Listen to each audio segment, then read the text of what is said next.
Allez.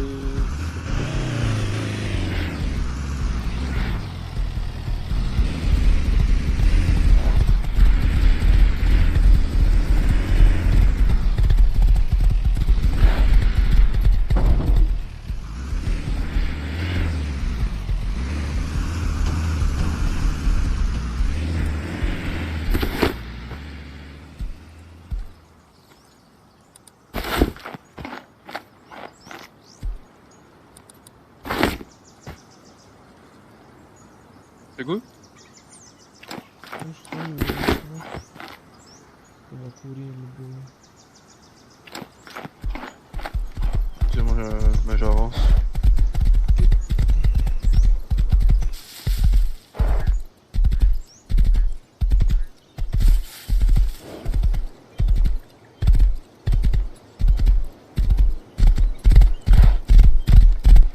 C'est dommage, on n'est pas plus quand même. Genre là on est 8 et tout, c'est top. J'imagine si on était plus.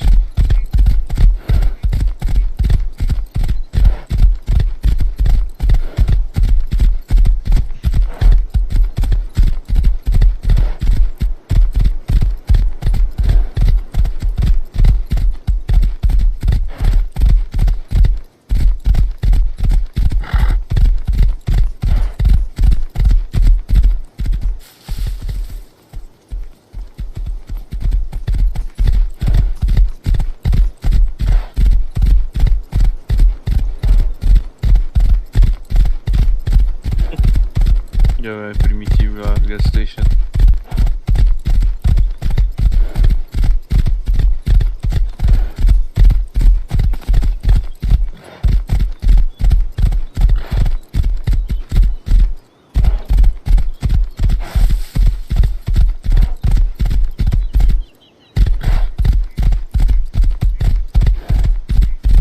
Il y a un crossia après.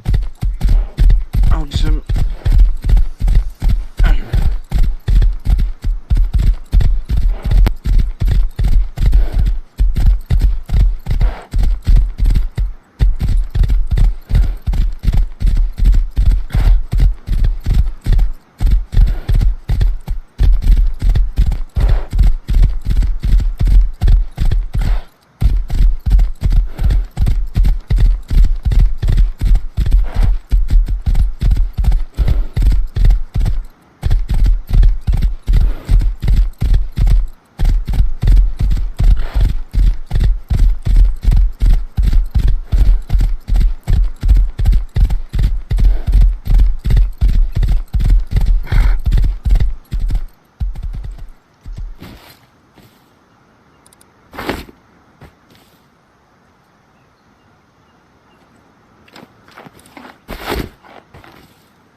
Des fois j'ai l'impression que je découvre plus du jeu à jouer en vanilla qu'à jouer sur des serveurs modés.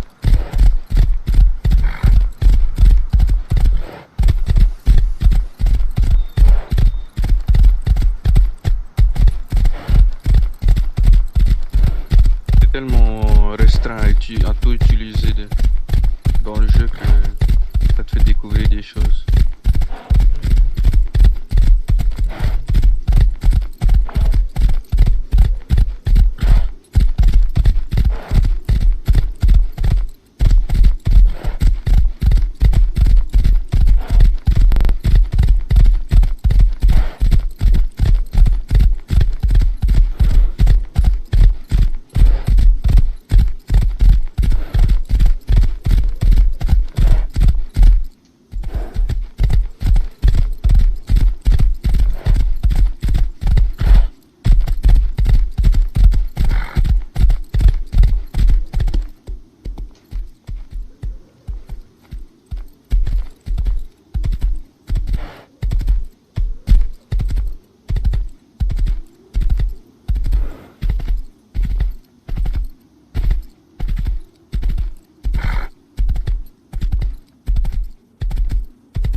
fuck.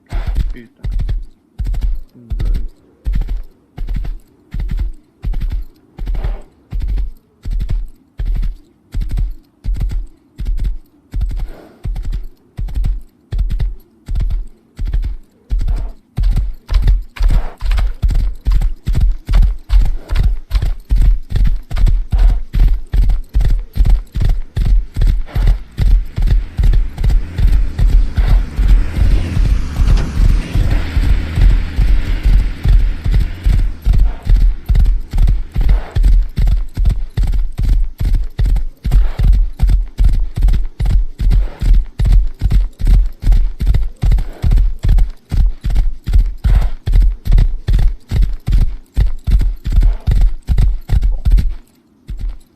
Mon pote, il est dans le bateau.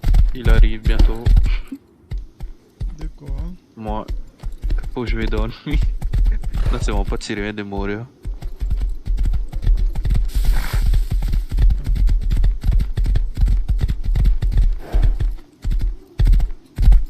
Faut que j'aille dormir avant qu'il arrive, hein, sinon je vais me faire rétamer. Ah,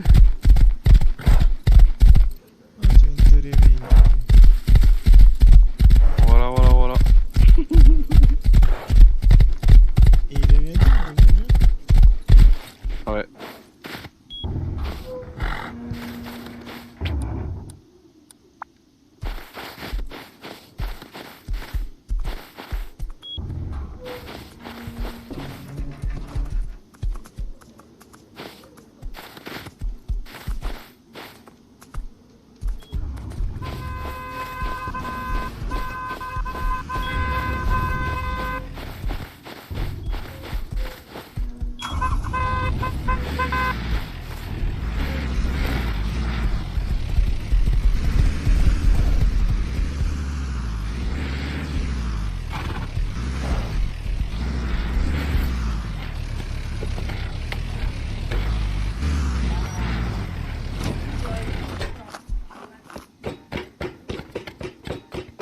Voilà. Toujours lui avec son jeu.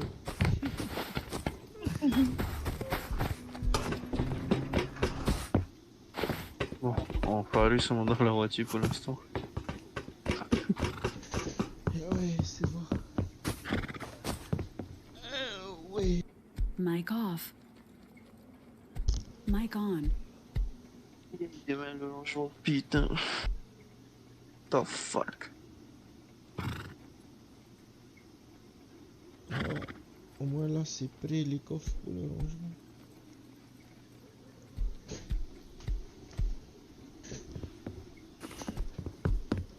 On rajoute des coffres. Non, c'est bon. Enfin, j'ai bien déjà préparé les coffres pour le rangement. Hein. Pardon. Je vais Ouais. faire d'autres. C'est plein de coffres. Good. Non, allez, demain c'est encore plus oui. Je regarde les coffres. Hein. Bon. En fait, c'est surtout dedans qu'il faut bien ranger dans la veste. D'ailleurs, on s'en fout. C'est ça. Ça va être fait.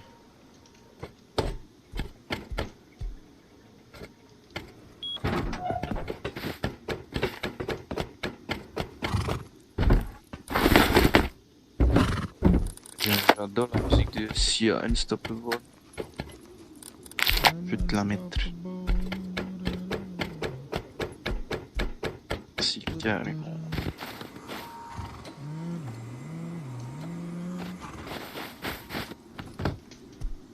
J'espère que t'as le botton. Non. Non. On me fait à la table, ça va. Déconnecter. Ça va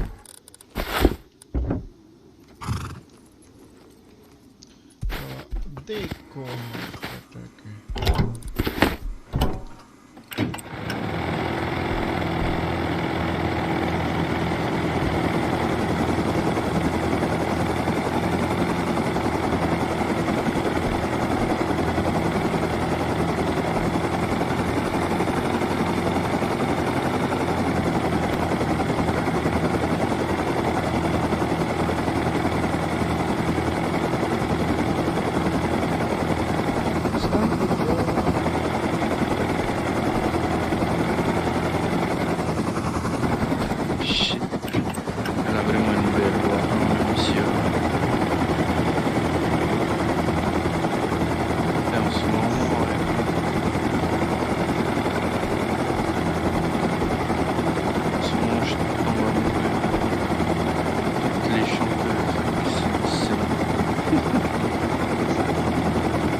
vais apprendre les paroles de cette musique.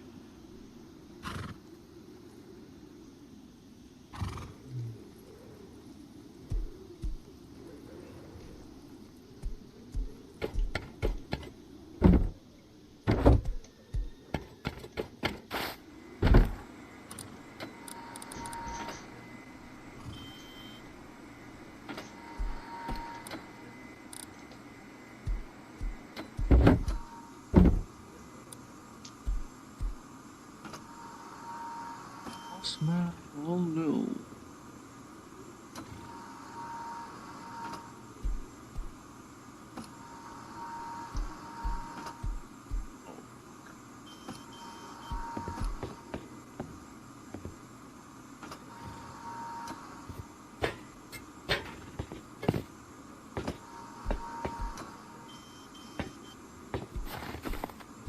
Grey, t'en mets dedans.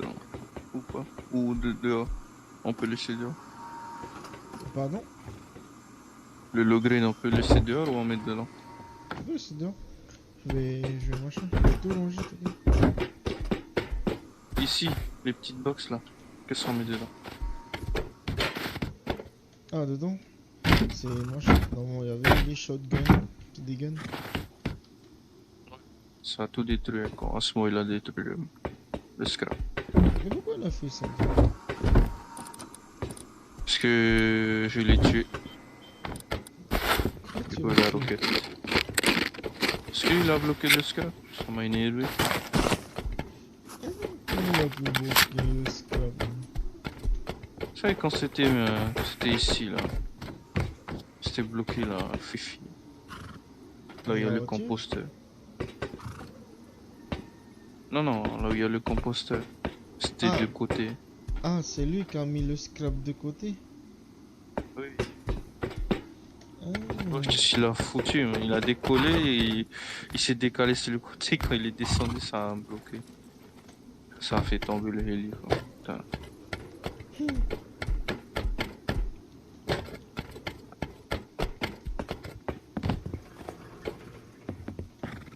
Il choque quand même. Je pète en full gear man dans la base. Que... Putain. Je suis choqué aussi. Hein? Je suis choqué aussi. Ouais, ça chauffe bien dans la base. Même quand t'es dehors, man, ça chauffe. Quand tu te colles à la base, ça chauffe. Tu vois là, je crève pas de chaud. Enfin, de froid. Quoi? Oh ouais. Eh bon. Ah, ça doit être celui-là. Putain, c'est carrément... Non! Non man. Qu'est-ce qui s'est passé? Je pense que c'est celui qui est derrière. Ouais, il y a un derrière.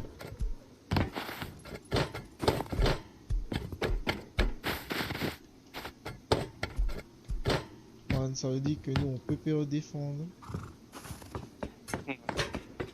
Avec full gear. Défendre en full gear. Faut que je mette un peu plus. Dehors. Parce que il va être obligé d'être... Ouais non, c'est le réchaud qui est dehors, man. C'est carrément puissant.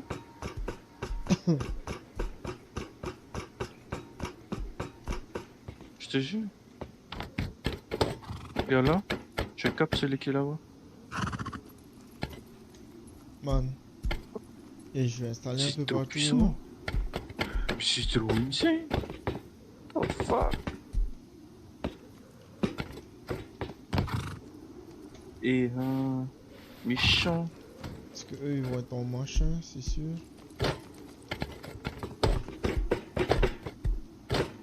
Bon. Je vais... Attends, quel jour? Je vais remplir les TC pour 6 autres jours.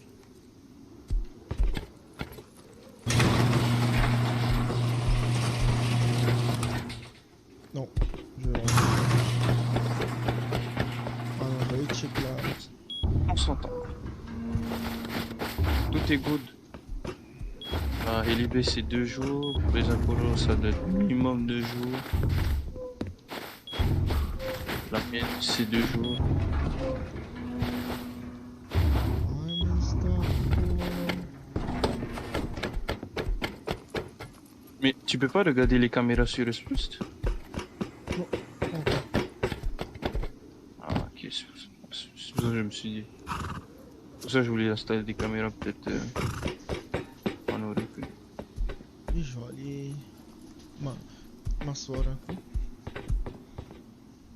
TikTok. Et après, je vais entamer le grand rangement.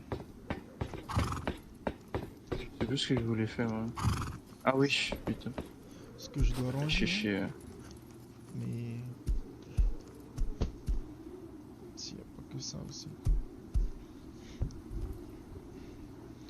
Chercher le crudo. Aller faire un run crudo.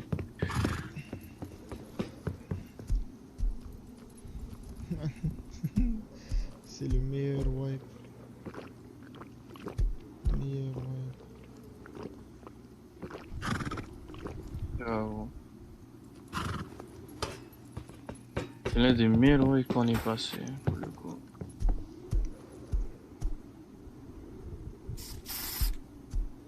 Et on devrait travailler avec des teams.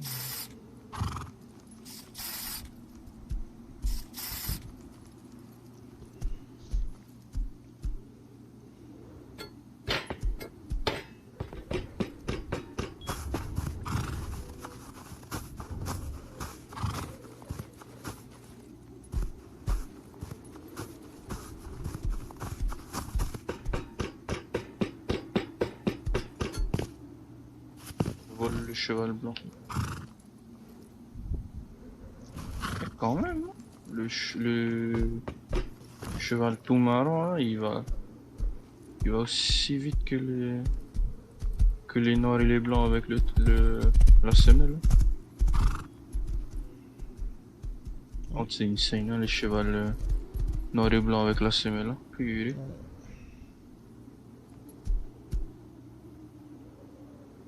Oh fuck, man, ça va trop vite.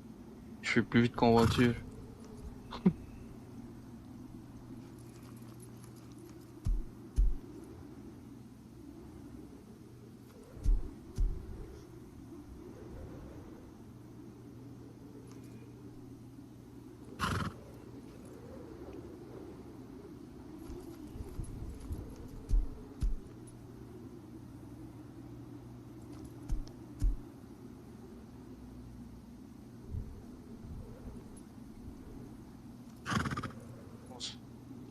Dans le-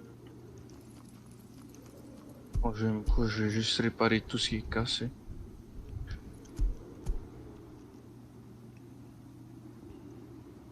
Et on devrait trier hein, ce qu'on utilise et ce qu'on n'utilise pas. Pour les tools, tout ce qui Ouais, est hache-pioche, tu sais, c'est ce on que je devrait faisais. jeter. J'allais recycler. Hein. J'ai tout fait ça hier. Avant-hier. C'était clean les coffres.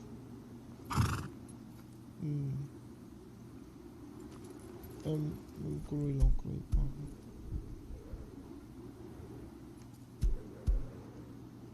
Fallait faire ça.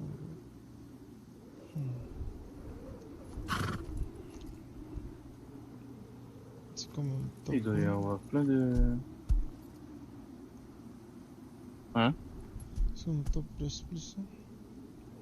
Ouais, carrément.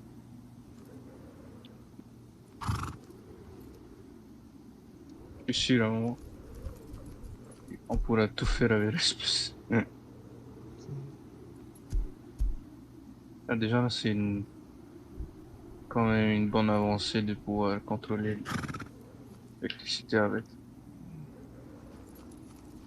C'est insane.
est tellement ouf during harbor et donc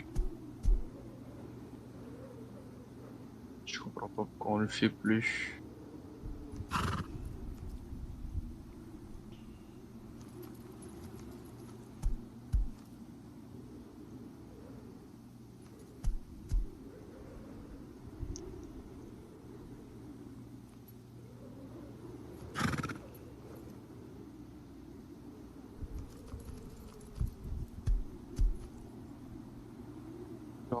On devrait tellement faire ça chaque fois qu'on revient d'un truc. On run harbor, dome, harbor, dome.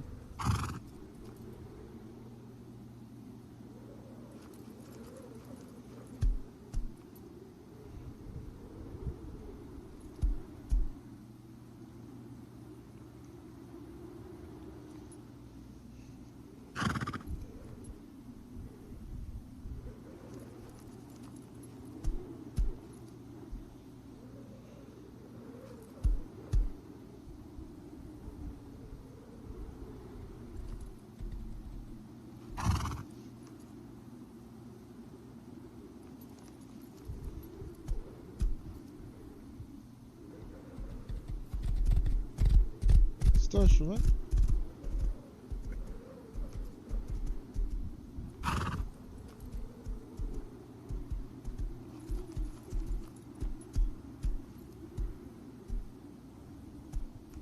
Ah oui, c'était toi, un cheval? Et c'était moi.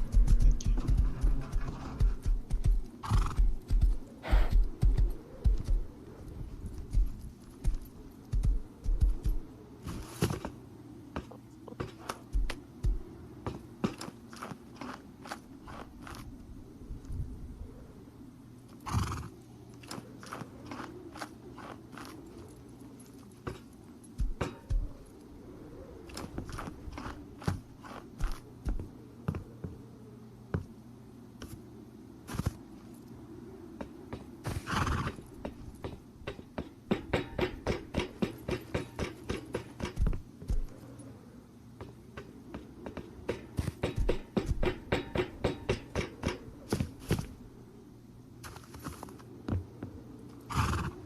Il a amené 120 000 de bois.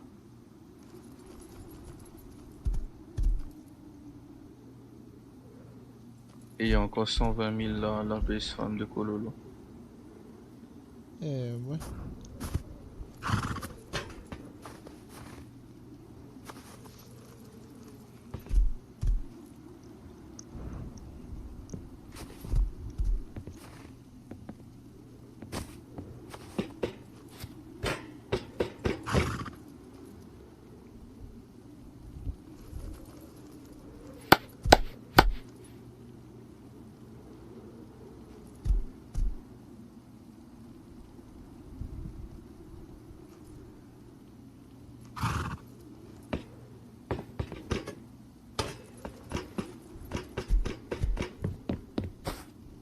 Ça voilà, totalement.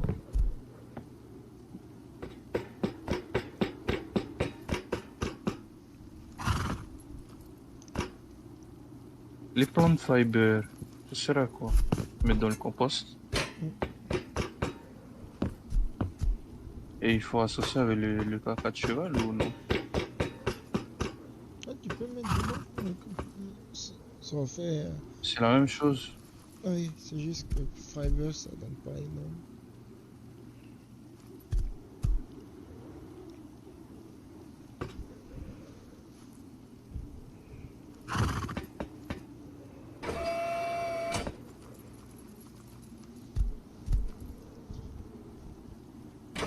C'est trop génial ça.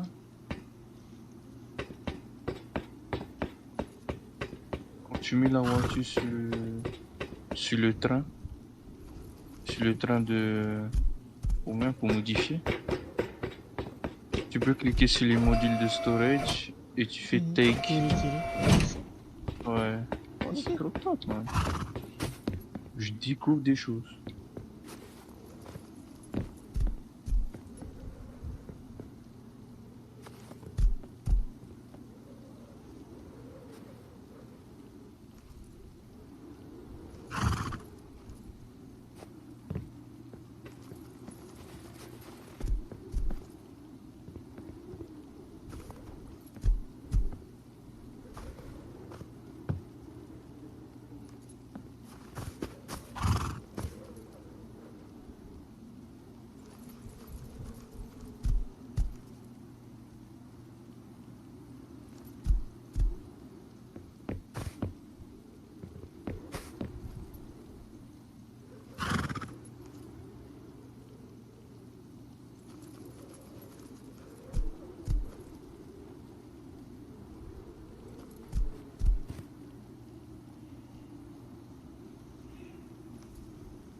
Et shit, man.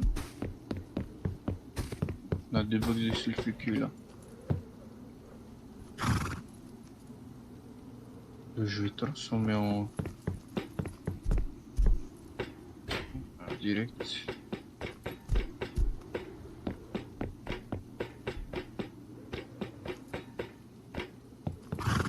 Six, sept.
Mic off.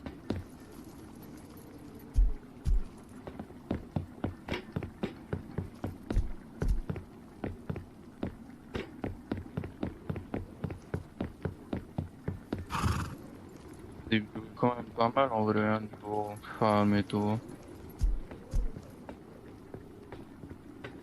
Le raid c'est autre chose, mais bon.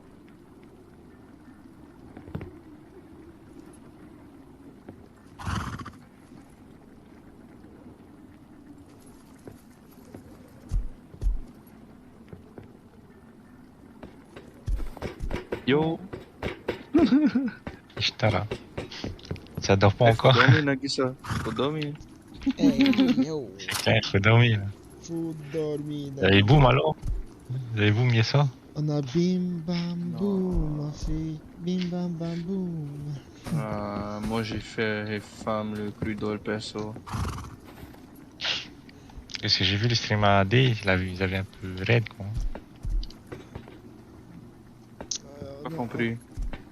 Ils avaient un peu raid hier soir, j'ai vu le stream de Days. Ah ouais, c'est vrai. Ah oui, oui. À quel Bah, quand t'es moment parti, t'as on eu? était enterré. Ok. T'as suivi quoi? Je sais pas, non, j'ai juste avancé un peu. Et vu que vous êtes parti raid, après vous êtes parti outpost, c'est tout. Man. Ça. J'ai avancé à fond quoi. Ah, t'as vu Mortality Crash? Non, non, j'ai pas vu. J'ai pas vu. J'ai juste Oh, vu qu'il y dommage. avait une base, c'était dans une base détruite. Après j'ai avancé. Outpost. Ouais. J'ai vu des habillés, puis tout nu. C'est insane to fight. Ça c'est un peu. C'était les gars qui nous ont tués ou c'était d'autres gars? Ouais, c'est eux. On a Et trouvé. qu'on a ceux qui étaient près de Seaway Branch, pas là. Hein. Oui, oui, c'était ça, leur base là, on était. On les cherchait ouais, depuis avant-hier. Hier. Il y avait du bon loot dedans ou bof bof. Ben, on a utilisé quoi en tout, on a utilisé 25 roquettes pour une box de sulfure. 25. Yeah. On a, bah, c'est worth. On a eu une box de sulfure. Ah ouais? Ah ouais? Ah oui. Box de sulfure. Ah ouais? C'est combien? Attends, je regarde, il n'y a pas le calculateur. C'est combien une roquette en sulfure? En sulfure, je crois que c'est 1500. 800. Ouais, c'est 1500. 1500. Et dans une box, il y a combien? 24. Il y a 24 plus 8 plus 6. Ça fait 30. Avec tout le reste du loot après. On a eu des Ouais. MLLR. On a eu plein de trucs. MLLR. MLLR, man. C'est. Waouh. Le boy s'y attendait pas. Ça full open sa Vraiment base. pas. Les mecs Moi, ça étaient en mode ça m'a TG énervé là. TG, man. On a lancé le MLL. Après j'entends, ah ça a rien fait la base. Je suis en mode, what? Ouais, j'étais en mode. What the À fuck, 1400 man. sulfure. Et ah. Après on est arrivé là-bas et c'était full open. Ouais. Des fois, Ça, et ça quoi? tourne sa tête. Ouais, c'était quoi son gags? Pour faire 25 roquettes, c'est 35 000 sulfure. What? Ouais. Et ouais, man, on a pratiquement remboursé ce qu'on avait fait. Plus Ouais. tout le reste du lot. Je crois qu'on a Atelier, c'est. plus qu'une box. Parce que moi j'avais des trucs. Ouais, j'avais du sulfure, il me semble, mais. Non, je sais plus aussi. Et dès que j'ai changé les prix hein, de tes ventes, hein, j'ai enlevé les low grade, hein, j'ai mis les crudes. Ah, ouais, ouais. Les crus, les logrés. Personne n'achète avec les Ah. crus. Ils ont acheté Ben, j'ai avec réduit, hein. le low grade. Et là, ils Alors, ont. peut-être ils veulent se débarrasser du crude, donc il y a des gens qui aimeraient se débarrasser. C'est rare. C'est pour ça quand Colo il a dit qu'il faut mettre les crus, ça marche pas, man. C'est. C'est low grade. Là, ils achètent avec le low grade depuis hier. Mais le problème qu'il y a avec, c'est. Faut que j'enlève les trucs bien cassés. Parce qu'en fait, quand tu vas dans le shop, l'item qu'on te propose c'est random. Et ça peut être l'item cassé, quoi. C'est clair. J'ai vu un, man, déjà tout cassé, tu tiens une balle. Putain, man. Ouais, mais lui il voit que c'est Après, c'est cassé. juste pour les BP. Ouais, mais Oui, le lui, gars, ouais. lui il voit que c'est cassé. Du coup, bah, il va pas prendre. Ça, je me suis dit, peut-être qu'il faudrait changer ça, quoi. Je Il y a commence plein à- de gens qui demandent qu'est-ce qu'on a et tout comme stuff. Ah ouais? Genre, si le sait, on est célèbre. Non, t'as l'air. On est célèbre, je suis fier de nous.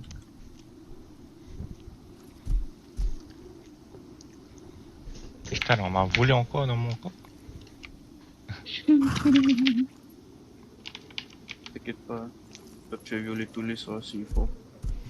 Oh, tu dors dans ta chambre? Ah, j'ai pas de chambre. Pour en faire une. Je suis un SDF en fait.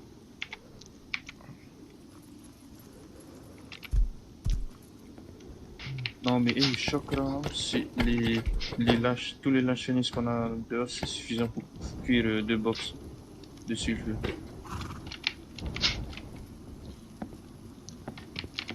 Faire tout en même temps. Hop, hop, hop, hop. On a été chercher 74 000 metal frag.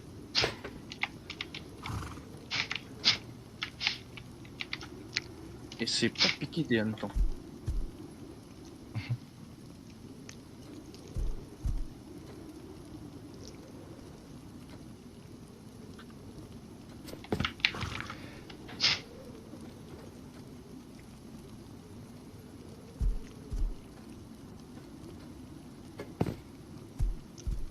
Puis tout le métal dans la bosse. Dans les petits fous. Ensuite je vais lancer les gros.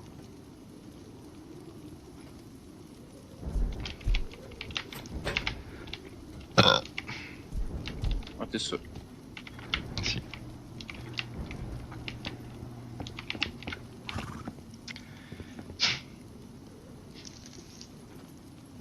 Il y a 2 box de métal là.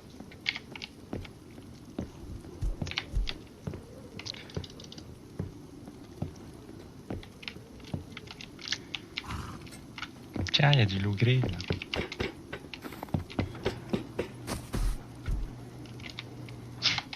Je vais faire les seringues. C'est top On a là. besoin là.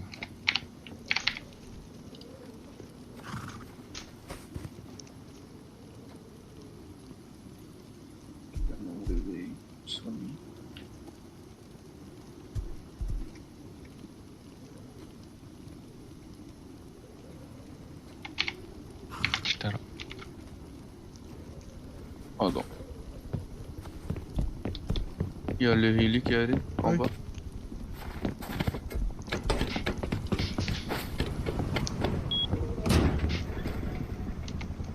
Voilà, j'adore quand c'est pas fermé. Ah! J'ai tout fermé derrière. On va restart le serveur. Ok, là. Ok.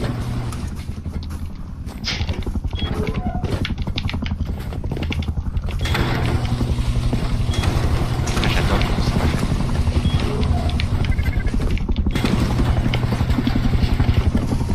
Vraiment.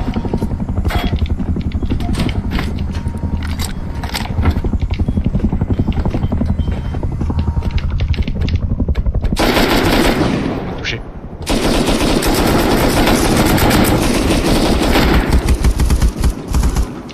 Il tient à travers les zombies. Bu.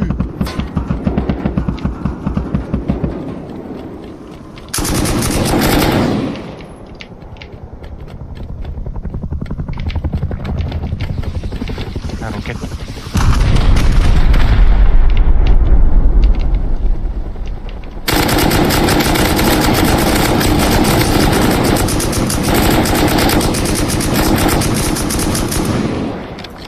C'est le tower à côté de notre base.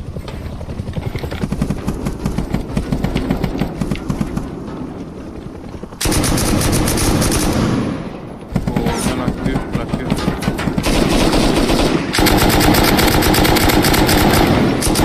Il y a des incendiaires là qui font chier.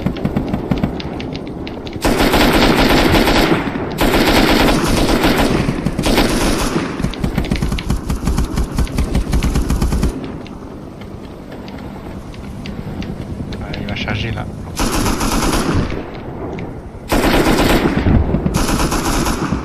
Ah, il est mort, il est tombé. Je vais aller sur ma base. Ah ouais,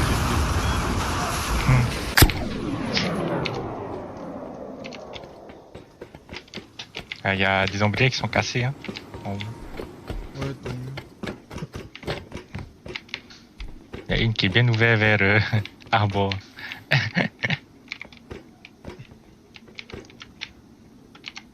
Je vois pas le truc, man. C'est derrière la base. Ah, là. Oh my god. il faut aller utiliser ma base. J'ai mis des seringues hein, si vous en voulez.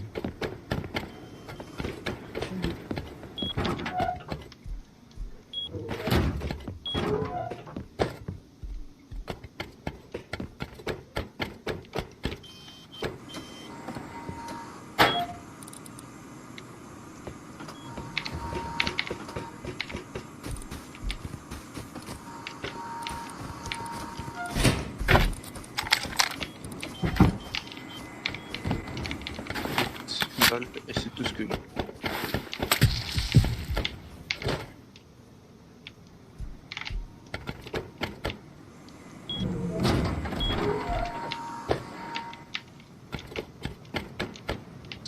Pardon. Pardon.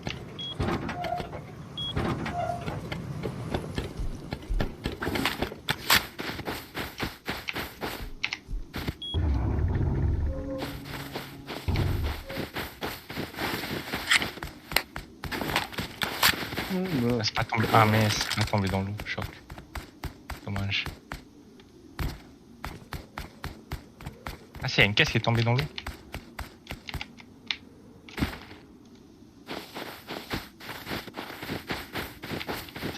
Et 5 roquettes incendiaires et 3 HV.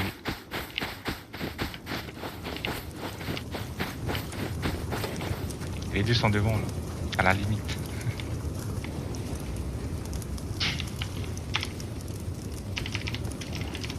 « 300 secondes.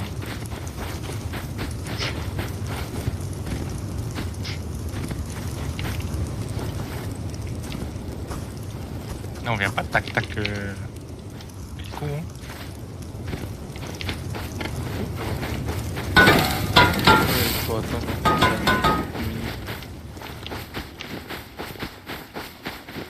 Tant pis que se produise.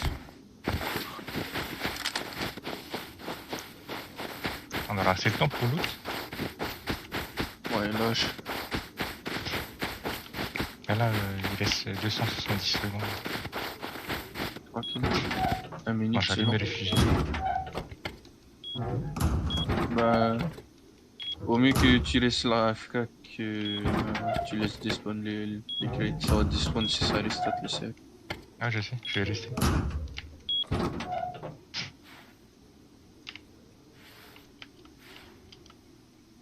Counter. Ok, on avait 4 crates. Les 3 sont là.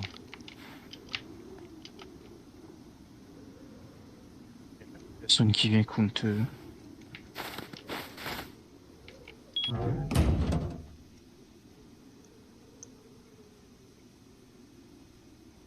On veut se laisser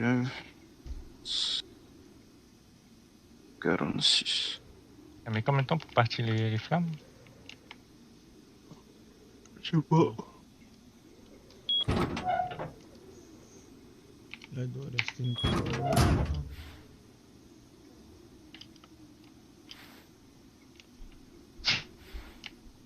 Il y a tellement de notes de sulfure à la fin.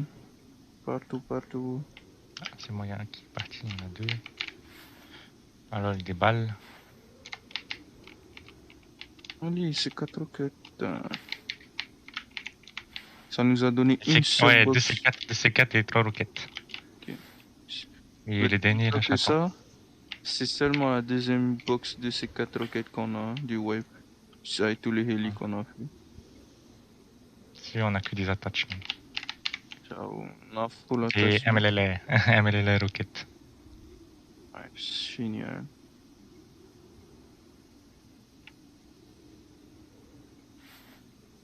C'est bon, ma veste a été useful.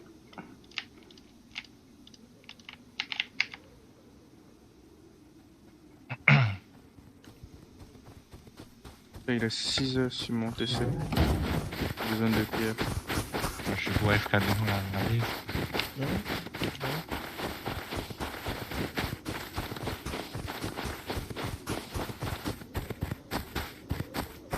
J'ai tourné de haut.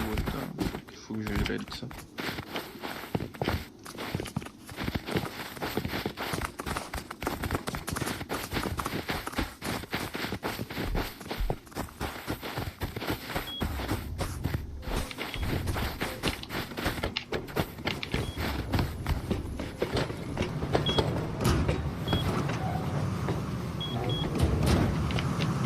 Mais sans du bas, en attendant que ça restart aussi.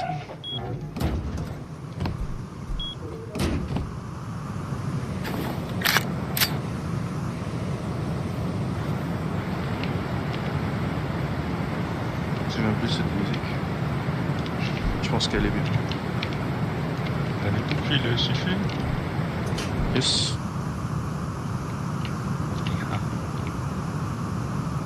Bah man, avec tous les la chenille qu'on a, 2 box de sulfure, c'est même pas assez pour tout remplir.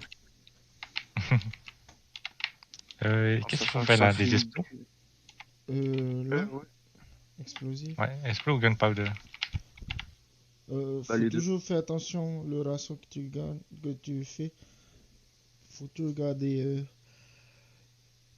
1500 Bah pour là, le poids. notre but, on s'en Les explos, c'est fout. déjà full.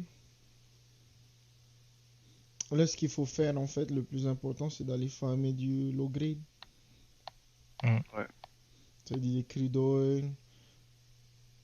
Moi, je vais me charger Non, de ranger les coffres. on n'a pas vraiment besoin de faire attention de combien de GP on garde vu qu'on a du low grade. Enfin, du sulfure à volonté ici. Si on n'a pas assez, on va faire. J'ai envie de faire 3 box de roquettes, man. Et là, on passe une journée entière à arrêter tout le monde. Ou sinon, on va arrêter G5.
Stefanini, le directeur de campagne de Valérie Pécresse, qui est avec nous déjà depuis un petit quart d'heure.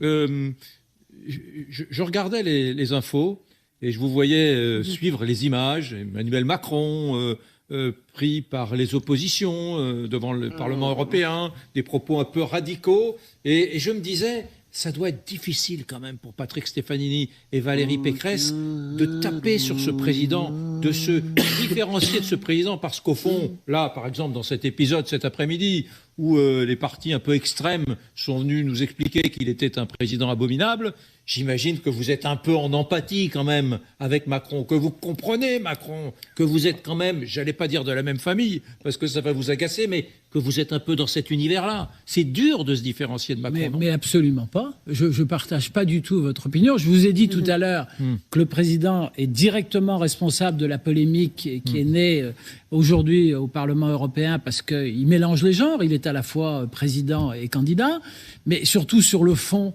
Mais nous avons des différences majeures avec le président Macron sur notre vision de l'Europe.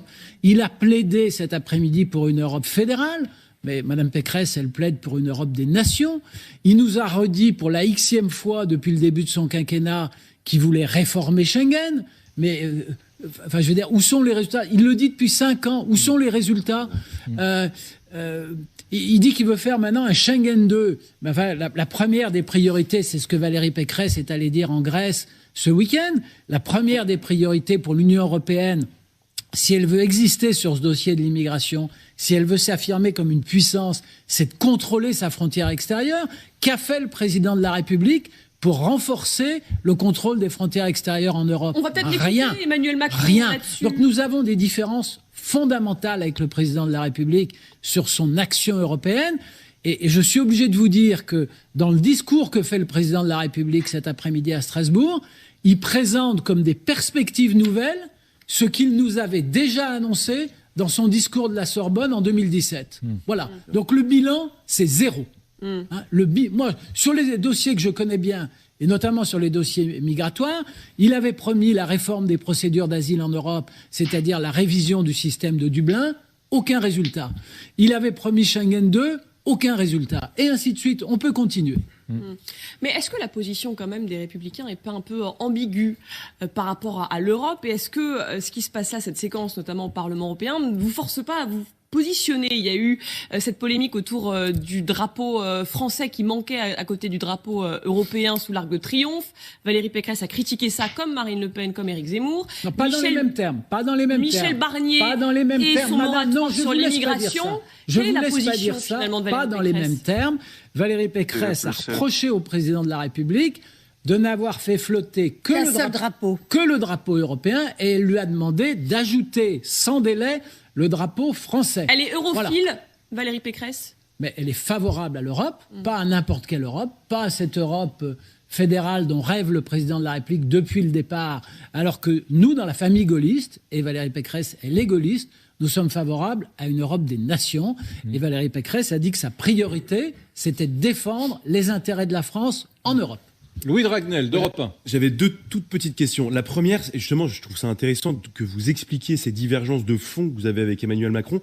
Et pourtant, il y a encore beaucoup de gens à droite qui pensent que c'est à peu près la même chose. Et du coup, vous avez la question que je voulais vous poser, c'est comment est-ce que vous allez faire pour bien montrer cette différence réellement de fond entre Valérie Pécresse et Emmanuel Macron, sans froisser des électeurs qui, de droite, centre-droit, libéraux, qui apprécient Emmanuel Macron. Et de l'autre côté, tout l'enjeu pour vous, c'est non pas de discréditer Éric Zemmour, mais de faire en sorte que Valérie Pécresse soit suffisamment crédible sur les questions d'autorité, d'immigration, de sécurité, pour essayer de convaincre les déçus, les Républicains, de ne pas voter pour Éric Zemmour, et donc de voter pour elle. Ou Marine Le Pen.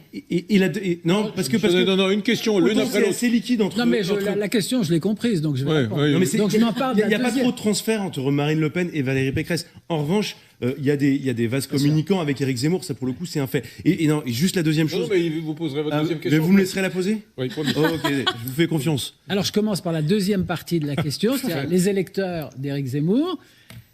Valérie Pécresse, elle est très ferme sur les questions régaliennes, très ferme. Peut-être que les Françaises et les Français ne l'ont pas encore complètement perçu, mais la nature profonde de Valérie Pécresse, c'est qu'elle est fondamentalement attachée aux valeurs d'autorité Et je pense qu'une partie de l'électorat d'Éric Zemmour va se rendre compte, après tout, il a livré sa partie, mais il n'y arrive pas. Pour l'instant, il n'y arrive pas, et même il est en train de décrocher. Mais il reste. Il est en train de décrocher. assez haut, quoi. Oui, enfin, il est en train de Vous décrocher. aimeriez bien qu'il. Maintenant, il est plus proche de 10% que de 16 ou 17%. Il est en train de se faire rattraper par M. Mélenchon. Mais surtout, il y a une partie de ses électeurs qui vont dire, bon, bah, il s'est présenté comme le meilleur challenger de Marine Le Pen, il n'y arrive pas. Et nous avons Valérie Pécresse qui porte un discours extrêmement ferme sur les questions régaliennes et qui, elle, sera dans l'action. La différence entre Valérie Pécresse et Éric Zemmour, c'est que les propositions de Valérie Pécresse, elle pourra les mettre en œuvre. Quant à Emmanuel Macron, première partie de votre question, eh bien c'est vrai. Il y a encore aujourd'hui une partie de l'électorat de François Fillon en 2017 qui est chez Emmanuel Macron. Welcome back, everyone, and it's time to go.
Arrestaram.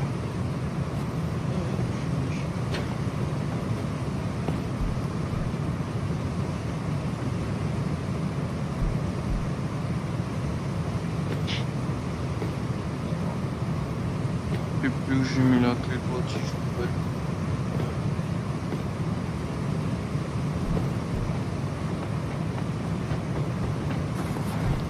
Dommage qu'ils n'ont pas fait un petit slot spécial pour les clés, genre. Un petit touche de clé. Ça va pas dans la montagne, mais ça va dans le saut de clé.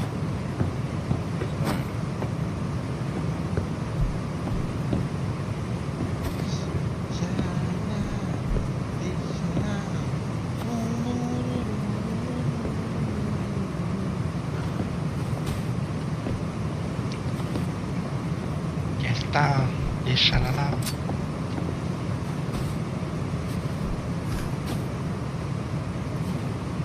Là, je vois des dormir.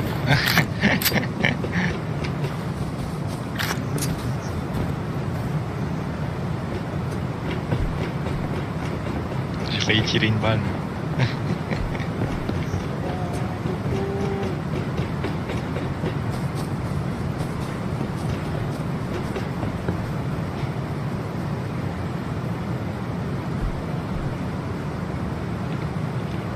Mais dans le corps. Ok. Chapitre 42.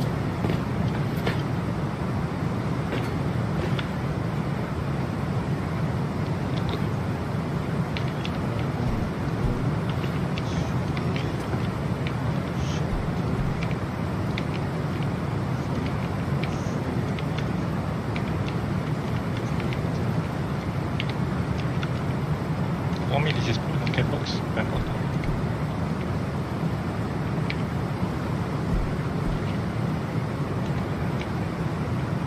Allez.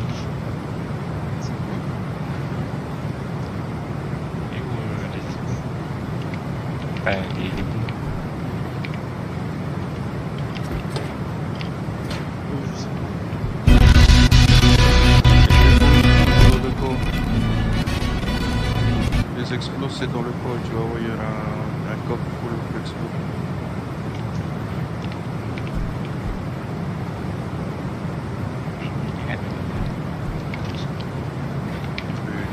Je vais te redire C'est quoi ça? Voilà, voilà. Et je l'ai monté ici.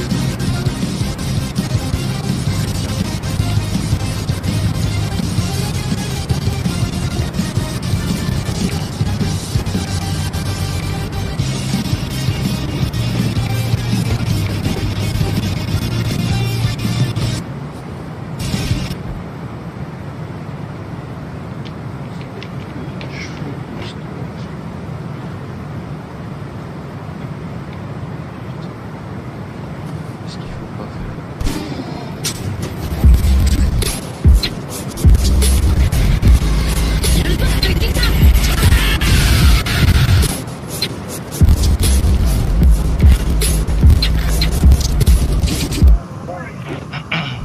Moi aussi, je vais pas tarder à aller manger.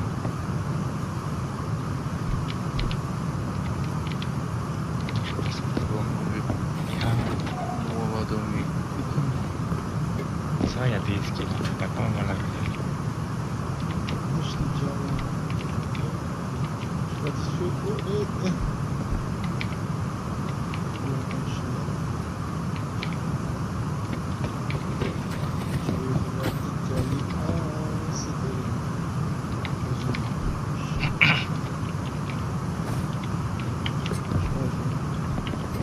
Là, des fois, je te vois sur Facebook, tu sors pour manger, et alors que t'as joué toute la journée, quoi. J'ai dit, ah, les gars, il a la foi. Hein. C'est un trou. Aïto. Un trou comme. Les gars, là, il fait nuit blanche, tout, il va quand même sortir, donc je n'ai pas le courage d'y aller.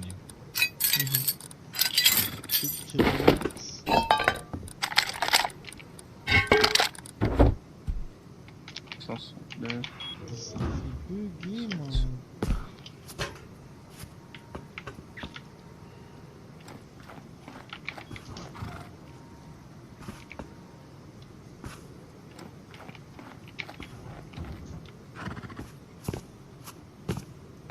Est-ce que ça dispone d'hélico, là? Pas vu.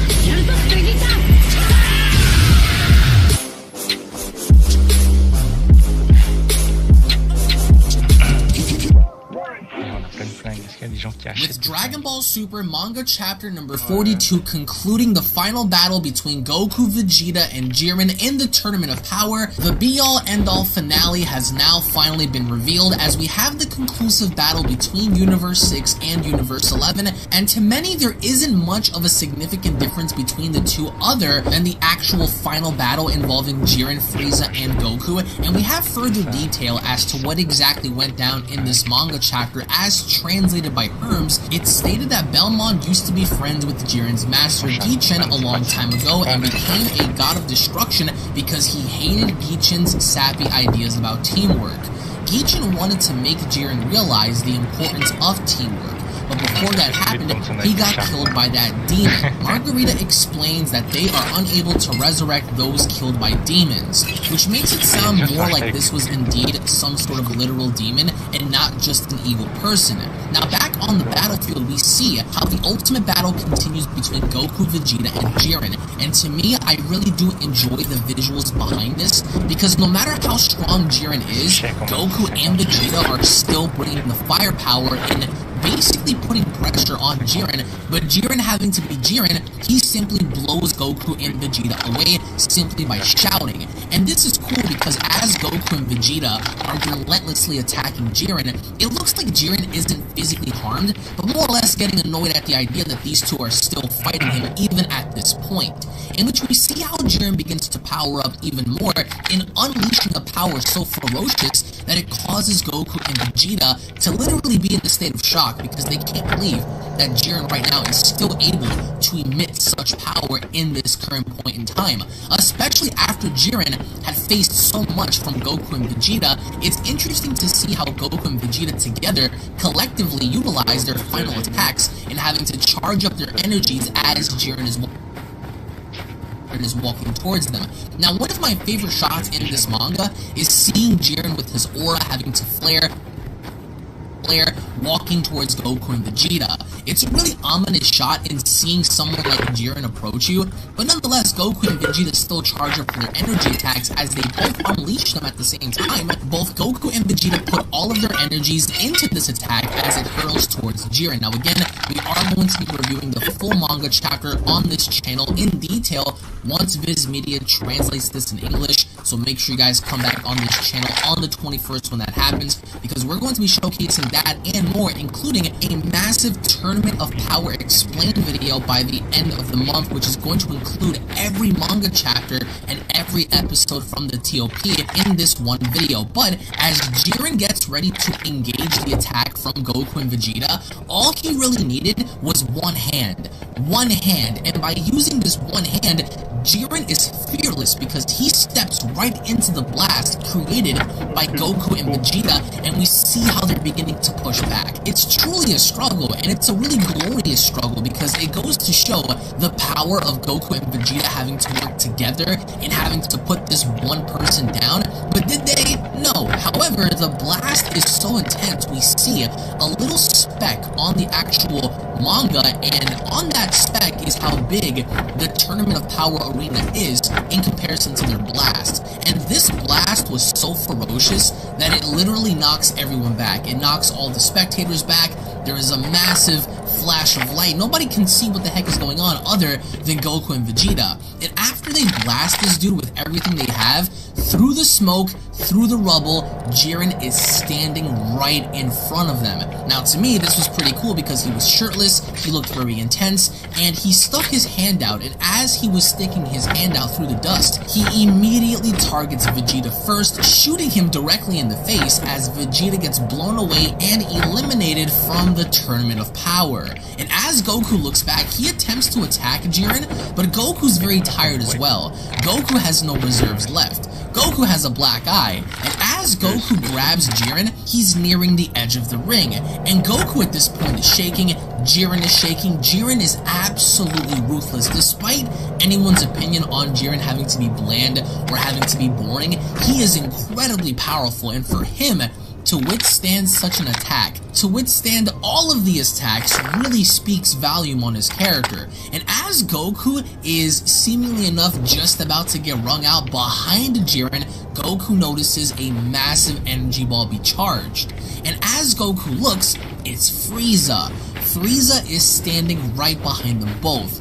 Everyone is shocked because nobody expected for Frieza to still be here, but as soon as Goku turns around, he is amazed as to what Frieza is about to do, as Frieza has Goku hold Jiren in place while he throws a massive death ball at him.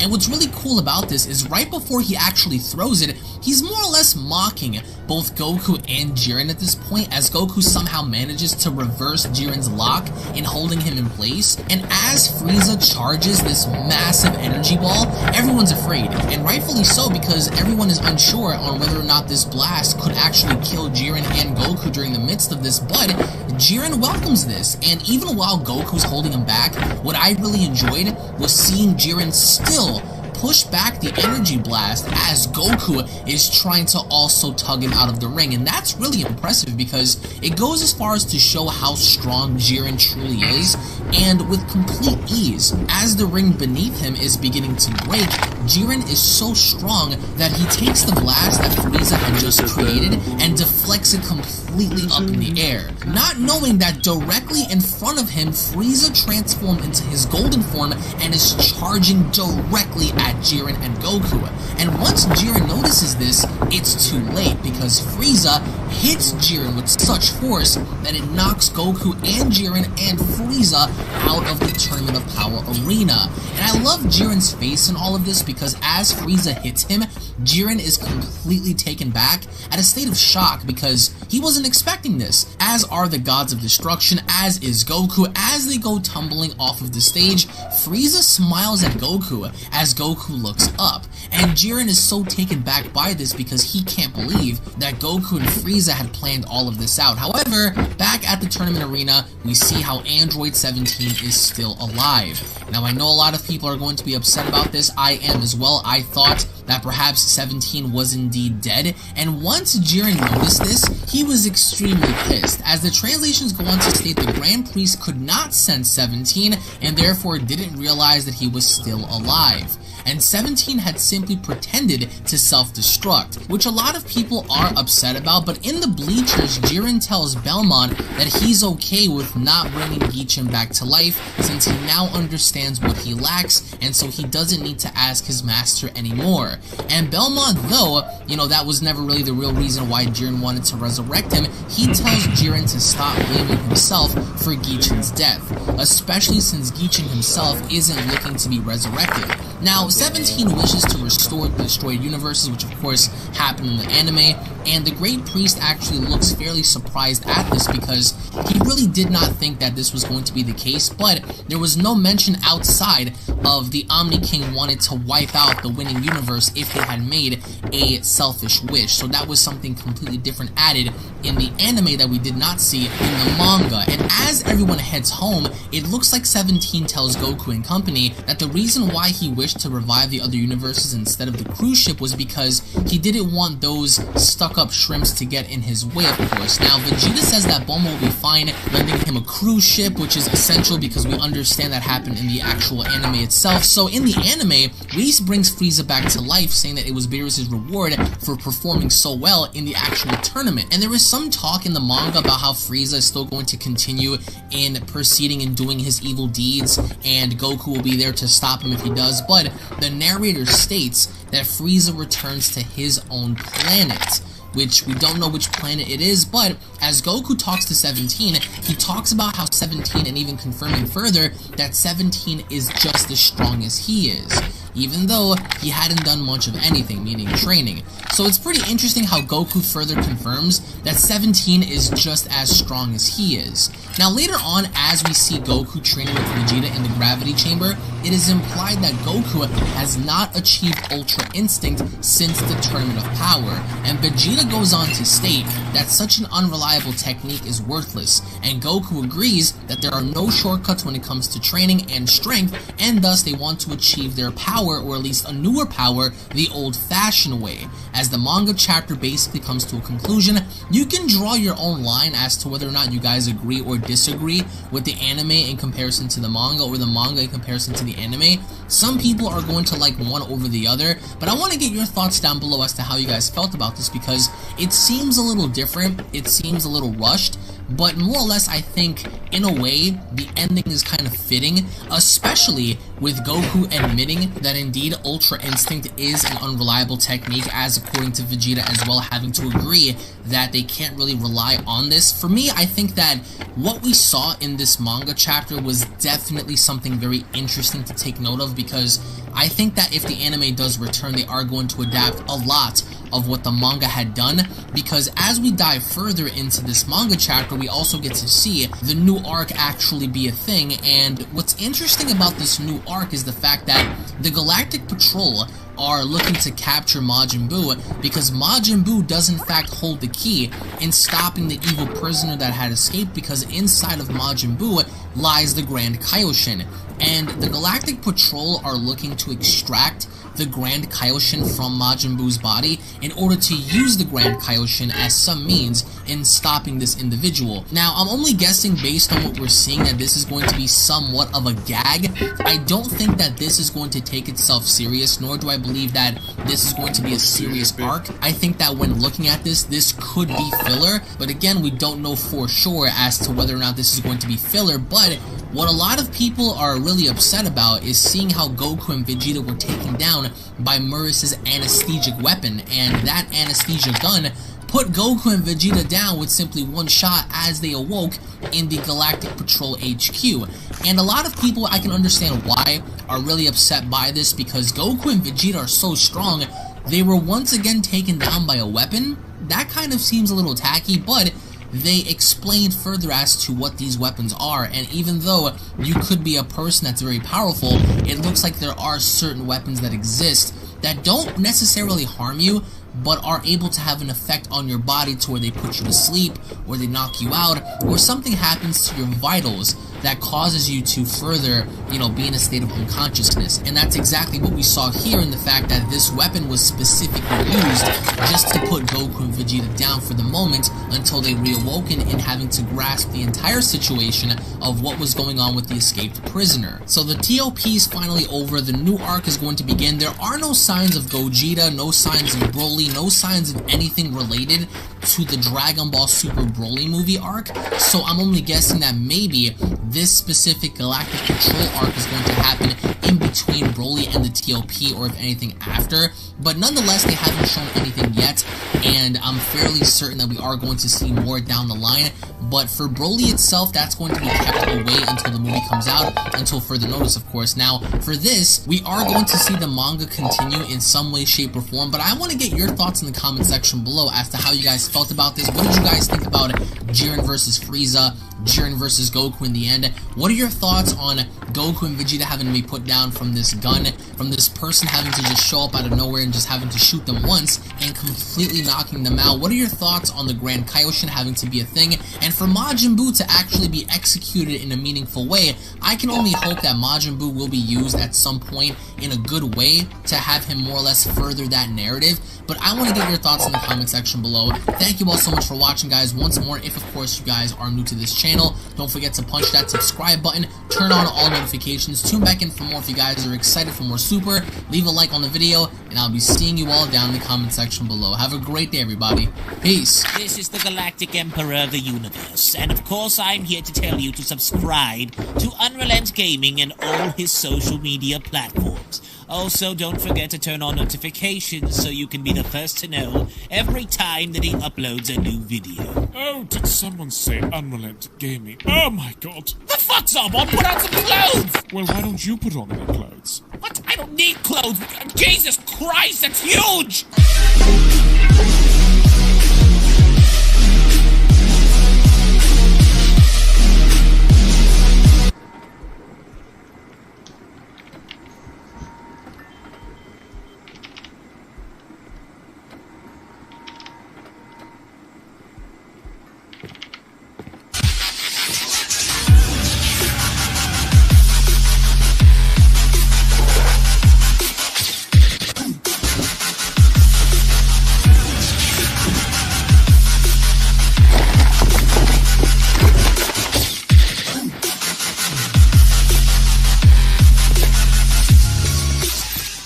A new adventure begins as Dragon Ball Super manga chapter number 43 is now officially in the history books, revealing a new ancient enemy that's been around for eons, as right now our heroes are tasked with the challenge of capturing an individual that seemingly enough can grow ever so stronger in power by consuming the life energy of plants, animals, and plants planets, being hunted by the Galactic Patrol, we kick off the Galactic Patrol Prisoner Arc manga chapter number 43 with the introduction of the ancient enemy known as Moro. Which of course, before we begin, if you are a fan of Dragon Ball and anime, then don't forget to punch that subscribe button and turn on the bell icon to always be notified whenever a brand new Dragon Ball video is posted onto this channel as we kick off Dragon Ball Super manga chapter number 43, 10 million years into the past, and having to witness an ancient battle involving the South Kaioshin and Dai Kaioshin against Moro. And during this exchange, we see how the Dai Kaioshin is trying to avoid meteorites from crashing on down onto the moon, as both the Dai Kaioshin and Southern Supreme Kai look extremely exhausted. As we see Dai Kaio on his hands and knees trying to catch his breath, the South Kaioshin points up in warning Dai Kaio and stating more incoming.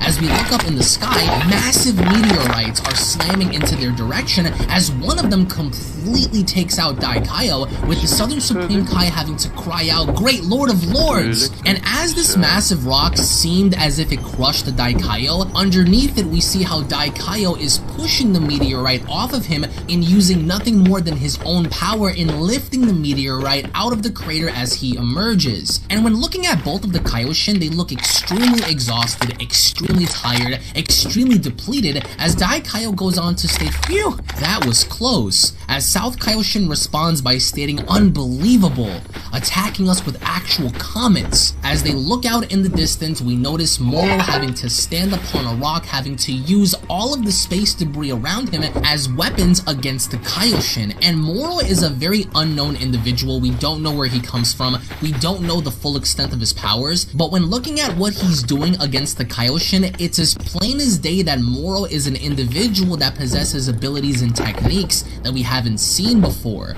One of which we do see how Moro begins to smile underneath his hood as he extends his hand out at a nearby planet in concentrating all of his energy on the actual planet, in which on the planet itself we see how all of the energy from the life sources such as animals and plants are beginning to get sucked away. Sort of like a reverse Genki Dama, this individual is collecting the energy from animals, from plants, from all living things, including the actual star itself, and using that as a means to get stronger. And we see this as the animals and plants begin to die. Everything that was once on the actual planet is now rendered dead. The entire star itself is no longer alive. Every living thing on the planet had its energy sucked out and being sent directly at Moro, in which he condenses all of the energy in the form of a massive sphere and condensing that small enough to where it fits in his hand. And we notice how the South Supreme Kai cries out,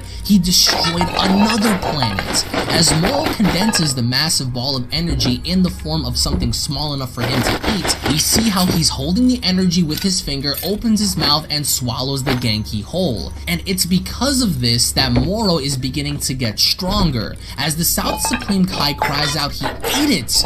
Is he absorbing the planet's life energy that way? In which, as a response, when Moro opens up his eyes, a massive surge of energy begins to emit from Moro's body, being sent hurtling towards the Kaioshin's direction and having to destroy everything around them, including the Kaioshins themselves. And both Dai Kaio and the Southern Supreme Kai are doing everything they can just to simply stay alive. And it's because of this overwhelming surge of energy that the actual moon that they're fighting on as well is beginning to crumble. Dai Kaio and the Southern Supreme Kai seem to be at an overwhelming state as we see Moro raise his hands up in the air and delivering massive shockwaves on the actual moon itself. As the Southern Supreme Kai goes on to state, "Absurd. I think he's just gotten even stronger," as Dai Kaio cries out, "Damn it. We can't win," going as far as to even acknowledge that Moro had gotten so powerful that not even the Kaioshins themselves have any influence. Allô? Day? Ouais. Est-ce que ça te dit, on met plein de Dropbox ici, là, tout autour, pour mettre des loot? Ouais. Ça s'appelle ça des Ok. J'ai pas le BP, je vais faire ça plus tard.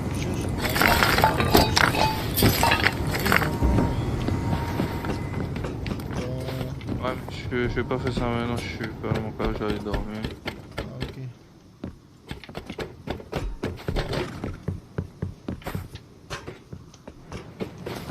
Ça cuit le métal dans les grands fours après.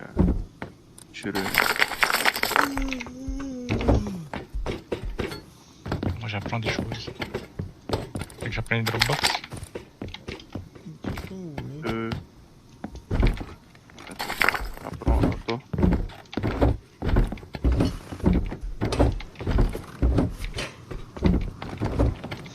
La GP, il faut mettre dans le corps.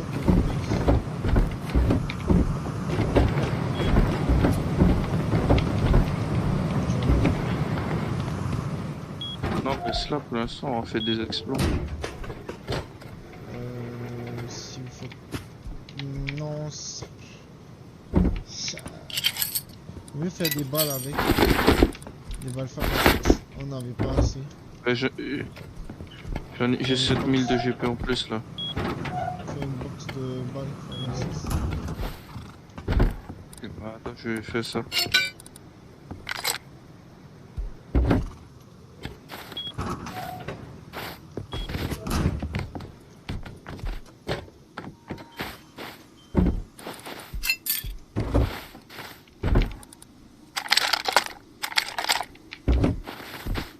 Et ma technique de rangement, ça marche bien.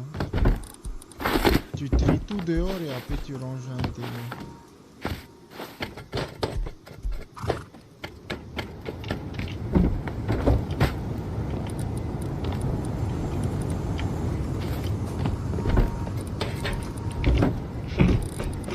Ils sont de bled, les gars ils sont heureux. Ah, oui. Putain. C'est mauvais.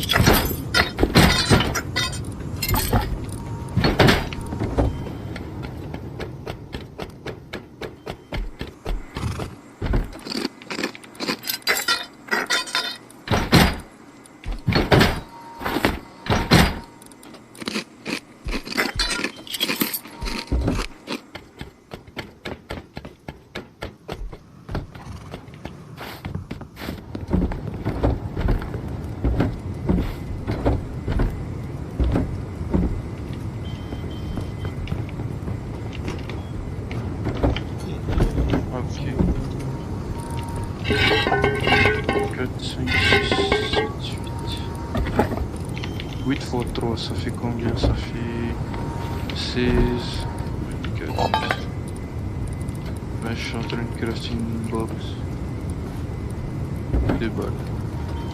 Et ça fait bim bam box, ça fait tomber ta tête, ça fait bim bam Les colos, je box. vais les tuer.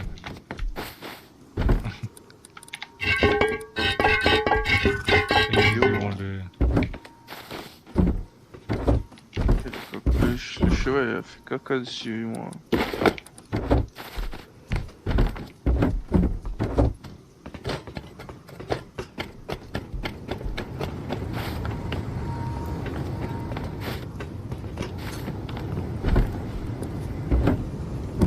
Bon, attends, je...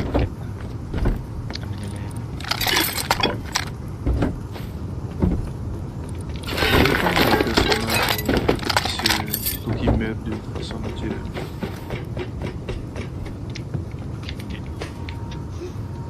Tu vois, quand il est tout full. Quand il est full. Non. Plus. Je vais mettre full vie. Full vie et tout, je vais rester à côté le chaud. Et je vais craft les balles. Quand ça sera tout fini, normalement il y aura un inventaire complet de balles sur moi. Et du coup, ben, si jamais je meurs, faudra faire gaffe.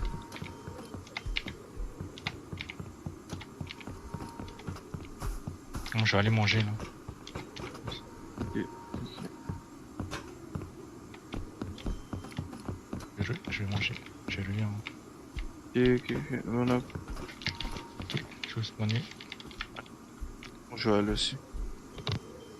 Ok, Denis, je suis AFK.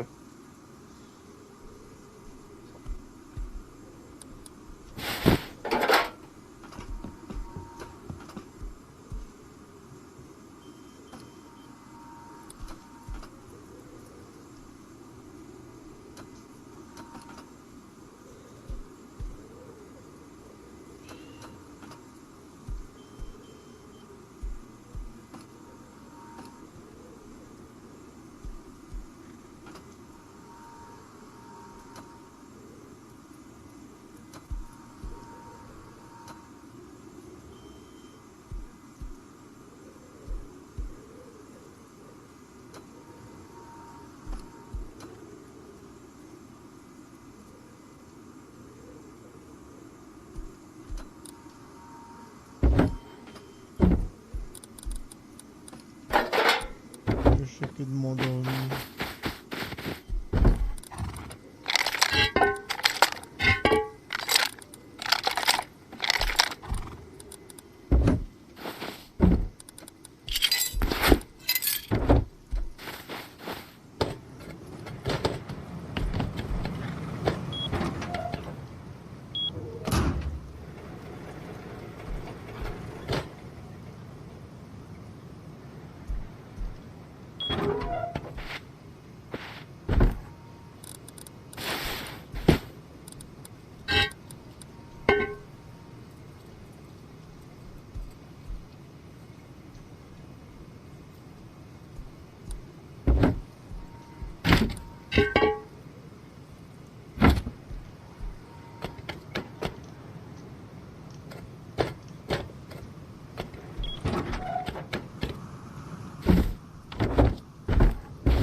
in stopping him.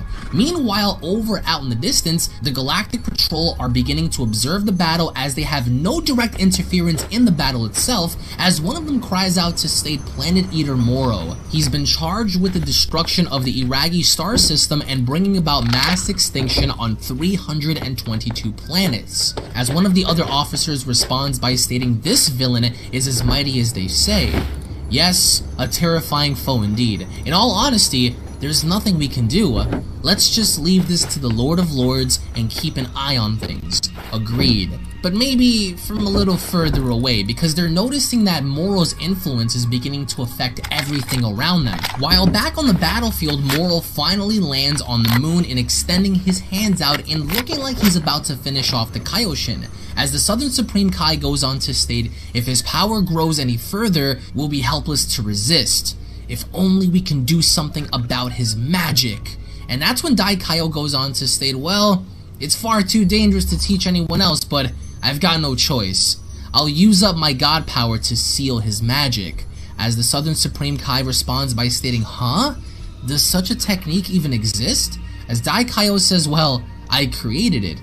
I had a feeling it might come in handy one day. As the Daikaio begins to put all of his god energy in the form of one singular blast, and it's pretty cool how he himself even understands that this may not work, but it's the only chance they have at survival. As the Southern Supreme Kai cries out, Great Lord of Lords, you mustn't put so much of your strength into it! As the Daikaio cries out, Kai Mantro! As he fires off the attack, we notice how once it hits Moro, it's GG from there. It hits Moro with such an effect that Moro's magic has been relinquished from his body. We see Moro's eye, his veins are bursting out. This attack was enough to seal Moro away, as the narration goes on to state, and so the Great Lord of Lords gave up most of his godly power in order to seal away Moro's magic. As we bear witness to Moro being imprisoned, the Daikaio goes on to state, you Galactic Police boys better handle it from here. As they agree, the narration continues,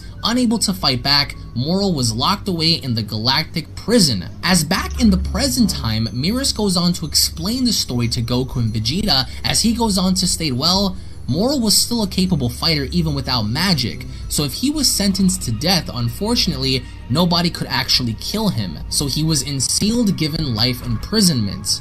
As Vegeta goes on to respond by stating, and so this Moro is still alive after 10 million years? As Goku says, whoa, this guy is old, so he managed to escape, huh? As Miras says, correct. It's likely that Moro has regained his magic, so we require the Great Lord of Lords' power to... He goes on actually with the Goku.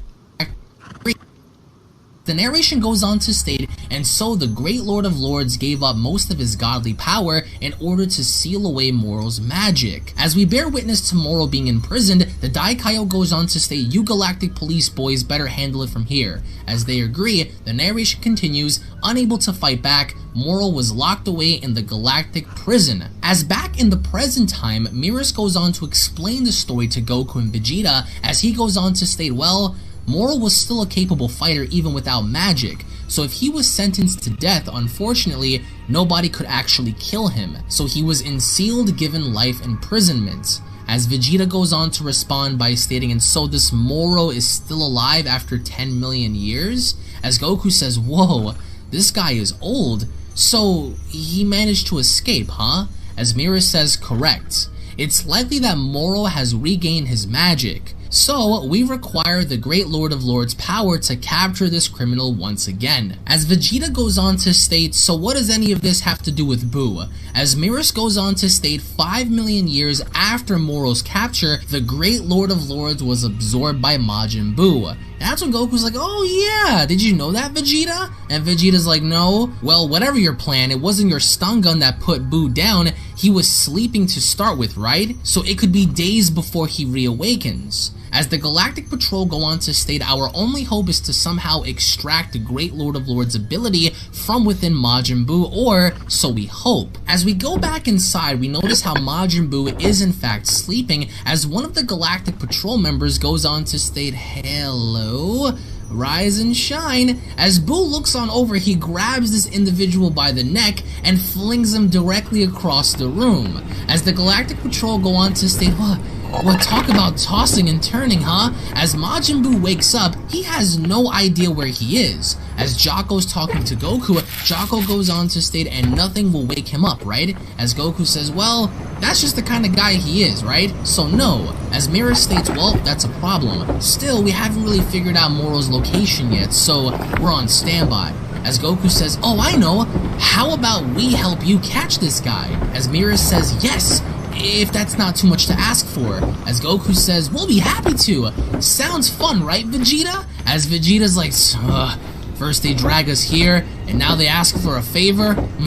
As Mira says, well, rumors of you two have reached us, so you're actually surprisingly quite powerful. As Goku says, well, I don't know about that, since there are still stronger people out there in the universe, that is. But we've ran into another Saiyan recently, hinting at Broly. As Mira says, oh, do tell. As Vegeta talks to himself and stating, this Maris, I couldn't read his chi, but he's far from weak. He didn't just exploit an opening, he was agile enough to get the drop on us with an instant. That speaks to his skill. So Vegeta is catching on to Maris and stating he's no ordinary Galactic Patroller here. As Maris goes on to state, if you come this way, the Galactic King is waiting to hold the induction ceremony.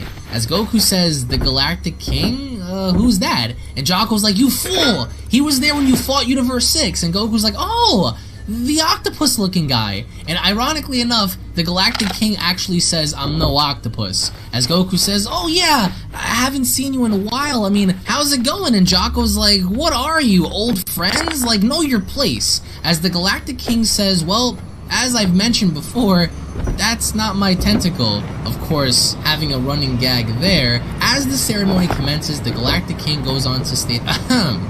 This introduction concerns Son Goku, also known as Kakarot, and Vegeta the Fourth. You two are hereby appointed as special members of the Galactic Patrol. Your tenure lasts until the escaped prisoner Moro is recaptured.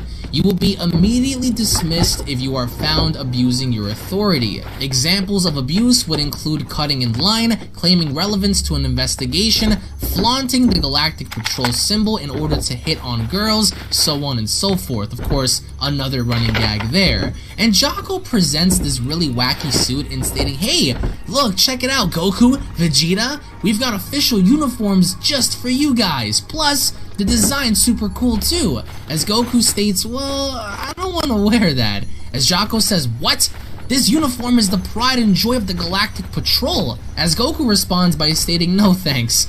Looks hard to move around in. As Maris goes on to ask, well, we won't force you, but the rules do state you need to bear our symbol. As Jocko says, well, letting this once-in-a-lifetime chance pass by, you two are idiots. As they finally draw up their own symbols on Goku and Vegeta's gi, Goku looks down and stating, oh man, this is kind of embarrassing.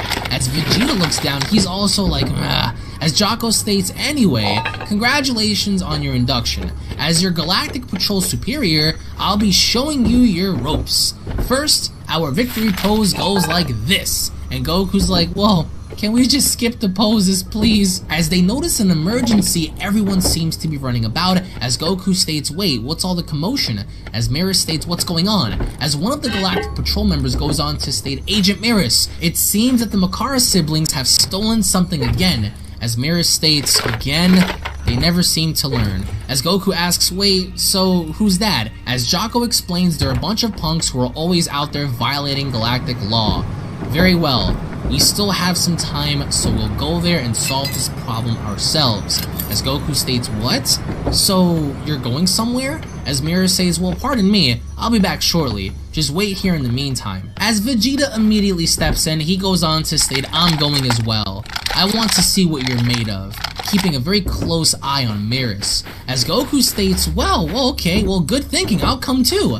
As Maris states, okay, as you wish. Now, as they get on this actual spaceship, they begin to head out in space. As Goku goes on to state, well, why did you decide to come, Jocko? As Jocko states, well, I'm in charge of overseeing the Earth and its life forms, which means I gotta monitor you two. Meanwhile, on a planet called Planet Jug, we notice how police are chasing these bandits on a train as the police members are crying out, "Stop in the name of the law!" But it looks like these bandits are actually having the upper hand on the cops because we see them with their galactic weapons. They begin to cry out, "Haha, that was the last of them, big bro." Oh, the mounted forces didn't put much of a fight up this time as they tied up everybody, and this is a running gag because it's your typical theft. We notice how these individuals are trying to steal some treasure, some possessions on this train, and they look up and they notice the galactic space pod having to arrive with Maris, Goku, and Vegeta having to step out. Now what's really cool about this is how Maris points out exactly where they're at and what they need to do. As Maris goes on to state, "So, they're after the blue Urim." As Goku states, "Wait, what's that?" As Jocko says, "A fuel source for all sorts of machines." Like how on Earth you have, you know, sky, gold, and all that stuff, I guess. And Goku's like, "Well, is it worth a lot?" As Jocko says, "Well, it's pretty valuable, yeah. I mean, it's really bad if criminals got their hands on it, so we have to stop them." As Maris touches down on the train, the entire thing begins to turn itself into a wild, Wild West kind of scenario. As Maris lands, he goes on to look down on the actual blue rocks themselves and stating, "Stealing a whole train's worth of blue Urim, this is their worst crime yet." As out of nowhere, we notice how one of them shoots directly at Maris, but Maris dodges instantaneously. We see how Maris looks down on the actual blast itself as it's hurtling past his face. So this dude has some pretty impressive dodging skills, if I may say so myself. And as this continues, one of the individuals goes on to state, "Oh, if it ain't Maris. It's been too long, friend." As Maris says, "Pasta, I'm not punching out today until all three of you are locked up in the galactic prison." As Pasta goes on to state, "Whoa there, that was just me saying hi.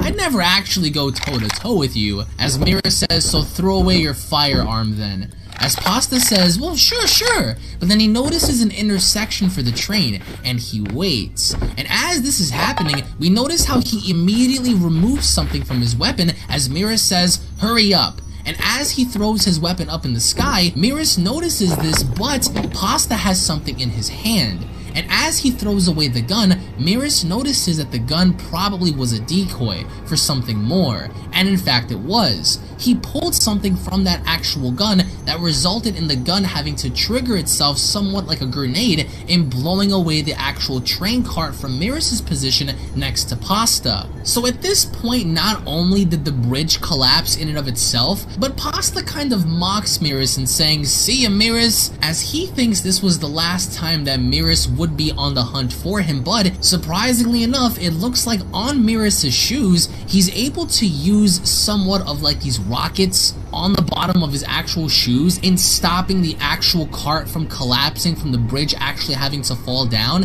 And it's pretty cool because Jocko steps in and we see how Maris goes on to state, "Agent Jocko, requesting for the retrieval of the items." As Jocko swoops on in, Goku goes on to state, "Well, guess that's how these galactic patrol guys fly around." As Vegeta states, "Wait, Maris is gone." As Goku and Vegeta are overlooking this, Goku goes on to state, "Oh, wait, he's already over there," implying that Maris is so quick that he got from the actual train where it collapsed all the way to the front in deflecting these individuals from further carrying out their plan.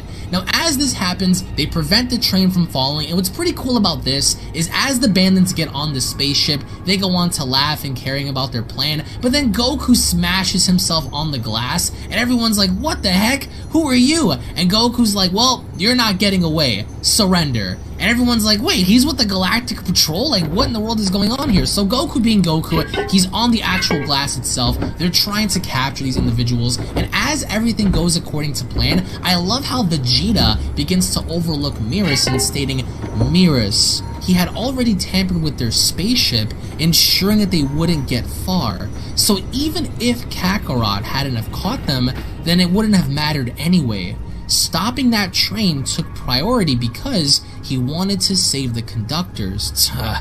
So how did he have time to sabotage their ship? Damn it, somehow I missed that. Implying that Vegeta is getting very suspicious of Maris. Now as these criminals are put away, we notice how Vegeta immediately goes on to ask Maris, You could have saved the day even quicker, couldn't you?" You're hiding your power, right? My eyes don't lie. As Mira says, well, hardly, yes. I wanted their spaceship too, so I let them flounder a bit longer, but hiding my power? No. As Vegeta states, I suppose you aren't capable of capturing this Moro on your own then, right? As Mira says, well, I'm afraid not.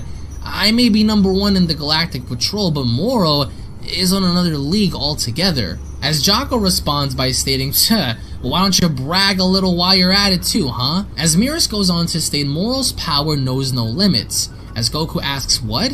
You mean he's getting stronger and stronger? As Miris says, yes. So if we don't capture him soon, things will go from bad to worse. As out of nowhere they begin to get a report. As Miris steps in, he goes on to state a report. From where? A report, speak.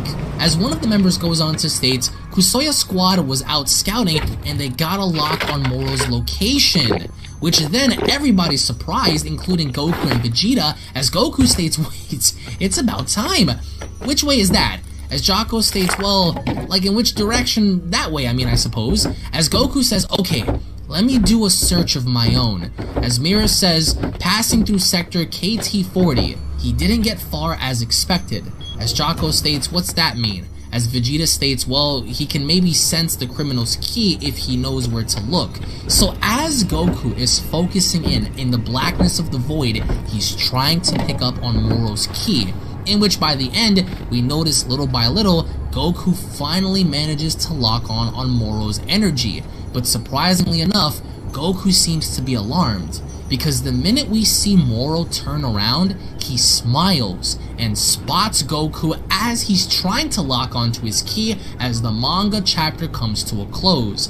Very, very ominous stuff. This reminds me already of the Goku Black arc in terms of mystery because we don't know who this individual is. This gives me a satanic kind of vibe, a Makaioshin kind of vibe because this individual seems to already know what Goku's up to before Goku even makes his move to begin with. Now, it's implied that Moro is perhaps going to target Goku now, being that he is an energy consumer, but we really don't know how strong he is, but what we do know is that he could get stronger, and I have such high hopes as to what's expected to be shown in the upcoming manga chapter, which again, I highly encourage you guys to hit that subscribe button and turn on the bell icon to always be notified whenever new information and scans are posted. I really enjoyed this, although I feel as if something's up with Miris, and Vegeta is the only one that seems to understand and recognize that Miris seems to be a bit off.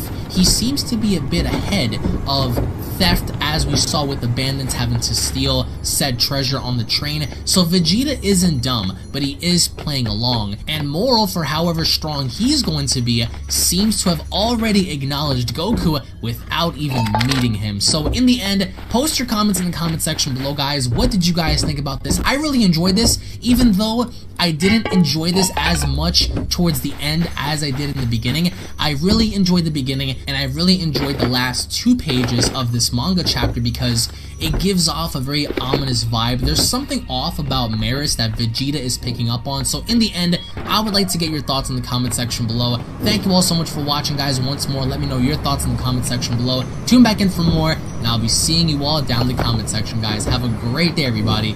Peace! This is the Galactic Emperor of the Universe, and of course I'm here to tell you to subscribe to Unrelent Gaming and all his social media platforms.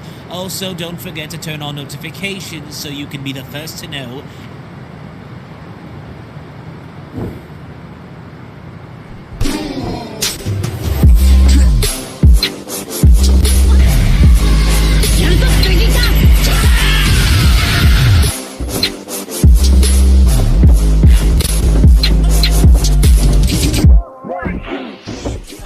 Dragon Ball Super manga chapter number 44 is now officially in the history books, with Goku and Vegeta seeking out to apprehend the Planet Eater Moro, as now on New Planet Namek a new battle is about to begin. As on this video, we're going to further analyze, break down, and dissect the events of the newest manga chapter to gain a better understanding as to what is to be expected for the future of Dragon Ball Super in the Dragon Ball Super manga. As once more, if you guys are new to this channel and love anime and Dragon Dragon Ball, then don't forget to smash that subscribe button for more awesome videos such as this, and be sure to leave a like down below if you guys are excited for the future of Dragon Ball Super in the Dragon Ball Super manga, as we kick off Dragon Ball Super manga chapter number 44 with Goku having to struggle in finding Moro's energy, as Vegeta goes on to ask Goku, what is it, Kakarot? Did you find Moro's chi? Let me try, as Goku immediately tells Vegeta, Vegeta, don't! He could sense that I was searching for him, as Vegeta asks, what?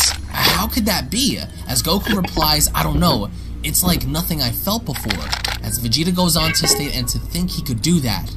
Well, what else can you sense? Was it a massive chi signature? As Goku states no, not quite, as Vegeta replies, more like God chi then? As Goku states no, his chi itself wasn't that huge, but it was terrifying.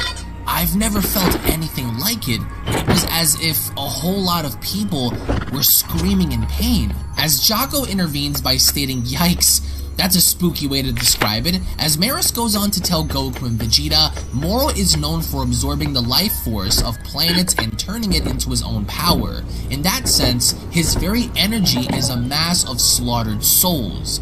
As Vegeta states, what the? Maris goes on to state that also explains why he's lived for so long. As Goku asks, well, how many people has he killed? As Maris replies, it's more like entire planets. Far too many to count. He sounds like bad news. As Maris and our heroes continue their pursuit against Moro, we find ourselves deep within the void of space as an unknown ship seems to be traveling, and inside of this ship, we find Moro. As Moro seems to be sitting down with someone who represents that of the Frieza Force. As this individual is piloting the ship, he goes on to turn around and asking Moro, what is it? As Moro goes on to tell the pilot, someone is seeking me. As the pilot states, really? Has the Galactic Patrol found us already? As Moro looks around very calmly, he goes on to tell the pilot, in my time away, life has managed to grow and spread throughout the universe. As the pilot states, true, I mean, you've been locked up now for 10 million years, remember? As Moro puts his hand on his head, the pilot goes on to ask, are you okay? As Moro goes on to state, scanning alone has taken me to my limit. My magical abilities are in a pathetic state. As the pilot goes on to respond to Moro by stating, well, we're almost at our destination, so hang on tight just a little longer. As Moro states, indeed, I can hardly wait. Right, but I'll speed it up. As they seem to be heading somewhere, Moro implies that there's too much life spreading all throughout the universe since his absence, which only indicates that since Moro was around, he was the sole person responsible in taking the life force of not only planets, but people during his reign. As back on the ship, Jocko goes on to ask, so where exactly is Moro headed then? I mean, there are no planets with life in that direction, so what do you think he wants? As Goku goes on to state, no, wait, I've been out there before. As Vegeta states, what? When? What's over there? As Goku states, pretty sure it was when I went to go see Dende. Dende? So, it's the planet the Namekians moved to. As Jocko states, well, start talking. I thought their whole race got wiped out when Namek blew up. As Goku states, nope. We managed to save them all, but for their own safety, nobody was supposed to know where they were living. As Maris states, well, now that Moro's magic has returned to him, he's likely capable of scanning for planets with life. And if the Namekians are truly alive, then Moro's goal must be, as one of the prisoners goes on to interrupt by stating, I hear those Namek folks got some wish-granting balls. As they all turn around, Jocko goes on to cry out, wish-granting balls? You mean the Dragon Balls? Hey, start talking! How do you know about the Dragon Balls? As they go on to state, well, back when I was doing hard time in the Galactic Prison, one of my fellow prisoners was a deserter from Frieza's army, see? He told me a tale or two. The guy said that Frieza himself once went to Namek looking for these balls, which implies the pilot that is piloting Moro's ship. As Vegeta goes on to state, more of Frieza's dregs just flapping their gums and stirring trouble. As the prisoner goes on to state, well, now I ain't interested unless there's a profit to be made, so I didn't pay this tale much mind. But your reaction just now, cop, that tells me it's all true, ain't it? As Jocko states, whoops, the prisoner continues, this former goon of Frieza's was looking for someone strong to help him find these balls. So, odds are he got word around to the strongest, baddest guy in the prison, Moro. As Jocko states, well, this is bad, so now we know the intention. One of Frieza's former members is out there looking for the Dragon Balls, and he was seeking someone strong and using these Dragon Balls to his advantage. As Vegeta goes on to state, meaning Moro is after the Namekian Dragon Balls. As Mara states, well, there's a high probability, yes. As Goku states, well, what do you think Moro would wish for, though?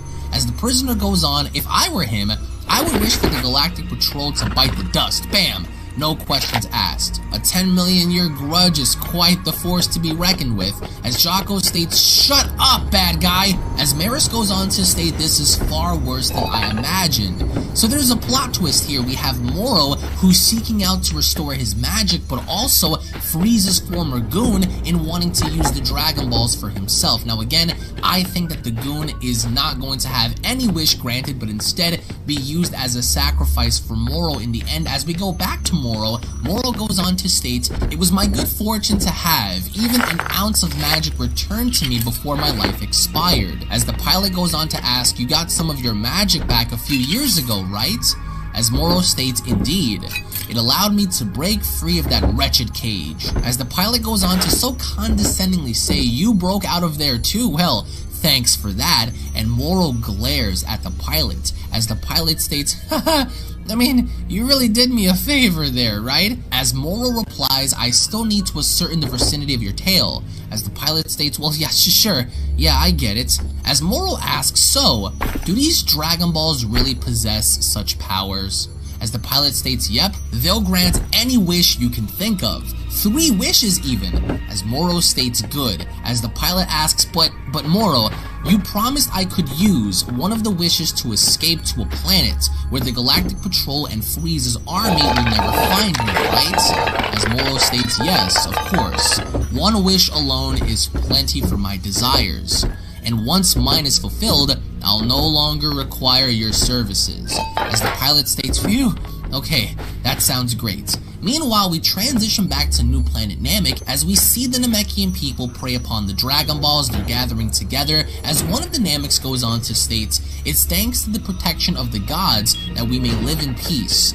We mustn't forget to be grateful. As the younglings state, yes, Elder. As the Elder goes on, and this peace must be guarded at all costs. So one of the main focuses and reasons as to why Moro and the pilot agreed on getting the Namekian Dragon Balls instead of Earth's is due to the Namek's Dragon Balls in allowing the host to have more than just 1 wish. Moro having 1, the pilot having 1, but then again, if the dragon were to be summoned, I'm fairly certain Moro would have 2, perhaps killing off and getting rid of the pilot and getting the wishes for himself. As we see the Namekian people, they seem to be at harmony and peace. Everyone seems to be enjoying themselves and going about their day with no problems until they spot a ship in the sky. And on this ship, Goku goes on to ask, well, what do we do? He's gonna touch down on New Namek any minute now. As Vegeta goes on, we can't simply wait around for Boo to wake up.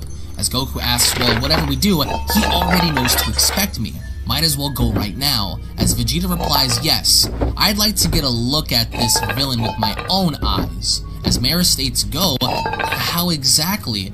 Even in the spaceship, we couldn't really hope to arrive before Moro. As Goku grabs onto Vegeta's hand, he looks at Marison stating, I've got instant teleportation. As they immediately vanish from the ship, Maris goes on to state they mustn't. Confronting Moro now is far too dangerous. As Vegeta and Goku land on New Namek, the Namekian Elder goes on to ask, who is this now? As Goku turns around, he goes on to state, hiya, remember me? Son Goku, it's wonderful to see you in good health. Yep, I'm doing good, thanks. As Vegeta goes on to tell Goku, look, Kakarot. As they look up in the sky, they notice Moro's ship. As Goku goes on to state, right, with the Elder asking what's going on here. And as Moro looks down from the window, he goes on to tell the pilot, the one seeking me earlier has come to this planet. I don't know how he crossed such a distance, but it would seem like he's here to apprehend me. As the pilot states, darn Galactic Patrol, they obviously don't value their lives if they're itching to tangle with you, Moro. And as Moro looks closer on the window, he begins to grin. As he looks down at Goku, he goes on to state this one has spectacular energy.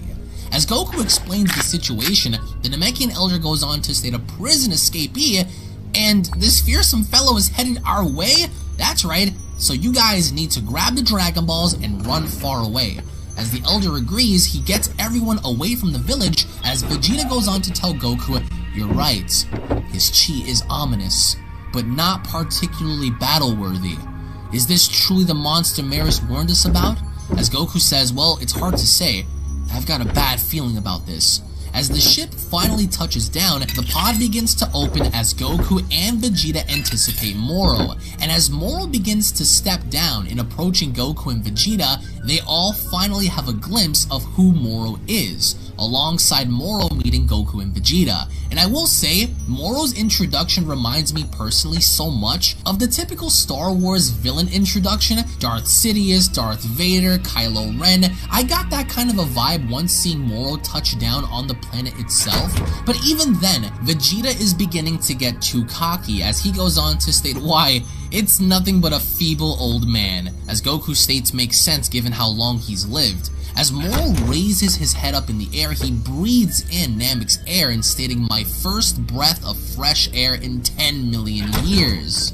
As though I am born again." As the pilot looks out the window, he spots Vegeta and stating, "Is that Vegeta? Why is he here?" As Goku goes on to ask Moro, "Hey, I'm guessing you're Moro, right? We've heard that you've done some nasty things." As Goku goes on, "So how about you turn around and go right back to prison?" Moro looks at Goku but doesn't acknowledge him, but instead, he looks on over inside one of the huts, as he spots a little Namekian boy inside. As Moro grins, he immediately sticks his hand out, enforcing the boy out of his home. As Goku and Vegeta look on, Moro is seen grabbing onto the Namekian child by the neck as Goku cries out, "Oh no, what's your scheme? Let him go!" As Moro goes on, "Worry not.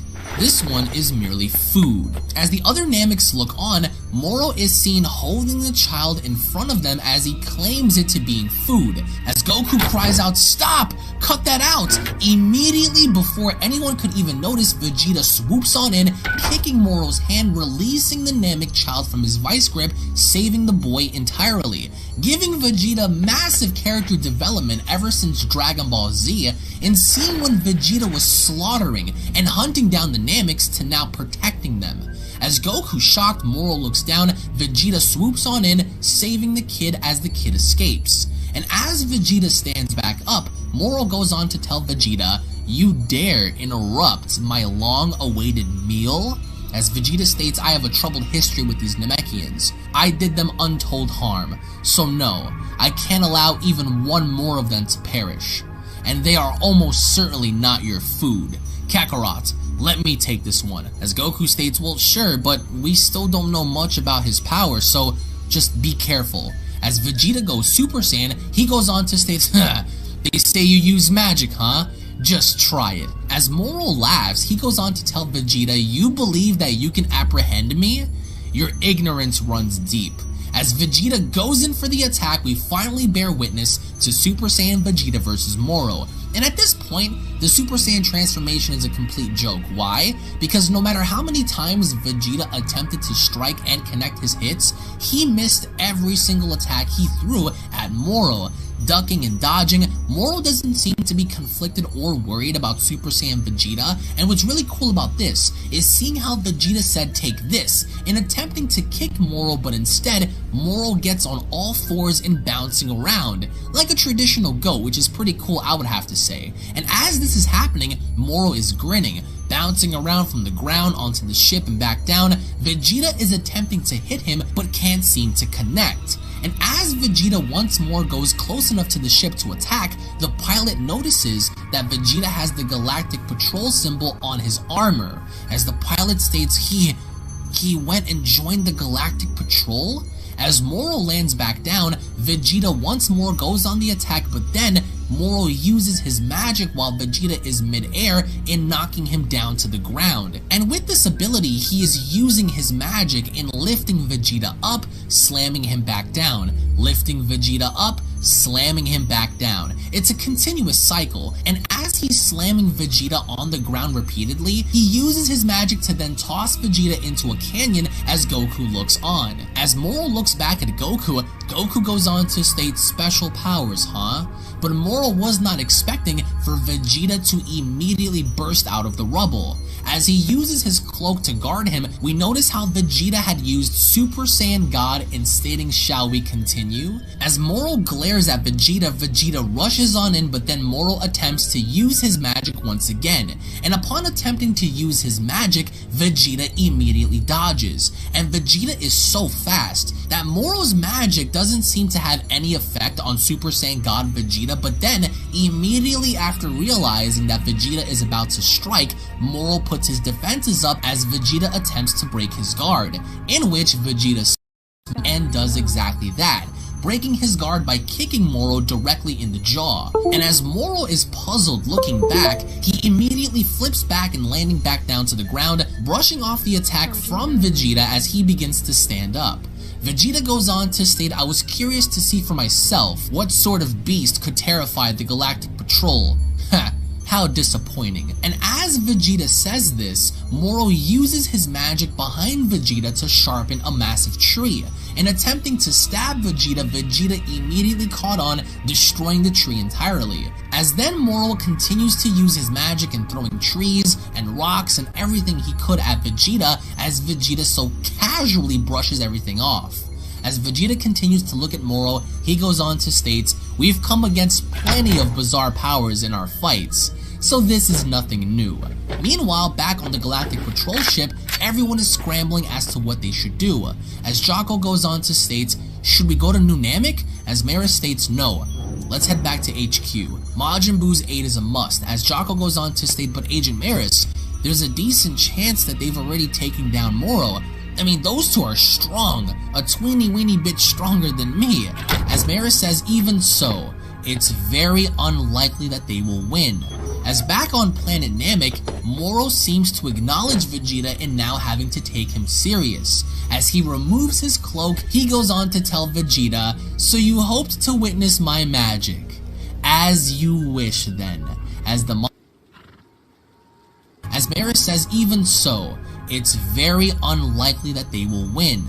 As back on planet Namek, Moro seems to acknowledge Vegeta in now having to take him serious. As he removes his cloak, he goes on to tell Vegeta, "So you hoped to witness my magic? As you wish then." As the manga chapter comes to a close. Now this manga chapter particularly sets up the narratives for number 1, Moro wanting the Dragon Balls, number 2, his pilot wanting the Dragon Balls, number 3, the acknowledgement that right now at this current point in time, Moro's battle power according to Vegeta and Goku is weak, but number 4, Moro's magic and abilities are what makes him very dangerous. As Maris even states this by claiming as strong as Goku and Vegeta are right now, they simply do not understand or comprehend what they're up against right now. And Moro seems to also have a very deep-rooted agenda in wiping out most of the life, if not all, within the entire universe. Which again, one of the many reasons as to why Moro had been alive this entire time was the energy consumption of planets and all the souls that resided on those planets. So again, the point is made that the reason why Moro had been alive for so long is his consumption of souls and energy that kept him alive this entire time. As Goku even went on to state that Moro's energy felt like lots of people were screaming tormented souls, which kind of reminds me of Imperfect Cell from Dragon Ball Z when he was consuming and eating people, which nonetheless now we understand that Moro is very agile, and just because he's old doesn't make him any weaker than what he is, but perhaps what he's going to intend in using the Dragon Balls for is what's most interesting about the story. So Super Saiyan God Vegeta vs. Moro is going to be up next for manga chapter number 45 in February. So again, I want to get your thoughts down below. What are your thoughts on Moro? What are your thoughts on the entire narrative that Moro wants to seek out the Dragon Balls for? What are your thoughts on Vegeta vs. Moro? And what do you expect to see in the upcoming manga chapter? Thank you all so much for watching, guys. Once more, if you guys are new to this channel, channel. Don't forget to go ahead and smash that subscribe button, turn on all notifications if you guys enjoyed the manga chapter, slap a like down below, tune back in for the next video, and I'll be seeing you all down in the comment section below. Have a great day, everybody. Peace.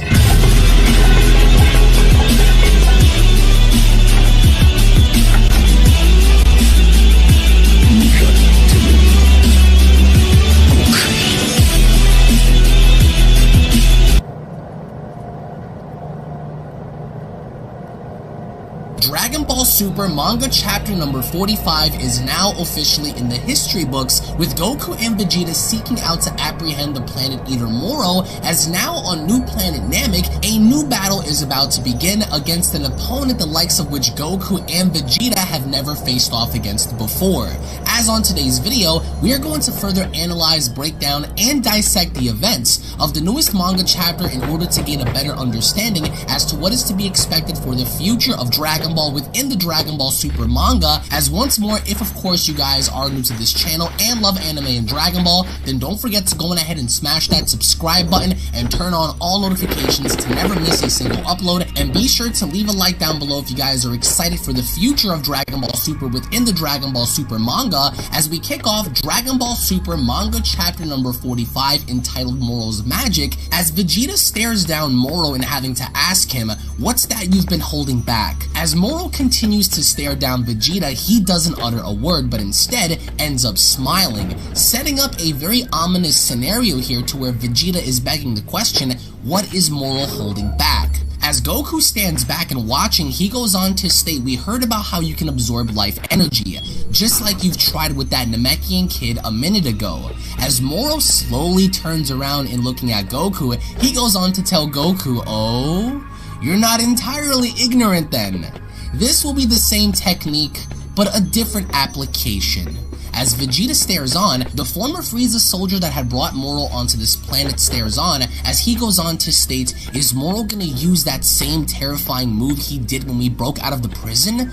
Maybe I should put some distance between me and this fight." As he seems to be aware of Moro's technique, the same technique that he used to break out of the prison. As back in space on the Galactic Patrol ship, Maris and Jocko begin to speak, as Jocko goes on to ask, "So this energy absorber move is the one to watch out for?" As Maris states, "Yes, and it involves more than just absorbing a planet's life energy.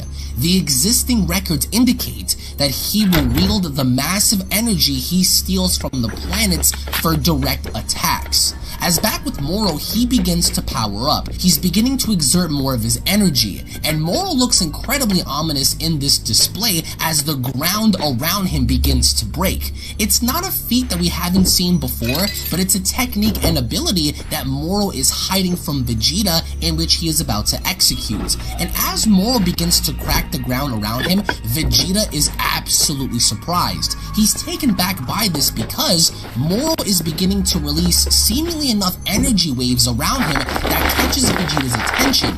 As Moro smiles, Vegeta goes on to ask, What is that technique?" But Moro doesn't utter a single word. With all of this energy surrounding Moro, he begins to simply flick his wrist upwards, as the energy he had created is now beginning to attack Vegeta. As again, bear in mind, Vegeta is in his Super Saiyan God form. So Moro so casually is beginning to push Vegeta back. As Goku himself seems to be very startled, Vegeta lands on his feet and he goes on to ask, "What the?" With Moro having to reply, "With this move, I attack with the life energy of the very planet we stand on. The magnitude comes not from my own power, but from the planet itself. And I must say, this planet Namek possesses exponential energy." In smiling at Vegeta, Moro is using the very essence of the energy of new planet Namek and manipulating that against Vegeta himself. So he uses the life energy of the planet that he is currently on and weaponizing that to his advantage. As Vegeta has no idea what to do, Vegeta's bouncing around, he's getting hit left and right, and Vegeta begins to understand right then and there that this has become a real problem. As Vegeta attempts to escape this, Moro so casually uses his hands and fingers in manipulating the energy and targeting Vegeta directly. As Vegeta gets hit from the front, he gets hit from behind, he's getting hit from all sides. As Vegeta flies up in the sky, he goes on to state, damn it, I guess I have to escape up in the air. As Goku cries out, Vegeta, be careful! As Vegeta looks behind him, the energy that was once down on the ground is now up in the sky as well. Moro is able to manipulate this energy in targeting that wherever he chooses. In this case, Vegeta while he's flying in the sky. And as Vegeta turns around, he gets hit with the energy of New Planet Namek. As over out in the distance, there is a huge uproar happening as the Namekian people go on to state the land itself, it quakes. What sort of battle is being waged? As we go back to Moro, we notice how the land around him is beginning to become very barren. As Vegeta bursts out through the rubble, he goes right for Moro as he seems to be very enraged. And for rightful reasons. As Vegeta bursts out of the rubble and using more of his energy to attack Moro, Moro immediately moves his hands up as he is shielded by the very energy of New Planet Namek.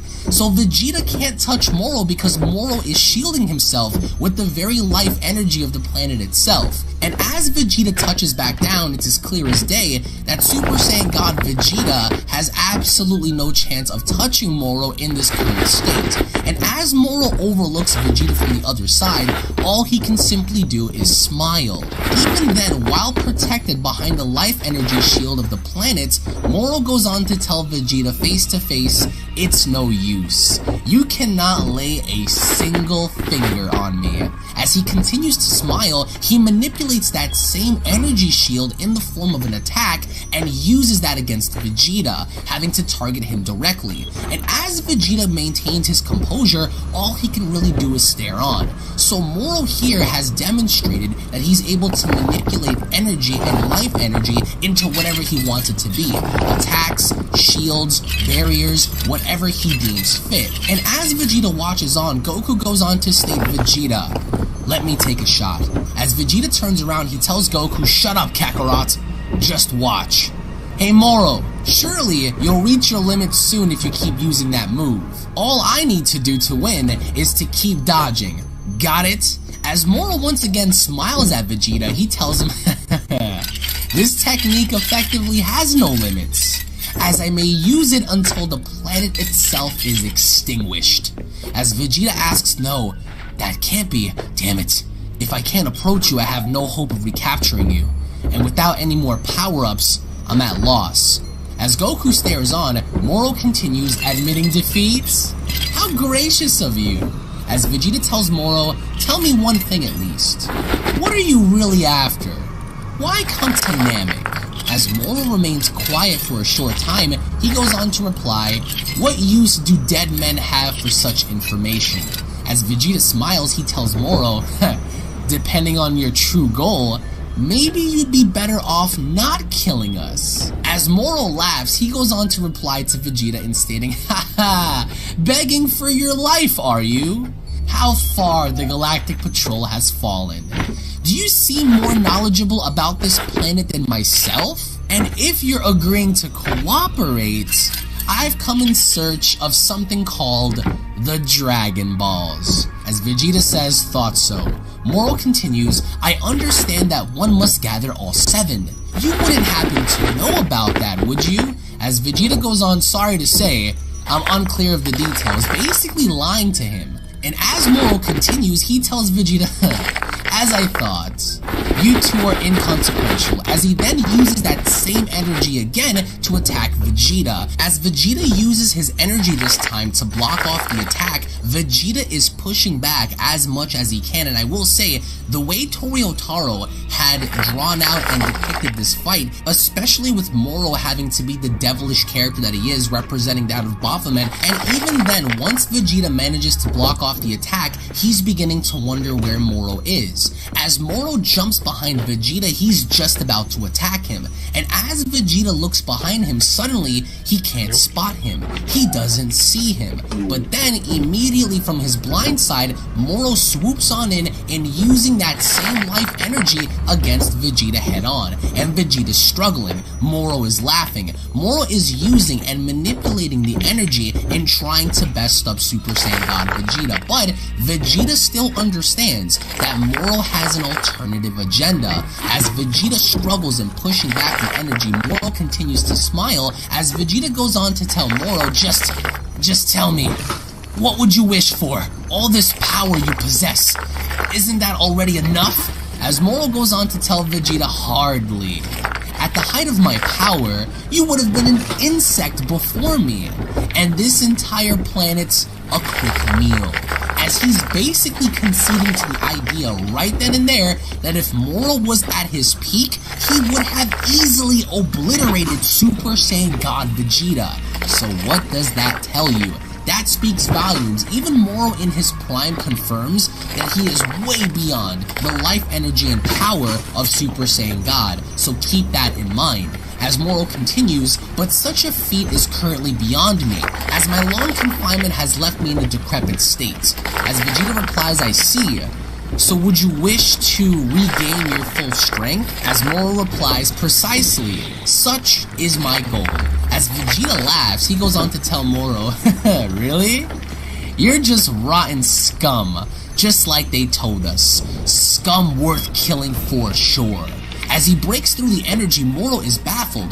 Vegeta continues to push, and push, and push, as finally a very familiar aura begins to overtake his god powers, as now Vegeta goes from Super Saiyan God to Super Saiyan Blue, completely blowing away the life energy that Moro had just used against Vegeta. But with Moro having to be incredibly agile, he moves out of the way, just nearly avoiding Vegeta's attack.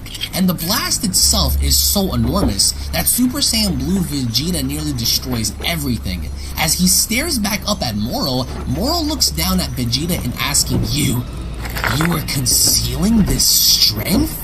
As Vegeta states, just like you were hiding your true intent, right? And back inside the ship, Frieza's ex-soldier goes on to state, what? Vegeta just powered up even more? As Goku laughs, he goes on to state, letting him get all cocky to get him to talk, huh? Smooth move, Vegeta. So Vegeta's initial plan was to simply make Moro talk, and Moro bit the bait. But Moro now is incredibly angry. As he begins to manipulate more of the life energy of New Planet Namek, he summons that upon will and unleashing these attacks directly at Vegeta. As Vegeta stands there, he doesn't seem to be concerned at all. As once more Vegeta powers up yet again into the same form that we saw Vegeta use against Jiren in the Tournament of Power, assumingly either perfected mastered Super Saiyan Blue or, of course, Super Saiyan Blue Evolution Vegeta. This is not Kaioken Vegeta, that was all phony baloney. And as Vegeta makes his move, he's ducking the attacks, he's avoiding the life energy itself, and I love how Moro is beginning to get very, very frustrated because Vegeta had not only increased his power, but also increased his speed. And Moro sees this. Moro is jumping back. Moro is trying to use more of the life energy to his disposal and targeting Vegeta directly, but none of the energy attacks seem to be connecting because Vegeta is simply too fast. Of course, Vegeta having to gain such a huge Zenkai boost from the Tournament of Power, he has grown so much in ability and power that Moro is now beginning to question on whether or not he can hit him.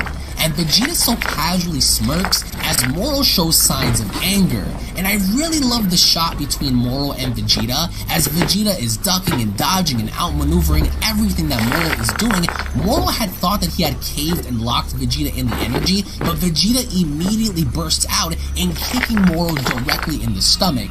And Vegeta kicks Moro so hard, he even smirks while doing so. And as Moro hits the ground with such force, the individual inside of the ship is about to take off and stating, when did he get so strong? Yikes. If Moro actually loses, I'm heading back to the slammer. As Vegeta powers down, Goku looks on as he also begins to stare out at the trees, the animals, his own hands. Something's wrong. something seems to be catching Goku's attention to where even Vegeta seems to be disacknowledging it, as Moro is shown slowly rising out of the water, which I will say looks very devious. He emerges from the water not saying a word but simply staring at Vegeta. As Vegeta goes on to tell Moro, I don't care what sort of villain you are, but I won't sit by while this planet suffers, which means you need to be eliminated. As Goku quickly cries out, be on guard, Vegeta! Something weird is going on. As Vegeta asks what, we notice the spaceship taking off as the individual goes on to state, I ain't going back to that prison, this is my chance to split! And as he takes off, this was the distraction that was needed for Moro to now use that to his advantage. As he catches on, he immediately unleashes energy attacks directly at Goku and Vegeta. As they're getting hit, Vegeta sideswipes the debris away trying to figure out what had just happened. So Moro quickly used that to his advantage to simply create a distraction. And as Vegeta looks on, he notices that Moro isn't there. As Vegeta goes on and stating, where did that scum slink off to? As Goku cries out, there Vegeta! As they look up on top of a cliff, we notice how Moro is consuming and creating a massive spherical energy ball above him. And as he's creating this, Vegeta goes on to ask, what are you up to now? Make that as big as you like. Your technique is useless against me now. As Moro smiles, he's creating and making this energy ball bigger and bigger and bigger, and Goku looks on as he notices the life energy of the plants, the animals, the people, the trees all beginning to leave their body, leave their essence, as even when we go back to the Namekians, some of the Namekians go on to state something's wrong with the planet, something's happening, hey, the Elder entrusted you with the Dragon Balls. Don't be so careless. As he attempts to grab the Dragon Ball, all of a sudden, he feels weak. He begins to drop down to the ground. The Namekian people seem to be affected by this. Now you have to ask yourself, where have we seen this before? The Spirit Bomb. As we go back to Moro, Moro creates somewhat of a Genki Dama-like attack, except it's not quite an actual spirit bomb, but the actual sphere itself does contain, the Genki of animals, plants, and everything from the planets, as Goku goes on to state, shouldn't we just attack while he's just charging up Vegeta? As out of nowhere, he charges up the attack, but then condenses everything. He condenses this sphere small enough to where he's actually able to put it in the palm of his hand.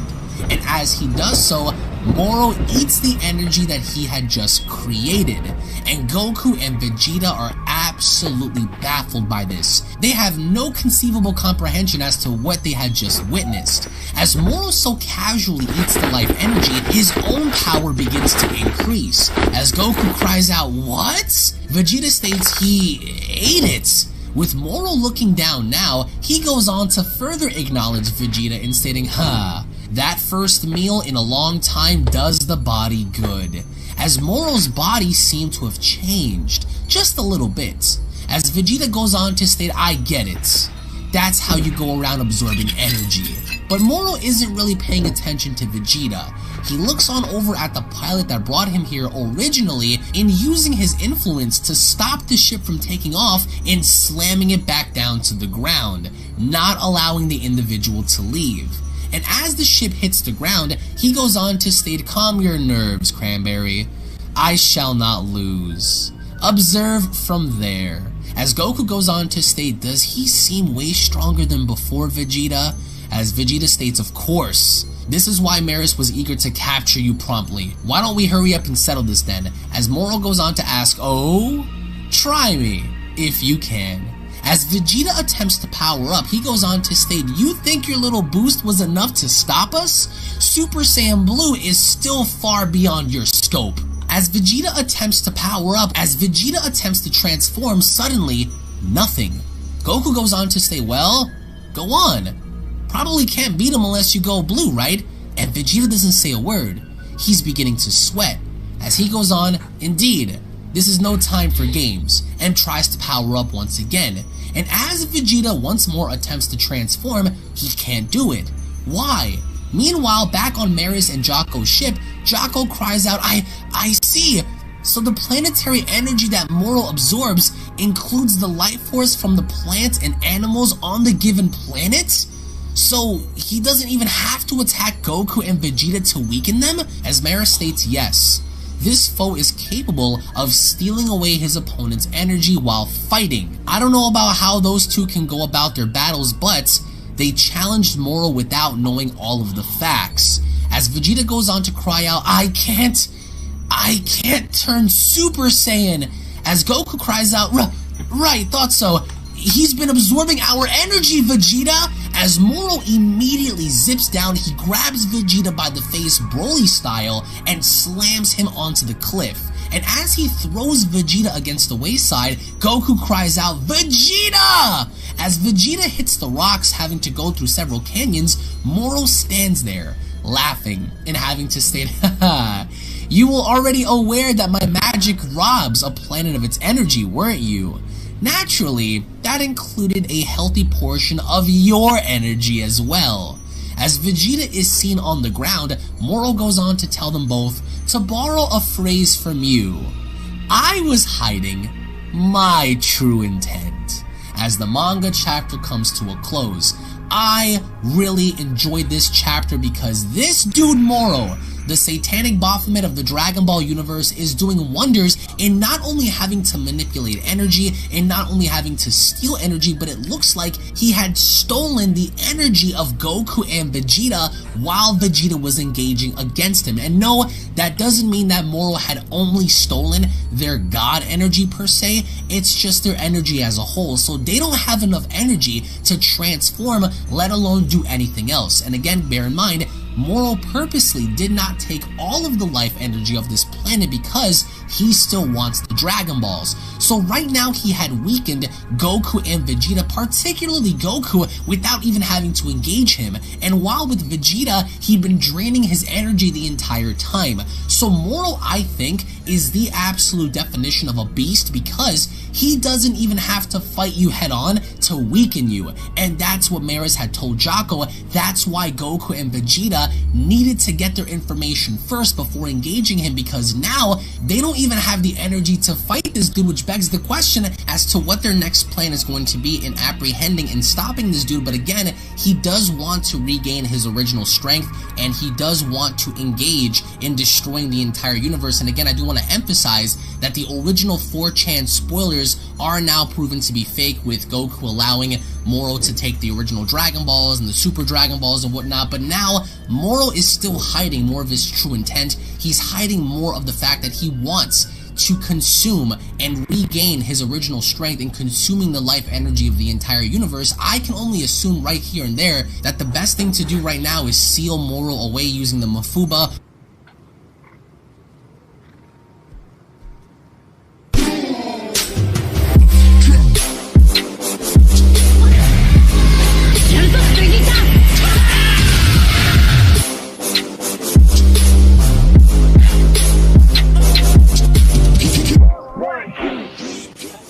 Dragon Ball Super manga chapter number 46 is now officially in the history books, as Goku and Vegeta are faced off against an opponent who can seemingly enough get stronger by absorbing the very life energy of not only the planet that they reside on, but also themselves subconsciously without knowing, as Goku and Vegeta right now are faced off against an opponent that seems to be getting ever so powerful while they continue to grow ever so weaker in combat. As once more, before we begin, if you are new to this channel and enjoy Dragon Ball and anime, don't forget to go ahead and smash that subscribe button and turn on all notifications to never miss a single upload, alongside being in the loop for all latest news, information, and updates in regards to Dragon Ball Super and the Dragon Ball Super manga. So be sure to go ahead and punch that subscribe button and slap a like down below if you guys are excited to see what's to come in the future of Dragon Ball Super in connection to the manga, as we kick off Dragon Ball Super manga chapter number 46 entitled Namek in decline, with Moro having to forcefully push Vegeta through the cliffside across the field, as Moro seems to not only have the upper hand against Vegeta, but is now switching and redirecting his focus in punishing Vegeta. And as we see Moro forcefully push Vegeta through the landscape as Vegeta begins to descend in the water, the only other person that has any sort of chance in combating against Moro right now is Goku. As Goku goes on to state, "Stop you!" he immediately takes action in charging directly at Moro. And as Goku charges towards Moro's direction, Moro, while still having his hand out and pushing Vegeta, casually is able to block off Goku's kick. And in a very similar fashion, just as we've seen with Dragon Ball Super Broly, Moro so casually grabs onto Goku's foot as Goku is unaware to what Moro is about to do, which he then later proceeds to take Goku over his shoulder and slamming his body directly onto the ground with such force and such precision that not only is Moro slamming Goku across the ground, but he's also slamming him side to side. So at this point, while Goku is unable to tap into his Super Saiyan transformation, Moro has gained enough energy right now to sustain himself to where he's casually able to flick around base Goku without any effort. Now keep in mind, again, this is very similar to what we've seen Broly do to Super Saiyan God Goku, and now we have Moro just so casually doing it to Goku as once more he proceeds to slam Goku behind him before tossing him out in the distance. And as Moro tosses Goku's body against the cliffside, he proceeds to use the planet's energy later on to fully take control over Goku in punishing him that much more. So not only is Goku at a disadvantage in not being able to use more of his energy against him, but now Moro is continuously manipulating the energy of the planet and weaponizing that to his advantage. And as we see Goku burst out of the ground, he proceeds to go on and state, "Darn it, I'm totally drained."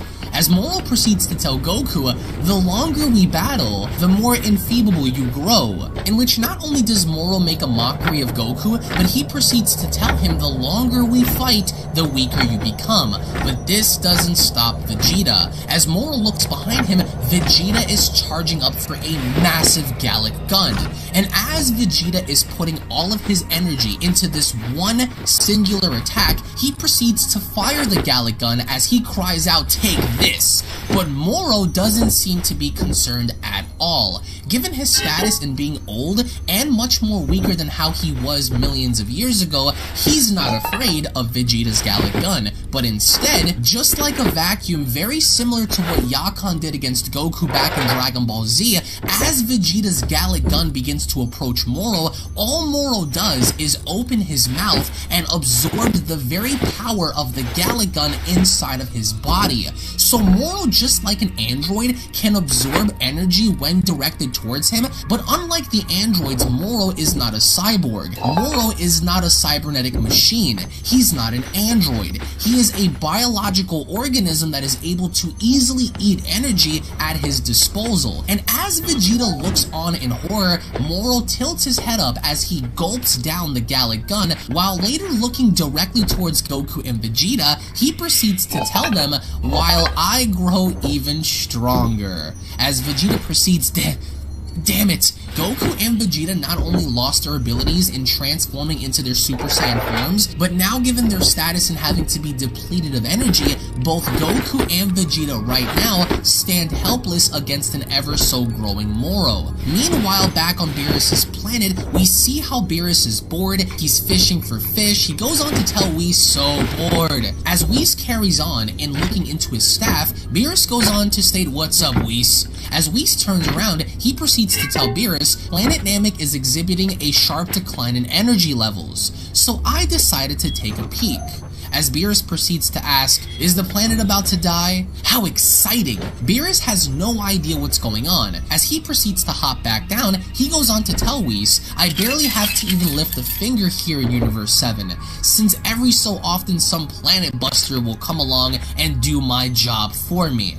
Cause I'm super busy, clearly. Which in and of itself, Beerus is admitting that he's not only super lazy, but he enjoys the position in being a lazy destroyer. As Beerus proceeds to catch the fish, he goes on to cry out, "Gotcha!" As Whis goes on to tell him, "Didn't you just say you were bored?" As Beerus proceeds to respond, "Exactly. So I'm busy killing time." Simply by having to catch fish. As Beerus proceeds to cry out to the Oracle Fish, he goes on to state, "Hey, Oracle Fish, is this your catch of the day?" And the Oracle Fish is pissed. He goes on to tell Beerus, "This is a fishing contest. You can't just use your hands. That's a violation of the rules, so you lose." So Beerus at this point is so bored that he's participating in a fishing contest with a fish to catch fish just to simply kill time.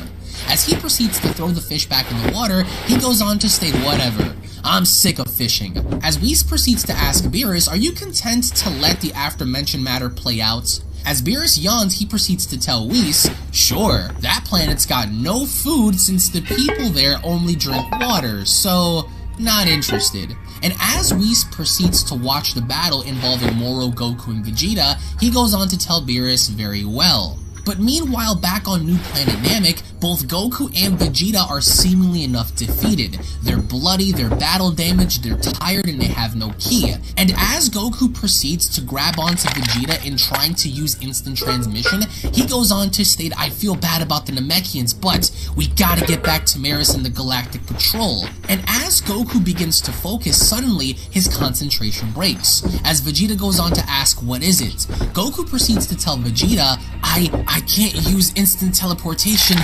Not enough chi." And as they both realize this revelation, they both proceed to look up as an oncoming energy attack is heading right for them. Luckily enough, Goku and Vegeta do move away quick enough, but they're initially caught within the blast radius. As Goku and Vegeta get hit by this massive attack, we notice how they both go flying out in the distance, paying the ultimate price in not having to think on time. And as the initial blast hits Goku and Vegeta, everything around them, which includes villages and the people around the villages, are completely blown away. As some of the Namekian people go on to state, "That did some real damage.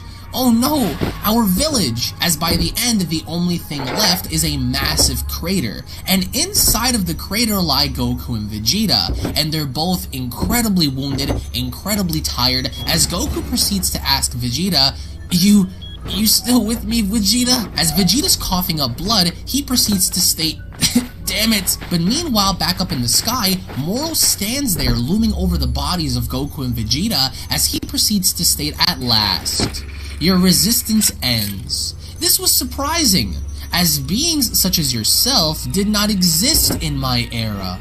The only one who stood in my way was the great Lord of Lords, who stole my abilities. And as he begins to descend back down, he proceeds to knee Goku with such force in the gut to where Goku is not only coughing up blood, but to further shut Goku up, he grabs him by the throat. As he proceeds to look down and telling Goku, "However, I ought to mention that you two never were a threat to me." As he proceeds to cling onto Goku's neck, squeezing his esophagus, using his magic, he instantly sticks his hands out and pulls Vegeta in his direction, in which then we see how he's not only clinging on to Goku's neck, but Vegeta's as well. As he proceeds to tell them, in fact, "I welcome your presence. Why? Because you will allow me to grow even more powerful." So not only does Moro admit that back during his time the Saiyans never existed, but he also went as far as to tell them that both Goku and Vegeta, after the Tournament of Power, after Dragon Ball Super Broly, were never a threat to him to begin with. And that is scary.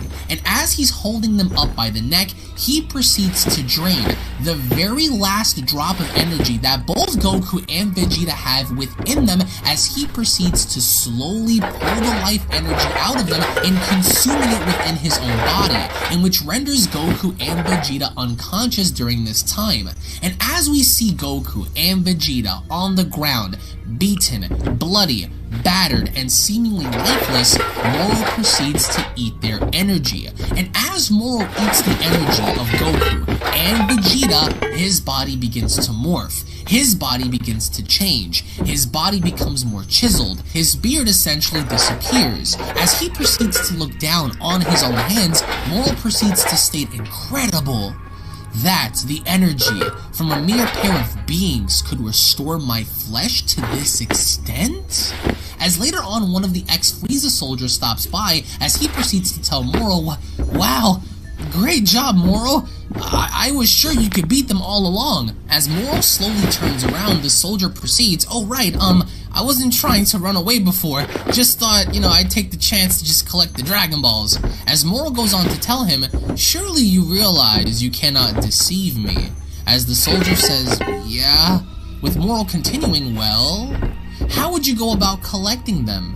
The soldier begins to stagger as he goes on to state, well, he clicks onto one of his scouter devices as he goes on to state, I can pinpoint their villages within this scouter. Each village is in charge of one ball. So once you've found the villages, the rest is basically easy. And as Moro stares him down, he begins to smile because now Moro knows on what he needs to do. As he continues, the nearby Namekians have begun to scatter. As the soldier proceeds, oh duh, I forgot that you don't need a scouter, Moro. As Moro proceeds, I sense a number of locations where they gather. Would those be the villages you speak of? As the soldier says, probably yeah. Moro and the soldier proceed to walk away, as Moro goes on to state, let us begin with the closest one then. As the soldier responds, whatever you say. They board the ship, and as they board the ship, the soldier goes on to ask, by the way, are those two good and dead? And as Moro proceeds to sit, in a very awesome stance by the way, he proceeds to tell the soldier, those drained of their energy will perish on their own in short order. Their lives no longer concern me. So, let us proceed. And as they take off, we see the lifeless bodies of Goku and Vegeta in the canyons. But then we notice how a few Namekians proceed to go back down into the canyon as they cry out, hey, they're still breathing, quickly now, quickly, right. So in fact, Moro left them alive because he wants them to suffer a very slow death. Meanwhile, back on Earth, we notice a very pissed off Bulma with Hercule. As Bulma goes on to cry out, a week? I mean, really? It's only been a whole week since Vegeta and Goku just got up and vanished. Hey, Hercule. As Hercule states, well, yeah? Bulma proceeds to show him a paper as she goes on to state the jerks who kidnapped the boys had this mark on their uniforms, right? As Hercule says, well, sure did. As Bulma proceeds to go on and state that settles it. The Galactic Patrol's behind this, because she thinks that they kidnapped Goku and Vegeta. But meanwhile, Hercule goes on to ask, so, where are you headed? As Bulma proceeds to tell him my big sister's place. She's got a communicator that can get us in touch with Jocko. And as they take off, meanwhile, on the Galactic Patrol HQ, we notice how our heroes Maris and Jocko arrive. And as they arrive, a few of the other Galactic Patrols go on to state, welcome back, Agent Maris. Another day of hard work? As Maris goes on to state, I was informed that Majin Buu has awakened. Is that true? As they proceed to tell them yes, he woke not too long ago. As they proceed to ask where is he, the soldiers respond, the mess hall. This way, Agent Maris, Majin Buu is ravaging our food supply. As Maris goes on to state, I'll be right there. So Majin Buu is in fact awake. As Maris proceeds to tell one of the agents, keep the ship ready to depart for planet Namek at a moment's notice. As they proceed to state roger that, Jocko goes on to state, hey you two, we've got a gang locked up on the ship. I need you to escort them to the Galactic Prison. As they all agree, one of them goes on to state, oh, by the way, we have a phone call for you. As Jocko goes on to ask, a call? From me? From mommy maybe? I mean, I hope she got the birthday card I sent her. As one of them proceeds to go on and state, well no, the caller ID states that it's an individual named Tights. As Jocko goes on to ask, Tights? Meanwhile, back with Tights on an unknown island, Bulma cries out, you made them join the Galactic Patrol?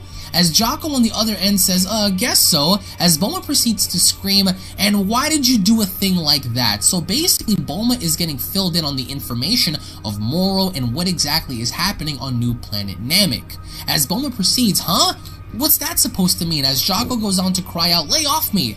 They used instant transmission like poof. I couldn't stop them.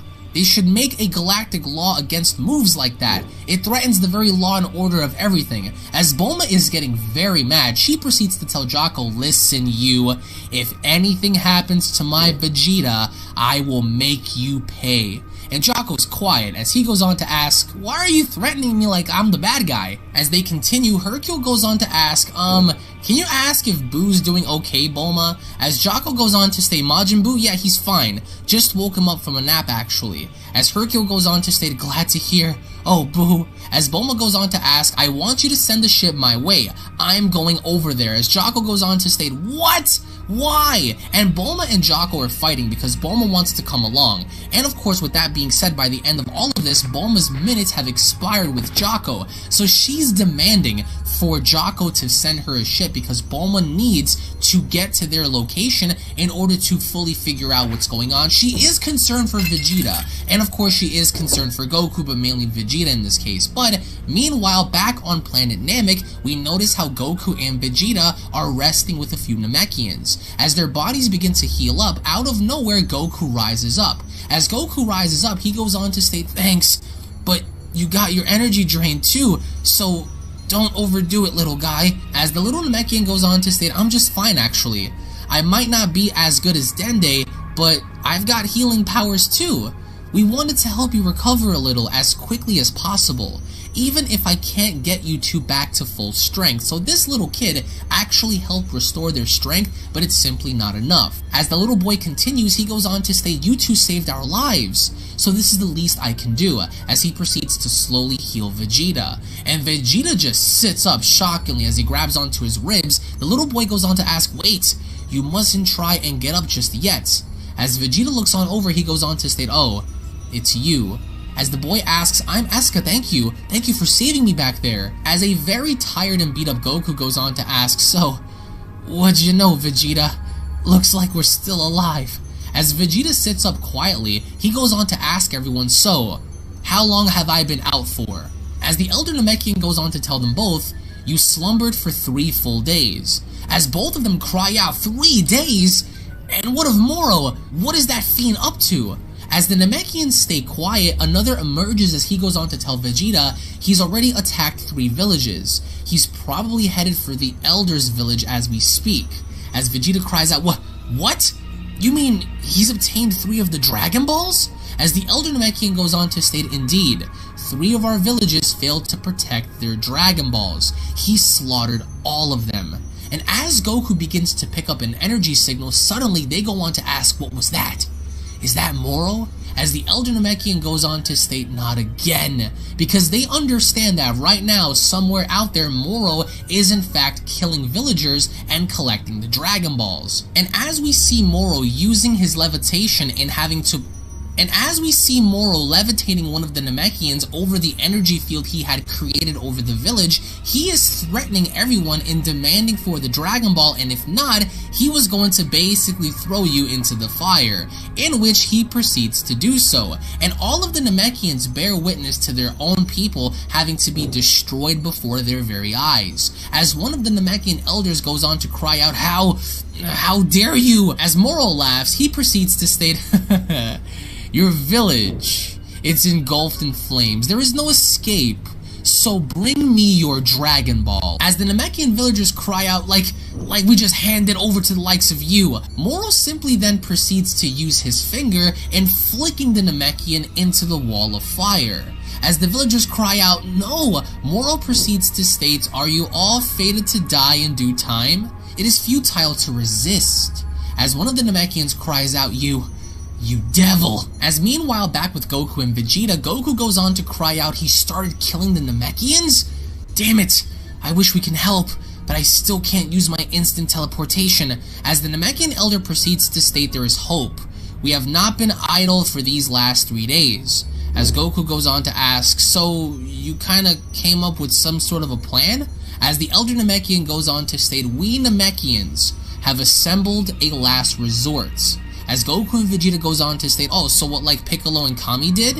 As the Elder Namekian goes on to tell them both, the strongest warriors from the villages have been combining for this very fight. As we see many Namekians begin to fly towards Moro's direction, the insinuation is that many Namekians have fused into one, creating three beings in their hopes of destroying Moro completely. And as we see them flying towards Moro's direction, the Elder Namekian proceeds to state, when several dozen Namekians assimilate, the resulting warriors can defeat any evil that may threaten us. This is how our tribe has protected itself throughout the ages. And as these warriors proceed to land back down, one of the elders goes on to tell Moro, you've had it your way, but that ends now. And as Moro proceeds to stand there, out of nowhere, Moro goes on to state, oh, how do you mean? As the elder goes on to tell him, the savior of all Namekians will be upon us shortly.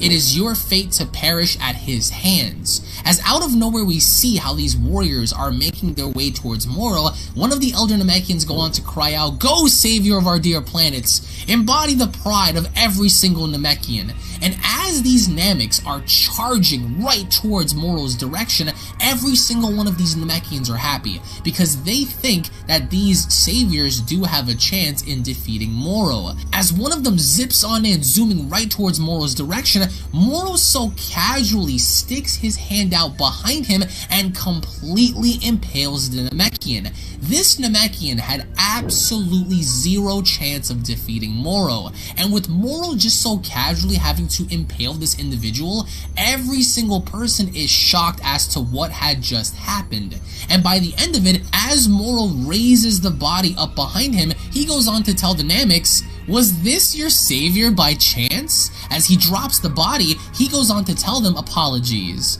He was dead before I can even see his face. As the manga chapter comes to a close, this was an incredible story. This just goes to show that Moro is everything Zamasu, Goku Black, and Merged Zamasu ought to have been in Dragon Ball Super. Now again, this begs the question, with Majin Buu having to now be awakened, what does this mean going forward? Is Majin Buu going to be the key factor in which is going to lead into Moro's defeat? How is Goku and Vegeta going to pull themselves together in this situation, having to fight an even stronger Moro, and then having to see Moro basically confirm that they never had a chance to begin with? Moro is in fact one of the most powerful entities that Goku and Vegeta have ever fought before, and to me, this was one of my favorite stories in seeing, you know, the way Moro was depicted in this chapter among the others, in the way Moro executed not only his own abilities against Goku and Vegeta, but also going as far as to leave them to suffer, killing off the Namekian people. Of course, Moro still wants to use the Dragon Balls to make his wish, but the question is that going to happen, and will he have his wish fulfilled? But more importantly, what about Beerus? Why does Beerus enjoy being lazy? Is he in fact going to be directly involved in some way, shape, or form? Can this be the only opportunity that he may have in helping Goku and Vegeta? Let me know your thoughts in the comment section below, guys. Thank you all so much for watching once more if you guys are new to the channel, and of course love Dragon Ball and anime. Don't forget to go ahead and smash that subscribe button, turn on all notifications, slap a like down below if you guys enjoyed it, tune back in for the next video, and I'll be seeing each and every single one of you guys down in the comment section below. Have a great day, everybody. Peace. This is the Galactic Emperor of the Universe, and of course I'm here to tell you to subscribe to Unrelent Gaming and all his social media platforms. Also, don't forget to turn on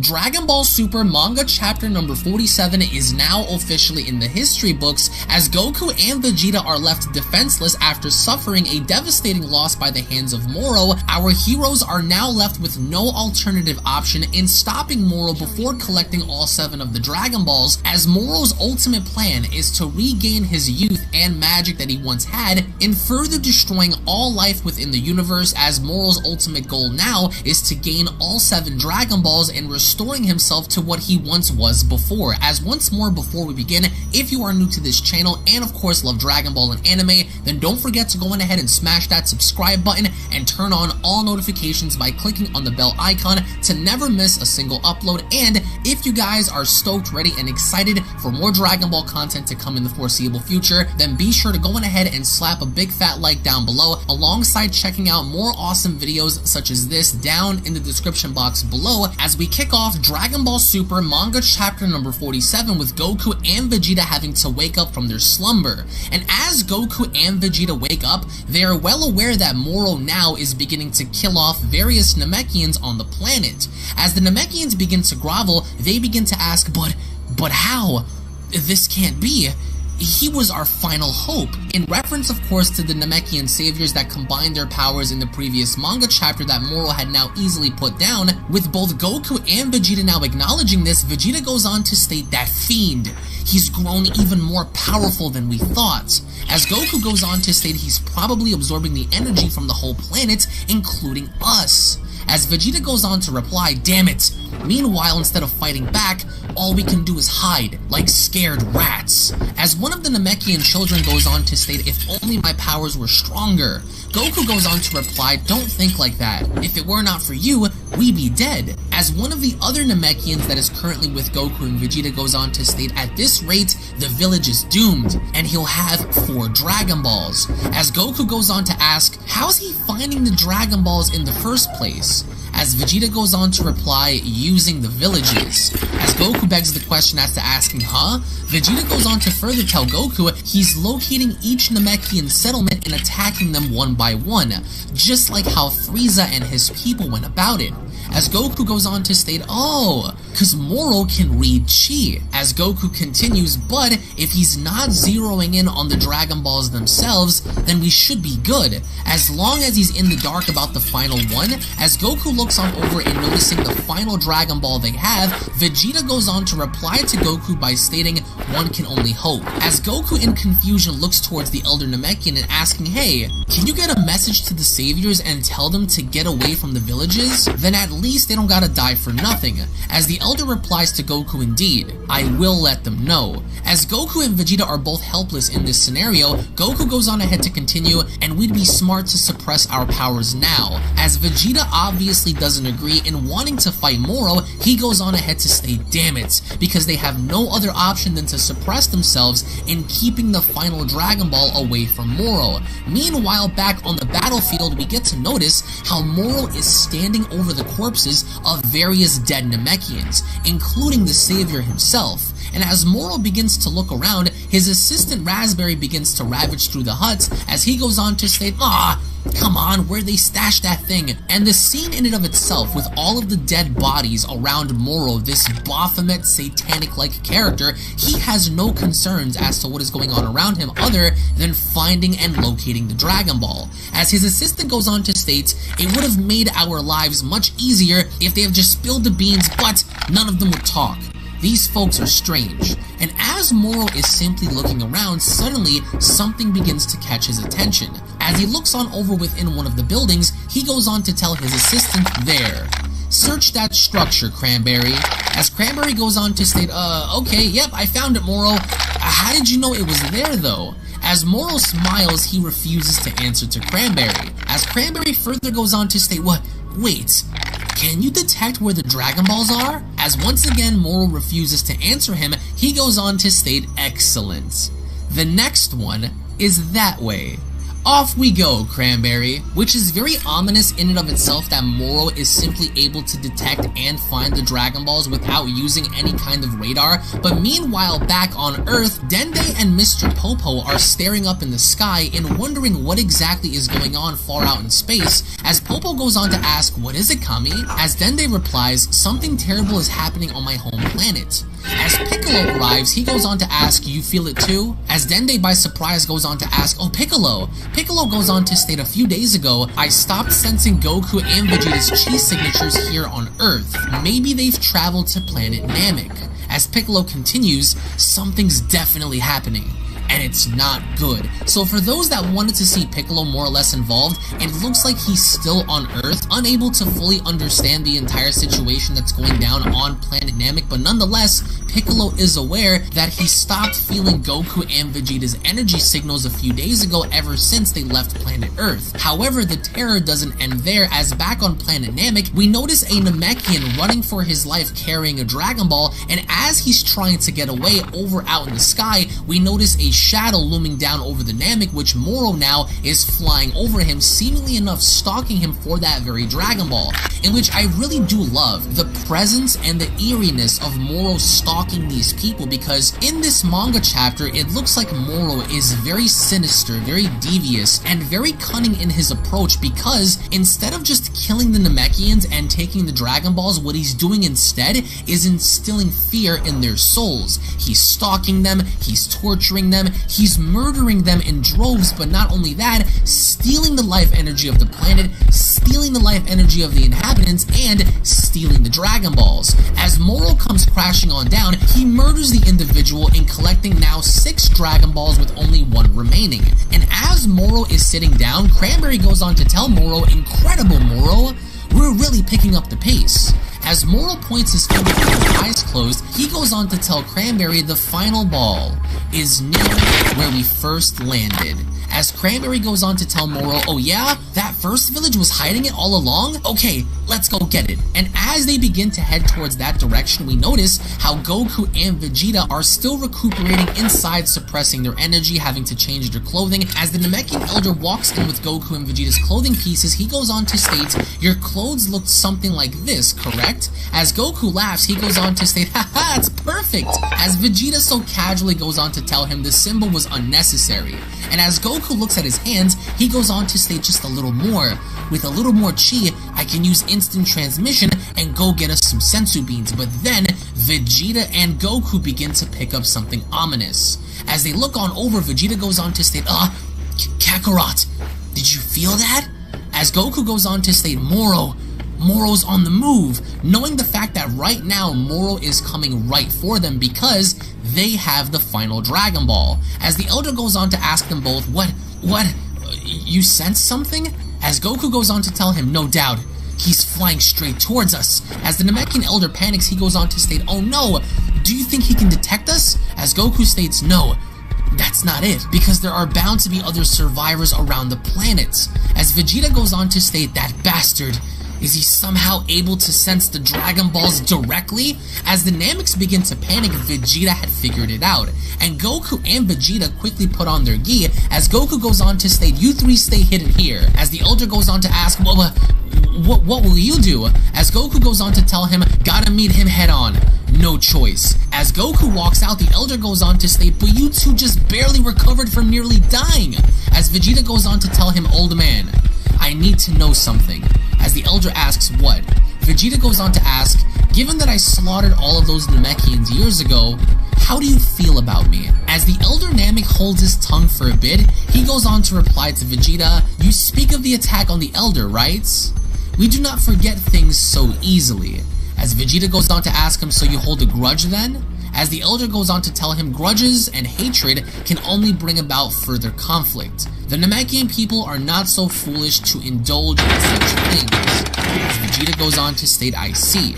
The Namek goes on to tell him, "We only wish to preserve peace on our homeworld, nothing more." As meanwhile, Goku stands in anticipation waiting for Moro on a cliff, Vegeta soon after joins him as he goes on to tell him, "Kakarot, if you survive, make restoring this planet to how it once was your top priority." As Goku's surprised by what Vegeta said, he goes on to state, okay?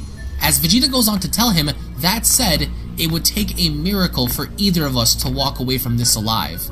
As Goku goes on to tell him, "True, but what other option is there?" As Goku smiles while he begins to sweat, the ship so casually approaches closer and closer and closer. As Moro looks outside of his window, he spots Goku and Vegeta. And as puzzled as he is, Moro goes on to state, "Those two, they're alive. They were hiding this whole time, huh? Those Galactic Patrol cowards." As Cranberry goes on to tell Moro, "Huh? Oh, Vegeta and his pal? I thought they might still be kicking. Those Saiyans are a tough bunch, as Moro goes on to tell him, I will not suffer them to scamper about any longer. This time, they will perish at my hands. And as Goku and Vegeta await Moro's arrival, Vegeta goes on to state he's caught on to our scent. Yep, and he's here. And at that moment, Goku and Vegeta, even though they understand that they very well might die in this fight, they still try and power up anyway, as both Goku and Vegeta raise their energy levels as high as they possibly can. We also notice how as they do so, their bodies are beginning to break down on them. And even while they shake, even while they quiver, Goku looks at Vegeta, Vegeta looks at Goku, they both smile at each other as they charge right for Moro's ship. And as they do so, Cranberry's beginning to panic because he notices that Goku and Vegeta are heading straight for them. As Cranberry cries out, they're coming! Moro stands up and he notices how Goku and Vegeta are heading right for his ship at a very high speed.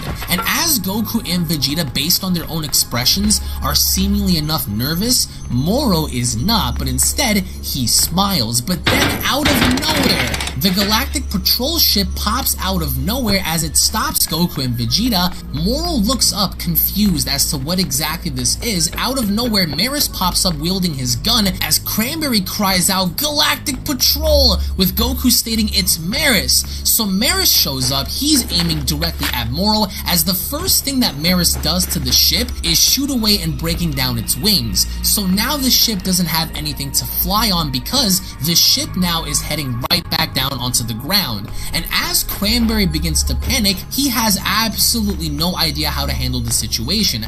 But then Maris notices how Moro bursts out of the glass and having to escape the ship from falling. Maris goes on to immediately contact one of his pilots and asking Agent Iriko, bring us up, as the pilot goes on to state roger that, in having to follow Moro directly. So now, as Moro is seemingly enough flying away, Maris orders the pilot to fly the ship in following him, but Moro then unleashes massive amounts of ki blasts that rain down onto the ship, but being that Maris is very fast and agile, he easily counters the energy blast by moving away from them and using the rockets on his feet and boosting him up in the air as Goku cries out, whoa! Maris is getting the job done, and Moro is beginning to get very frustrated because as he's attempting to kill Maris, for whatever reason, is easily able to dodge all of Moro's attacks. And as Maris ascends above Moro, he quickly uses a device on his wrist in which he fires off this plasma-like goo that fully captures Moro completely,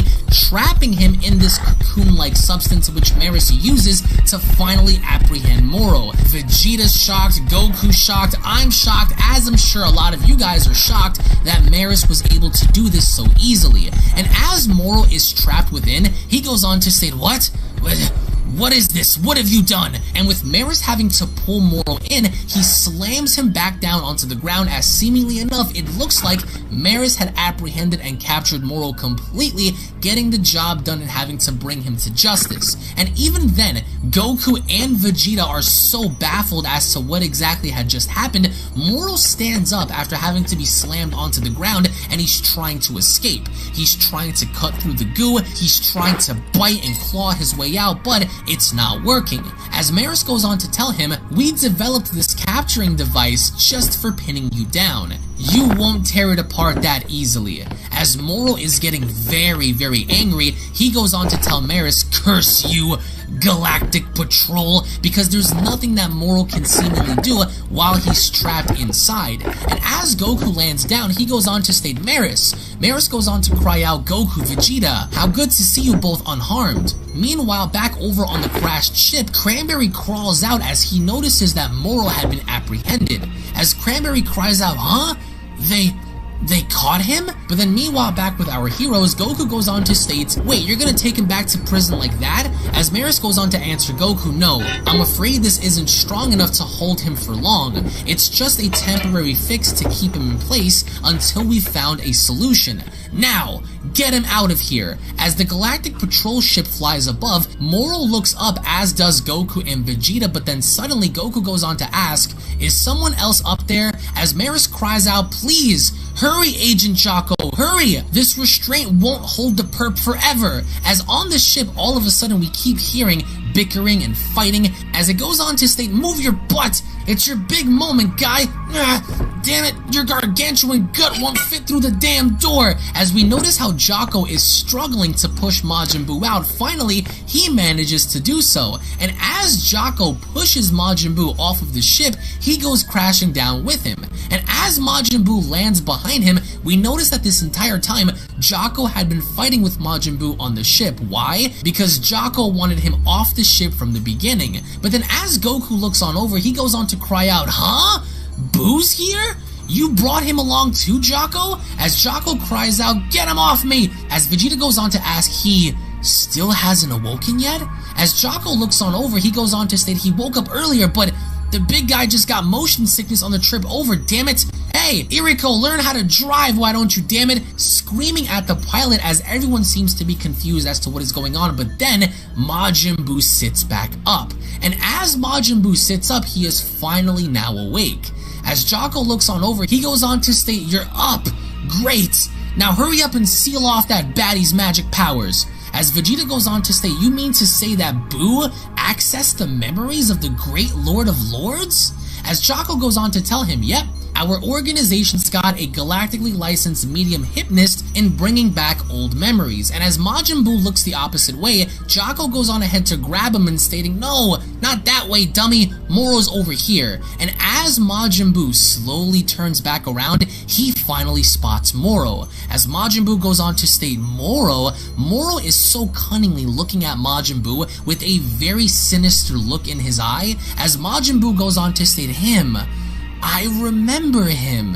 And as he says that, Moro's confused. As Majin Buu goes on to cry out, you're the bad guy I caught way back. As Moro goes on to ask, wait, could you really be the Great Lord of Lords? No!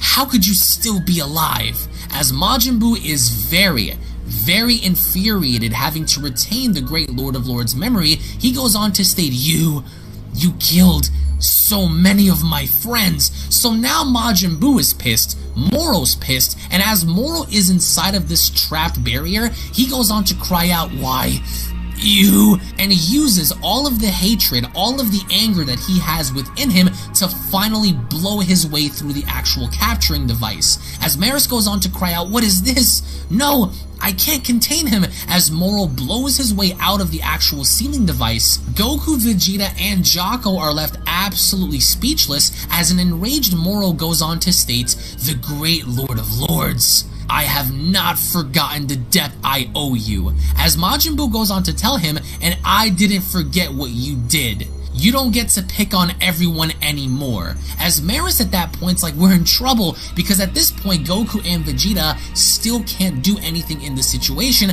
being that their full power has not been restored. But Moro and Majin Buu, who seemingly enough does have the Daikaio's memories, are about to throw down. As Majin Buu raises his power level even more, he cries out, no more! And powering up so much so, to right then and there, Majin Buu and Moro are staring each other down as they're about to go toe-to-toe for the very first time, in which they do so because Majin Buu is the first person to take action. As a matter of fact, as soon as Majin Buu charges towards Moro's direction, Moro instantly uses his...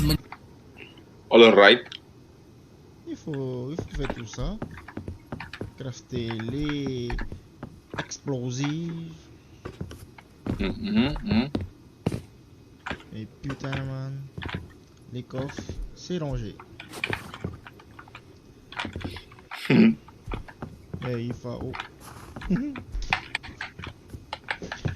Il faut... Oh, est-ce que c'était horrible patate quand même? Ah oui.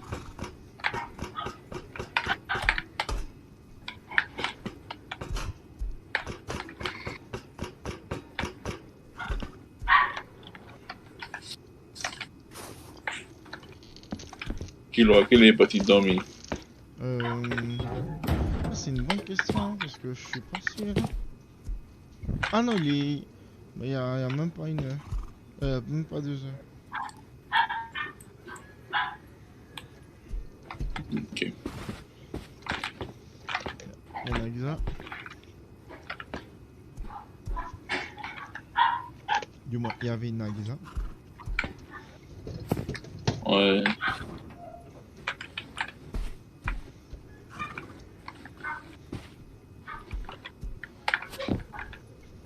Mais moi, je suis en train de regarder Dragon Ball Super.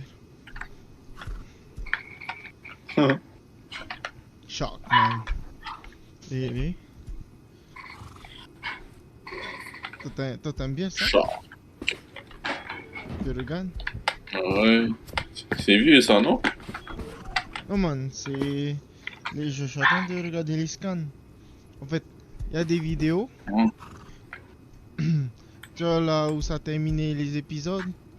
Bah, je suis en train de... Au lieu de lire les scans, c'est quelqu'un qui fait un résumé du scan. Et il parle, des fois il lit les phrases, des fois il lit...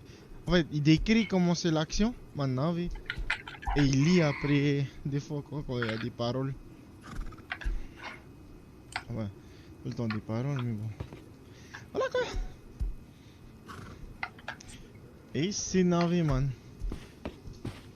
Ça s'est arrêté au chapitre 42. Aujourd'hui, on est au chapitre 82. Quand j'ai vu ça, j'ai dit, hey, c'est le moment d'avancer. Hein. Parce que...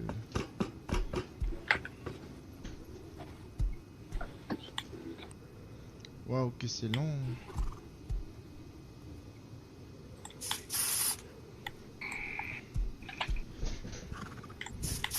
J'ai tué un gars. T'es en train de farmer. J'ai trouvé une clé. Il va sûrement changer.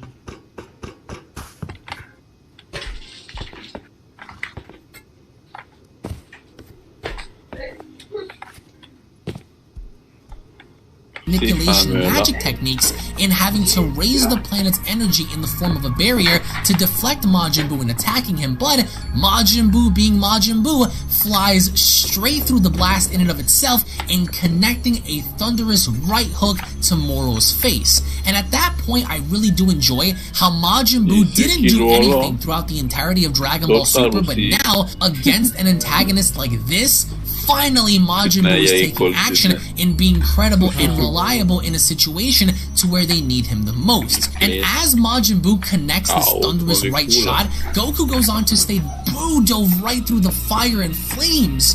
They didn't even phase him. And as Buu knocks Moro away, Moro looks on over as he goes flying right back at Majin Buu, and as he does so, he did the exact same thing he did to the Namekian savior in having to pierce right through his body. But unbeknownst to Moro, as he does this, as he claws his way through Majin Buu's torso, he thinks that this is essentially the end of Majin Buu and the Daikaio. But as his hand is sticking out on the opposite side of Majin Buu, as Moro smiles, so does Majin Buu. Because Majin Buu literally gets face to face with Moro and laughs right in his face. Quickly having to use his body in flinging Moro away, Majin Buu then fires back and having to shoot out multiple energy blasts from his actual mouth, as Moro is left with no other choice than having to deflect the blast in and of itself, because Moro has no idea who exactly he's dealing with, because this isn't the Daikaio, this is Majin Buu. And as Majin Buu had managed to hit Moro with all of these attacks, Majin Buu is smiling, but through the dust, through the debris, and through the smoke,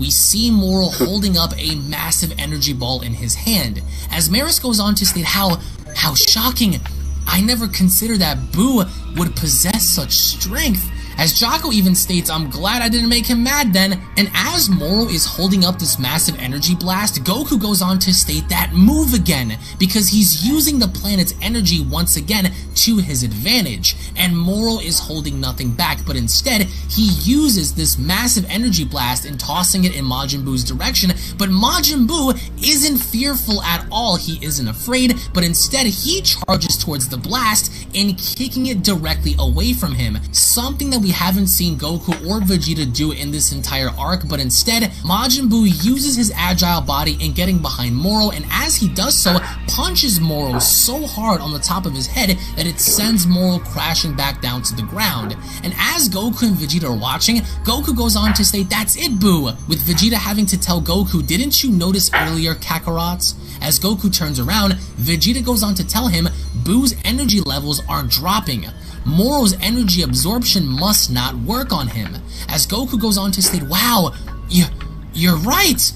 Buu can do it!" As Moro stands back up, he goes on to tell Majin Buu, how did you come by such abilities?" As Majin Buu laughs in Moro's face, the manga chapter comes to a close. And what an incredible chapter this was, because now, if there ever was to be a hero, a new hero to the story, that person very well might likely be Majin Buu, considering the fact that Vegeta just confirmed that Moro can't steal his energy. And on top of that, it looks like Majin Buu had not only retained the Daikaio's memories, but also a few of his abilities and powers as well. So Moro now is at a huge disadvantage because there's nothing that Moro can seemingly enough do to put a dent in Majin Buu. However, there is one considerable factor going into this fight, and that is the Dragon Balls. If Moro were to gain access to the Dragon Balls, one can only imagine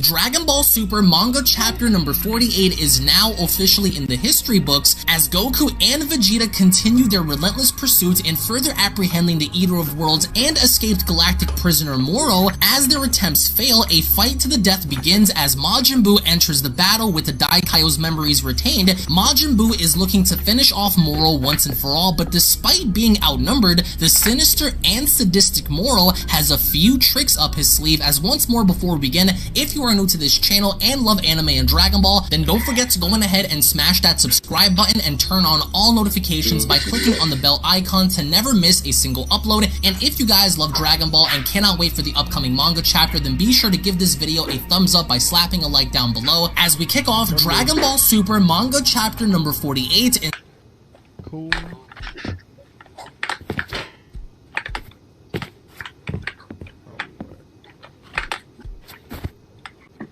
Entitled Moro's Wish, with the first instinctive move that Majin Buu makes is wanting to turn Moro into food, as he instantly tries to turn him into chocolate, cookies, bubblegum, candy, whatever the case may be. Moro understands this, but quickly moves out of the way to avoid himself from being turned into food. However, despite Moro having to be fast enough to evade Majin Buu's attacks, Majin Buu comes hurtling back down onto the ground and crushing Moro underneath the weight of having to sit on him. And this is actually very similar when going back to the original Dragon Ball Z battle with Majin Vegeta and Majin Buu, because Majin Buu had done the exact same thing to Moro that he had originally done to Majin Vegeta by having to sit on top of him and beat Moro's face in. And as Majin Buu is crushing Moro underneath the weight of his mass, he is just proceeding to punch Moro over and over and over again, left after right, right after left, and Moro seemingly can't do anything about it. And as Maris, Jocko, Goku, and Vegeta look on, they are all completely baffled as to what Majin Buu is doing to Moro, as Goku cries out, "Keep it up, Buu!" with Maris having to cry out, "Wow!" And as Moro's frustration begins to get the better of him, as Majin Buu looks down, Moro opens up his mouth as he is able to quickly unleash an attack strong enough to blow Majin Buu's head off. And with that, Moro finally finds a way to escape Majin Buu's beatdown. And with Moro having to completely decapitate decapitate Majin Buu, Jocko goes on to cry out, talk about losing your head. And as Moro stands up, he begins to smile because he originally thought that he had won the battle. But as Majin Buu staggers back, all of a sudden, he stops and he points directly at Moro. And with Moro not understanding what in the world is going on, Majin Buu quickly, as he's sticking his hand out, manages to somehow manifest his head in the form of his own hand. So yes, even though Majin Buu is headless, his head still manages to manifest itself where his hand originally was. And Moro is completely dumbfounded. He actually is staring into Majin Buu's hand as he notices Buu's face right where his fist used to be, and Majin Buu, having to be very cunning, delivers a thunderous left hook to Moro's face that once again not only damages him but sends him flying off in the distance. So yes, in this scenario, Majin Buu does have a significant advantage when it comes to magic, strength, and speed. And with Moro slowly having to get up off the ground, beaten, dirty, bloody, damaged, but more than anything else, very, very angry. As Jocko goes on to cry out, that's definitely an unconventional way to fight. As Vegeta replies to Jocko, the creature's absurd abilities are actually working to our advantage. As Goku doesn't say a word, Majin Buu proceeds to continue in beating Moro around. As Goku further goes on to state, I haven't seen Buu fight like that in a long time. Moro's magic doesn't seem to work on him, but it also seems like he's gotten stronger. As Maris goes on to ask Goku, you think so? Well, perhaps unlocking those memories somehow unleashed his latent potential, but to this extent? How unexpected. As we see Majin Buu grab Moro by his leg, he is swinging him around, which Maris further goes on to theorize that the reason why Majin Buu is this powerful is because he was able to unlock the memories of the Daikaio, which allowed himself as an entity to further tap into his hidden potential. And no, this doesn't further confirm that Majin Buu is stronger than Broly, stronger than Jiren, stronger than Master Ultra Instinct, stronger than Beerus. None of these factors do apply, but it is suggested that the reason why Majin Buu is this powerful is all due to the Daikaio. And as Majin Buu is shown flinging Moro around, he throws him on the side of a cliff where Moro goes crashing right inside of it. So, to Moro's credit, even though he is getting beat around, he is still somehow hanging in there. And Moro, more than anything else, is extremely, extremely angry. As he looks on, he goes on to cry out, "Curse you!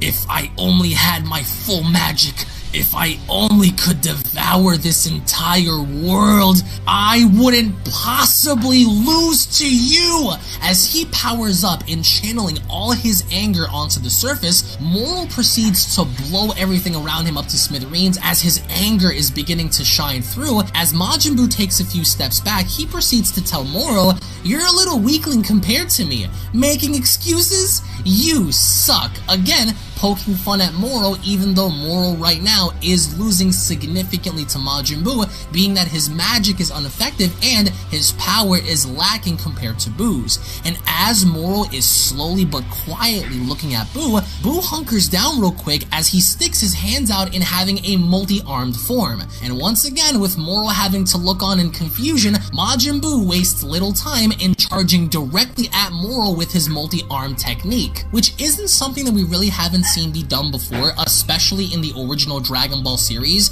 But Majin Buu reminds me so much of Freddy Krueger in the Dream World, as literally everything that Moro is trying to do against Majin Buu at this point isn't only severely ineffective, but Majin Buu is having a smile on his face each time Moro attempts to counteract Majin Buu's attacks. And as Majin Buu charges on in, literally no joke, Majin Buu literally proceeds in beating Moro down into the ground. And as Majin Buu is unleashing a barrage of punches, he cries out, "Pow, pow, pow, pow, pow, pow, pow, pow, pow, pow, pow." And with Moro's expression literally having to detail the pain, confusion, and frustration that he's in, Majin Buu is beating Moro from the ground and dragging him throughout the landscape. And that is solely because Majin Buu's rapid pace of attacks are not only super effective, but super stable in keeping him down. And as Majin Buu proceeds in stomping out Moro, Goku goes on to cry out, "He's winning!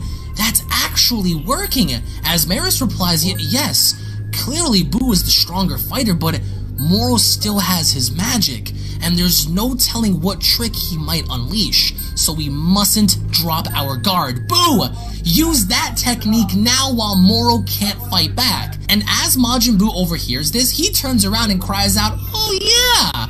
Okay." And what's funny about this is as Majin Buu quickly steps away, those multi-arms that we saw him unleash earlier are still pounding into Moro even after he stepped away. That is because the influence and the magic that Majin Buu has. As Jocko cries out, "Huh? His hands aren't even attached? What? What can't this guy do?" As Majin Buu proceeds to laugh, Jocko calls him a weirdo. But even as Majin Buu turns around, just as Jocko had pointed out, Majin Buu not only regrows a set of hands, but the hands that were originally punching Moro down are now latched onto Moro directly, keeping him down onto the ground without having to move. And with Moro having to be restricted, he's trying to get up, he's trying to break free, but he can't. And as Majin Buu slowly walks up to him, he goes on to tell him, "Here I go." And with Moro having to look on in confusion, Moro goes on to cry out, "No, no, that." And as Majin Buu is just about to actually seal Moro away, because Moro knows exactly what this is. He's seen what Majin Buu is about to do before. Where? With the Daikaio. But then all of a sudden, the sky goes black. Majin Buu stops, Majin Buu looks up, Moro looks up, everyone looks up, as Maris goes on to ask, "It suddenly got dark?" With Jocko having to reply, "Does this planet experience an abrupt nighttime? What a bizarre place." But Goku and Vegeta know exactly what's going on, because Goku goes on to cry out, "No, no, that's..."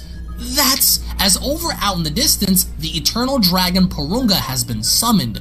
But by who? That question is ultimately answered as Cranberry, Moro's pilot, was the one to summon Porunga. Now how, you may ask? Well, as it is shown, Cranberry had killed off multiple Namekian people in having the little Namekian boy do as he's told, which is the same Namekian boy that Moro was going to eat a few chapters back, the same Namekian boy that helped out Goku and Vegeta. As Cranberry goes on to cry out, "So, this is the mighty Porunga." As the Namek Elder goes on to cry out, damn it, what Cranberry ends up doing is killing off the Namekian Elder. So Cranberry is wasting no time, he's playing no games, as he proceeds to kill every Namekian around him just to simply have his wish be granted. And as he puts down the Namekian Elder, he proceeds to go on ahead and states, "I might not look like much, but I used to be an elite trooper in Frieza's army.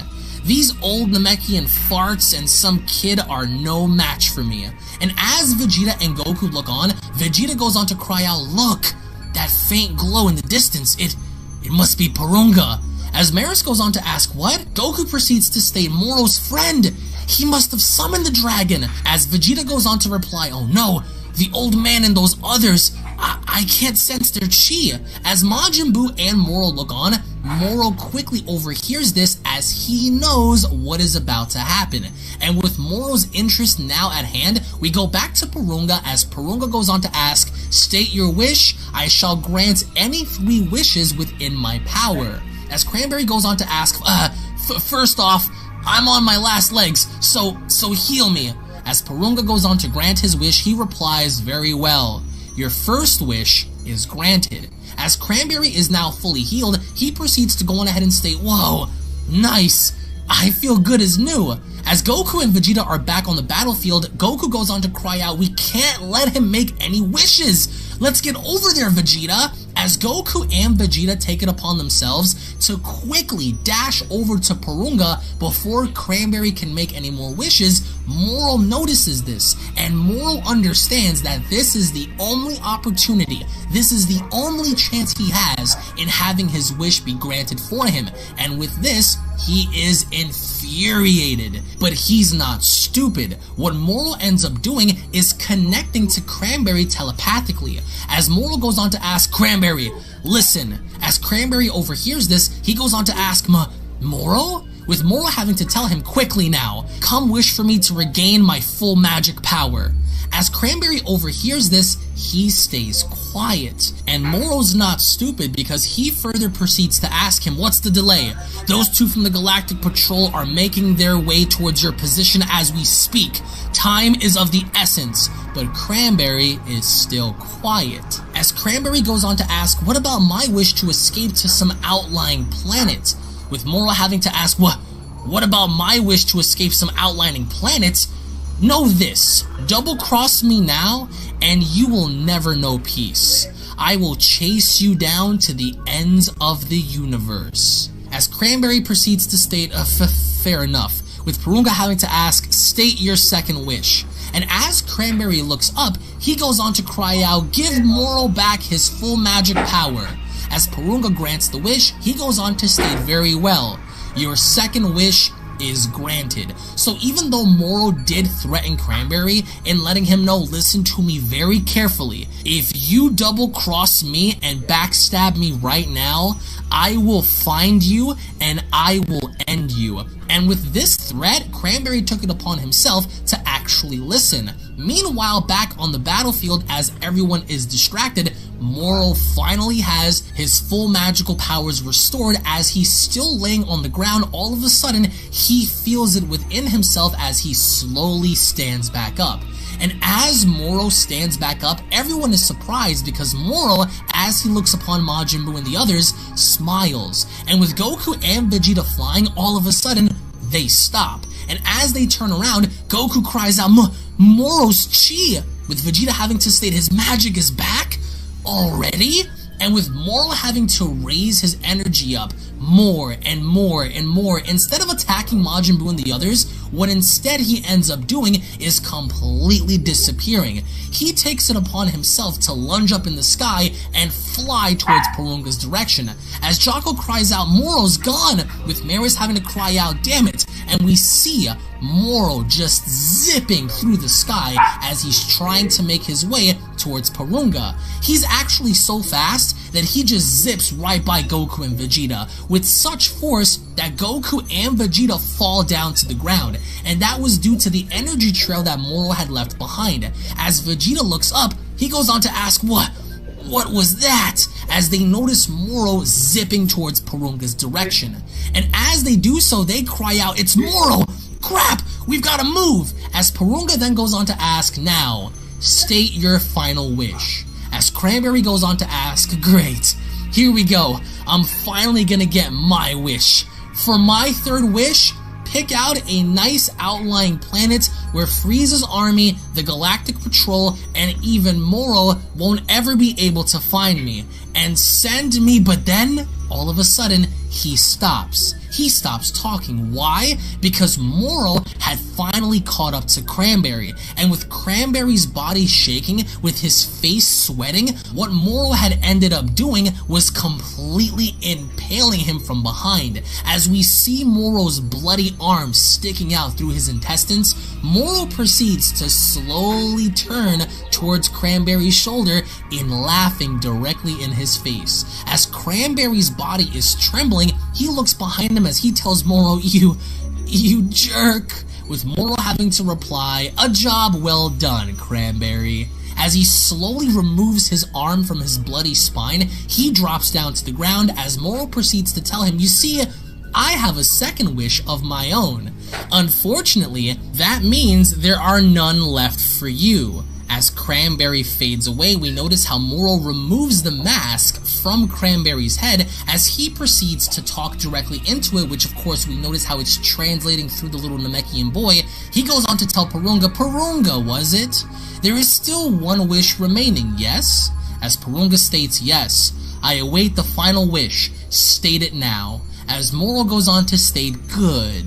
I wonder if you can grant this one. As meanwhile with the Galactic Patrol, we notice how one of the ships arrives as one of the pilots goes on to cry out, I'm tracking Moro's life signature, so hop on board now. As he proceeds to tell everybody to jump on, they quickly make their way towards Purunga and Moro. With meanwhile back with Purunga, Purunga goes on to state very well, the final wish is granted. as Moro goes on to cry out, "Oh, excellent." And with the little Namekian boy having to drop on down to the ground as the Galactic Patrol ship is desperately trying to get to Porunga, they finally find Moro as the pilot cries out, "Agent Maris, over there!" As Jocko goes on to ask, what is that? Some sort of just gigantic monster? As Maris goes on to cry out, that must be the wish-granting dragon itself. And with Porunga having to bid his farewell, he goes on to tell Moro, "Now, 3 wishes are granted, farewell." As the Dragon Balls completely fade away, Moro stares up in the sky very, very quietly. As Goku and Vegeta arrive, Goku touches down as he cries out, we're too late! And with Moro slowly turning around, he goes on to laugh in their face by having to state, "Indeed, by a hair. My wishes were only just granted." As Goku cries out, "Darn you! And you killed all of them! You won't get away with this." As Moro points down onto the ground, he goes on to tell Goku and Vegeta not quite. He is the one who slaughtered the Namekians. As Goku proceeds to tell him, "And then, who killed your own man? It was you. How rotten can you be?" And with Vegeta looking around, he proceeds to look back at Moro as he asks him, "Now, you, talk. What did you wish for?" As Moro smiles in Vegeta's face, he proceeds to tell him, "I believe you already know my first wish." As Vegeta goes on to ask, "Restoring your magic, was it?" With Moro having to tell him precisely. And with Goku having to ask again, "Now, that can't be all though. What else did you wish for? Tell us what you wished for." As Moro proceeds not to say anything, all he really ends up doing is laughing in their face, because he goes on to tell Goku, "You'll know soon enough." And with the Galactic Patrol ship hovering over Moro, he goes on to state the Great Lord of Lords and his companions have caught up? Okay. I have no more need to battle you people. Farewell, as he uses his powers and his magic to completely disappear. And with Goku and Vegeta puzzled, Goku goes on to ask, where'd he run off to? With Vegeta having to state he can suppress his chi now too? And with Moro easily having to fade away but not far, he only teleported himself near the cliffside as he watches down upon them. And as he slowly quickly pulls a Dr. Gero and quickly but quietly runs away. And as everyone leaves the ship, they go on to ask, "Goku, Vegeta, where's Moro?" As Goku goes on to ask, "Vanished. And he can hide his chi, so there's no telling where he's at." As Majin Buu proceeds to go on ahead and tell them he is still here. His magic power is back, but that's definitely far from his pure strength. That's why he'll try to eat up the whole planet now. As Majin Buu proceeds to go on ahead and heal some of the Namekian people, beginning with the little kid, he proceeds to use his magic to bring the kid back to full power. As the kid stands up, he goes on to ask, "Goku, Vegeta!" And as Majin Buu proceeds to walk around, he goes on to state, "That one was still alive. I could heal him. I can't heal those two. I'm sorry." As everyone is quiet and mourning for the Namekians, all of a sudden, Buu and everyone else begins to feel the planet tremble. As Maris goes on to state, the planet is shaking, what's happening? With Goku crying out, "It's gotta be Moro. He's gonna suck the planet dry all at once." As Vegeta goes on to state, at this pace though? It's happening faster than before. As Majin Buu grabs onto Goku and Vegeta's shoulders, all of a sudden Majin Buu uses his ability to restore Goku and Vegeta's full stamina back to normal. As Goku cries out, "Whoa, I'm back to full strength." As they both turn around, they go on to thank Buu as Goku goes on to tell him, "Thanks a ton, Buu," but it's not Buu. In fact, it is the Grand Supreme Kai, the Dai Kaioshin. As everyone cries out, "What? What?" With Goku having to state that face, Dai Kaio proceeds to tell everyone, "A pleasure to meet you all. Until Moro is defeated, I'll be switching places with Buu." As Maris proceeds to ask, "That could be the Great Lord of Lords?" With the Dai Kaio having to state, "There's still time, but we all have to confront him before he devours this planet." As Goku goes on to state, "Makes sense. Alright, let's do this. Everyone grab a hold of me. You two." As everyone grabs onto Goku, Maris goes on to cry out, "Goku, I'll make the necessary preparations and bring the ship to you. Above all else, be careful of his magic." As Goku goes on to tell him, "Gotcha. will get it done. And by the end of the manga chapter, we notice how Goku is slowly trying to concentrate as he finally somehow locks onto Moro's ki. He uses instant transmission as the Daikaio, Vegeta, and Goku quickly leave, with Maris having to state, "I have faith you can do this. Goku, Vegeta, Great Lord of Lords," as the manga chapter comes to a close. Now this manga chapter is definitely setting up the stages for the final battle of New Planet Namek, involving the Daikaio, Goku, and Vegeta, who are all now at full strength alongside Moro. But the question is, what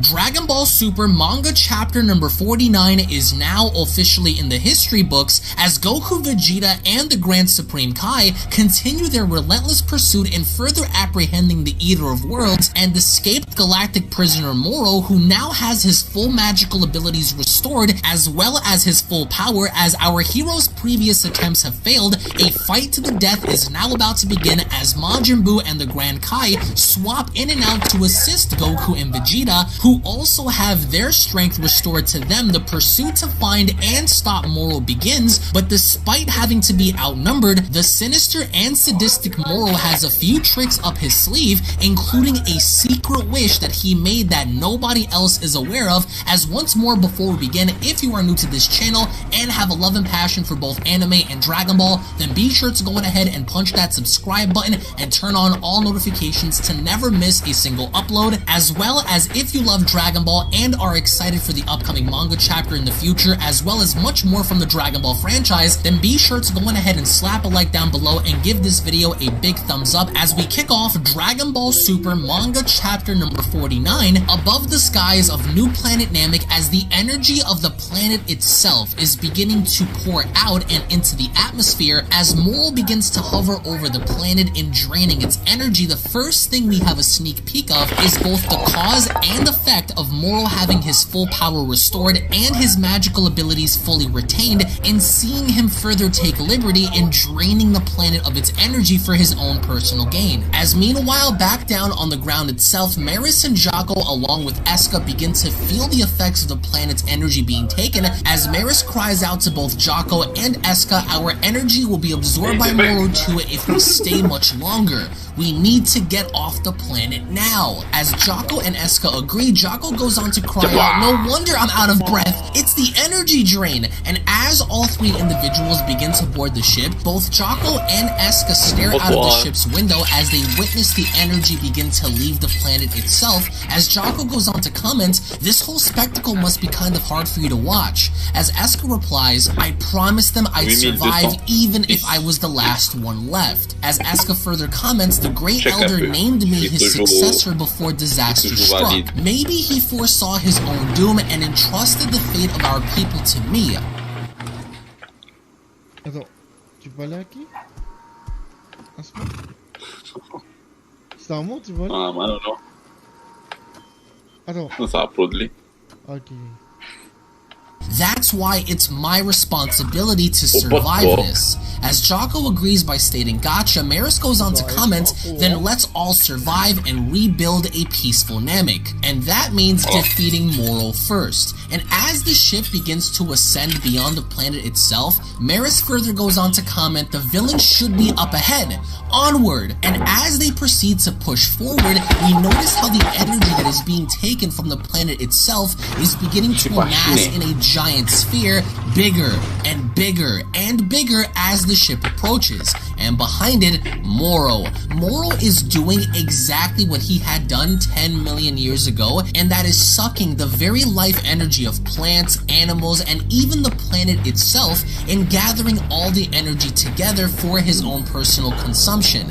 And even then, as he proceeds to do so, the Daikaio shows up with both Super Saiyan Blue Goku and Super Saiyan Blue Vegeta, as the first initial action they take upon spotting Moro is charge directly at him. And what I really do love and appreciate about this panel is that the very second Moro spots them and turns his head to acknowledge them, the first thing Moro proceeds to do is smile right at the face of adversity. Because as Goku and Vegeta proceed to charge on in, all three of them, the Daikaio, Goku, and Vegeta, are at max power. And as they charge directly at Moro, the first thing they proceed to do is attack him. But weirdly enough, each of their attacks seem to have no effect. They punch him, they kick him, they proceed to charge right in, but it seems as though Moro had created a phantom version of himself that is not only warping the perception and reality of Goku, Vegeta, and the Grand Supreme Kai, and allowing them to believe that this was actually Moro in the flesh. As our heroes notice that something is unusually off about Moro, Vegeta goes on to cry out, "What the?" As Goku turns around, he goes on to spot Moro and crying out, "Over there!" As they then proceed to charge right back at him, Vegeta goes on to cry out, "Not so fast!" and shoots out an energy beam, but Moro quickly evades.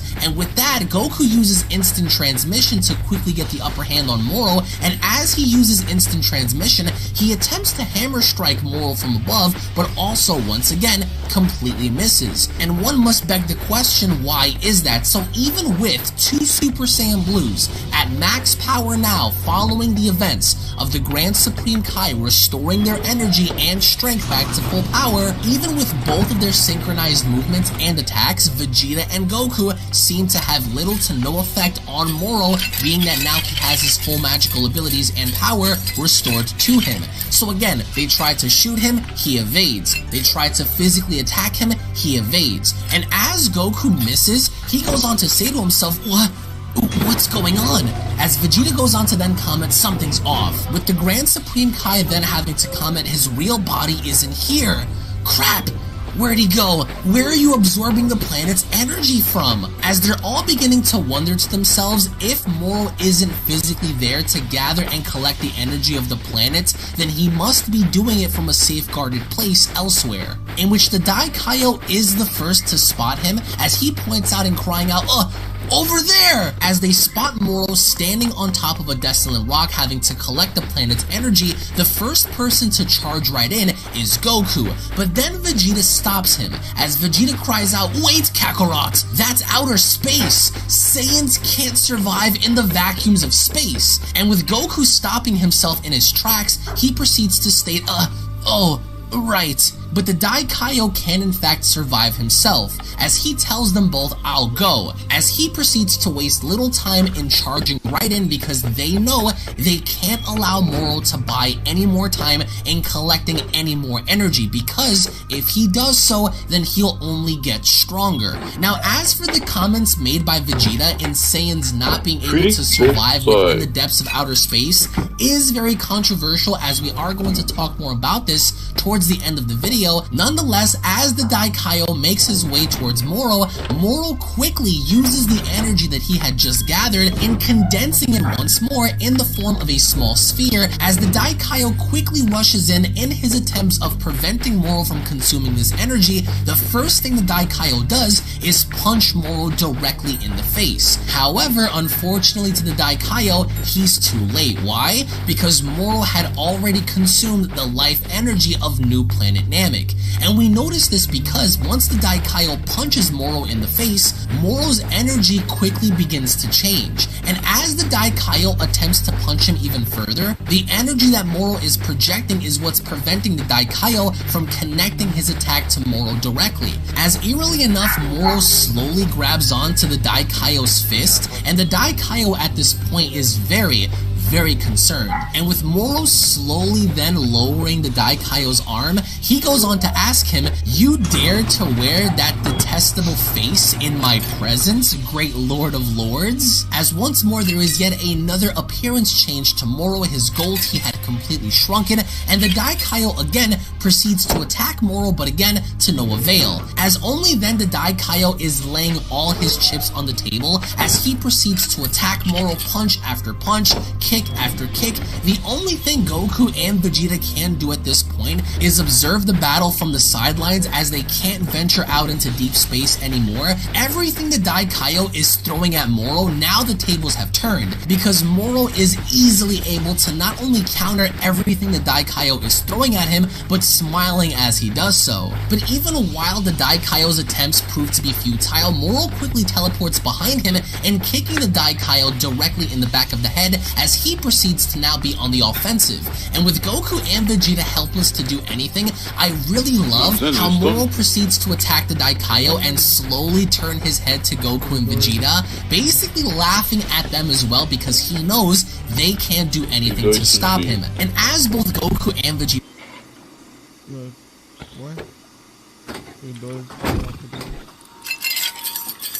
to watch, Goku proceeds to comment, "Darn it, they're out of sight. Damn it, there's no way to tell how the battle is going." As Maris' ship moves on closer, Maris proceeds to comment Namek's not losing energy anymore. Perhaps the fight has begun. As the ship's pilot goes on to cry out, "Agent Maris, Moro and the Great Lord of Lords have left Namek's orbit. Goku and Vegeta remain in the atmosphere. Which party should we pursue?" As Maris goes on to tell him, "First, we attend Goku and Vegeta," as of course their first call to action is to pick up Goku and Vegeta. Meanwhile, elsewhere, the Great Lord of Lords, the Daikaio, is intensely waging battle against Moro as he's proceeding to not only blast Moro using Energy Blast, but Moro is so quick and so evasive that nothing that the Daikaio is attempting to do is connecting with neither Energy Blast or physical attacks. And with the Daikaio having to quickly shoot out massive Energy Blasts in his attempts, the Daikaio quickly raises his hands up in the air in creating a massive energy sphere of his own as he chucks it at a giant asteroid in front of him and crying out, "Take this!" But Moro, having to be very cunning in his own right, moves within the blast's projectile as only then the Grand Supreme Kai had realized the mistake that he had made, because by throwing this massive energy ball is he only going to be further helping Moro than stopping him. As Moro quickly then opens his mouth in sucking in the energy of the Daikaio goes on to cry out, "He got me!" In making a slight error in his judgment in proceeding to chuck such an energy blast towards him. All this really does in the long run is help Moro get even stronger than how he was before, as Moro then proceeds to quickly rush on in and headbutting the Daikaio directly in the face, as once more the battle tides have shifted in favoring Moro now more so than how it did before. As Moro then proceeds to comment, "Your strange abilities confuse me. But now that my power exceeds yours, they no longer trouble me." As the Daikaio struggles to get back up, Moro proceeds to tell him, "Did something happen to you these past 10 million years? Because this is unimpressive." As the Daikaio attempts to use the same technique that sealed away Moro's magic 10 million years ago, Moro quickly notices this. As the Daikaio proceeds to tell him, "Listen, Moro, you're going to come quietly back to the galactic prison. Resist, and I'll seal off your magic again." As Moro looks down, very confused, because he proceeded to ask the Daikaio, "What in the world happened? You're strangely enough not as strong as you were before." But then Moro proceeds to laugh, as he goes on to tell him, "The old sealing technique, is it? Go ahead, do your worst." And the Daikaio here is eerily quiet as Moro continues, "No, I thought not. I don't sense the same god power you once held. I dare say, you lack the power to unleash the sealing spell, right?" As only then the Daikaio proceeds to laugh, he goes on to tell him, "Sharp, aren't you?" As Moro had figured out that yes, the Grand Supreme Kai does not have the same godly energy that he once had before, but one must beg the question as to why that is. Meanwhile, back within Namek's orbit, Goku and Vegeta have powered back down, as Goku proceeds to tell Vegeta, hey, Did you just feel Moro getting even stronger? As Vegeta goes on to tell him how infuriating. Goku goes on to comment, at this rate, he'll be too much for us to handle soon. As Vegeta then goes on to ask him, and what about the magic sealing technique? As Maris' ship quickly appears, Maris opens up the hatch and crying out, Goku, Vegeta, come on board! As they quickly board the ship, they proceed to then later on take off. As back within the ship itself, Goku goes on to comment, I guess he can't shoot off the sealing move unless Moro's held in place? As Maris tells him no. In fact, I suspect that as he is now, the Great Lord of Lords can't execute the Kai Kai Mutaru. As Vegeta proceeded to ask, what do you mean? Maris goes on to comment, it occurred to me earlier when Buu attempted to use it. As Goku later asks, wait, wasn't that your ace in the hole? With Maris commenting, indeed it was. As Vegeta cries out, explain yourself. Maris goes on, it's most likely because of the splitting that Buu underwent, with Jocko having to cry out, wait, he split? What can't that weirdo do? As Vegeta then goes on to comment, you mean the split between his good and evil halves? As Maris proceeds to comment, yes. Jocko then later goes on to whisper to Eska, that pink guy's kinda creepy. I even saw him sprout an extra arm from his body. As Eska then goes on to tell him, well, my people can regrow lost limbs. As Jocko's shocked, he goes on to ask, seriously? As Eska continues, and while we can't split, we can assimilate. As Jocko continues in telling him, more fusing, huh? A lot of that going around. As Vegeta goes on to tell Maris, so the god power was passed on to the evil half of Buu? With Maris stating, I suspect so. Because the good Buu inherited the Great Lord of Lords' physical appearance. I assumed he received the god power as well. But maybe that power went to evil Buu instead. As Goku goes on to later ask, wait, that little guy actually had god power in him? Implying that Kid Buu did in fact have godly energy due to the splitting of good Buu and evil Buu at the time. Meanwhile, Moro is thrashing the Daikaio all throughout deep outer space. And it's pretty bad because everything that Moro is doing is causing real physical pain to the Daikaio, even going as far as to blast the Daikaio directly, but the Daikaio quickly moved away in time in trying to get behind Moro, but Moro, having to be very cunning, not only quickly catches on but deflects the Daikaio's attacks, as he proceeds to tell him, did someone steal your power and reduce you to that pink piggish form from earlier? As the Daikaio cries out, damn it, Moro quickly moves away and kicking the Daikaio directly through a bunch of asteroids, as of course his body is sent hurtling deeper within space. And as the Daikaio lands back down on the floor, he somehow has a memory warp to where he stands back up and he notices Goku just about to use the Spirit Bomb on Kid Buu. So in a very weird way, we're getting a small flashback in a sense. Moro he received the god power as well, but maybe that power went to evil Buu instead. As Goku goes on to later ask, wait, that little guy actually had god power in him? Implying that Kid Buu did in fact have godly energy due to the splitting of good Buu and evil Buu at the time. Meanwhile, Moro is thrashing the Daikaio all throughout deep outer space. And it's pretty bad because everything that Moro is doing is causing real physical pain to the Daikaio, even going as far as to blast the Daikaio directly, but the Daikaio quickly moved away in time in trying to get behind Moro, but Moro, having to be very cunning, not only quickly catches on but deflects the Daikaio's attacks, as he proceeds to tell him, did someone steal your power and reduce you to that pink piggish form from earlier?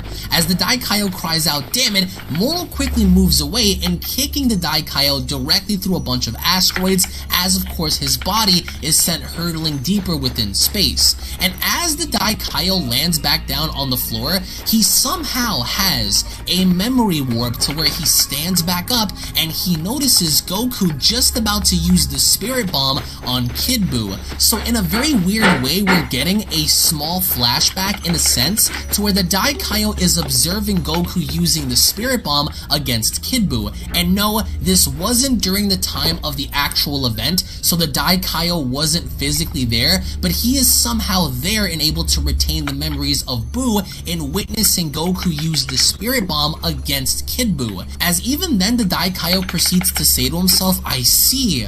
When he was obliterated, so was my power, implying that once Goku used the Spirit Bomb to destroy Kid Buu, Goku not only had destroyed Kid Buu, but the god power that the Daikaio also possessed. As Moro looks down on the Daikaio, he proceeds to tell him, now that I've taken a glimpse at those lament memories, it's clear to me that no being in this universe possesses the power to seal my magic away. How wonderful is it not to have the fear of that anymore? Implying that basically going forward, there is nobody that possesses the power to seal his magic away.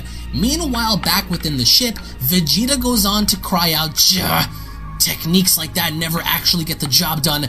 It was always going to take brute force to bring this foe down. As Goku agrees, he goes on to state, I think Vegeta's right, which is why we gotta do something now. As the ship's pilot cries out, Moro, dead ahead! And as Vegeta and Goku get near the window, Vegeta goes on to comment, damn it, we're completely powerless in outer space. As Maris proceeds to comment, Goku, Vegeta, can you assure me that you two are more powerful than Moro? As Goku states, yep, Vegeta also comments, naturally, magic aside, we are stronger fighters. Just one of us at full power in Super Saiyan Blue form can handle him. As Maris then goes on to comment, roger that. In that case, I will drag Moro back down to the surface of the planet Namek, where you two can finish the job. As he quickly straps on his helmet, Goku goes on to cry out, wait, is that one of the spacesuits? As Maris quickly proceeds to tell them, please return to Namek in the meantime. I'm off. As Maris shoots out into outer space, Goku goes on to then later ask Jaco, can all of your outfits do that? As Jaco tells him, nah, that one was just made custom for Maris. As back within the depths of space, it seems as if Moro is just about to finish the Daikaio off because he's beginning to channel and charging up a massive energy blast. As the Grand Kaio is seemingly helpless, Moro is just about to destroy whatever was left of the Daikaio, but Maris quickly jumps on in and using the liquefied goo that he had done and used against Moro before to halt Moro in proceeding to use this attack to kill the Grand Supreme Kai. As only then Moro's blast dissipates, he spots Maris behind him as Maris tugs on Moro's fist, pulling him backwards, but Moro now is beginning to struggle. So Maris is trying to use his ability in distracting Moro long enough in having to use that to his advantage, but Moro is simply too strong. He pulls away as Maris is swung forward, but Maris disconnects. As he is swung towards the Grand Supreme Kai, Maris then uses the rockets on his shoes in grabbing the Supreme Kai and going on the opposite end of the asteroid, as only then Maris proceeds to ask the Grand Supreme Kai, are you still with us, Great Lord of Lords? As the Grand Supreme Kai says, thank you. As Maris proceeds to tell the Grand Kaio, we need you to get Moro back to Namek somehow, so that the team can battle him together. As the Grand Supreme Kai says, yes, of course, I can't win alone. As Maris continues, before that, can I confirm something with you? Can you still use instant teleportation? As the Grand Kaio says, you know your stuff. As a Lord of Lords, yes, I can. As Maris states, excellent. So, when the time comes, but then instantly Moro catches on in showing up. As he cries out, you again, blasted Galactic Patrol. As Maris sticks his gun out, he shoots Moro, but Moro easily counters. As Maris uses his ray gun in shooting Moro as much as he could, Moro goes on to ask, you come at me with a toy?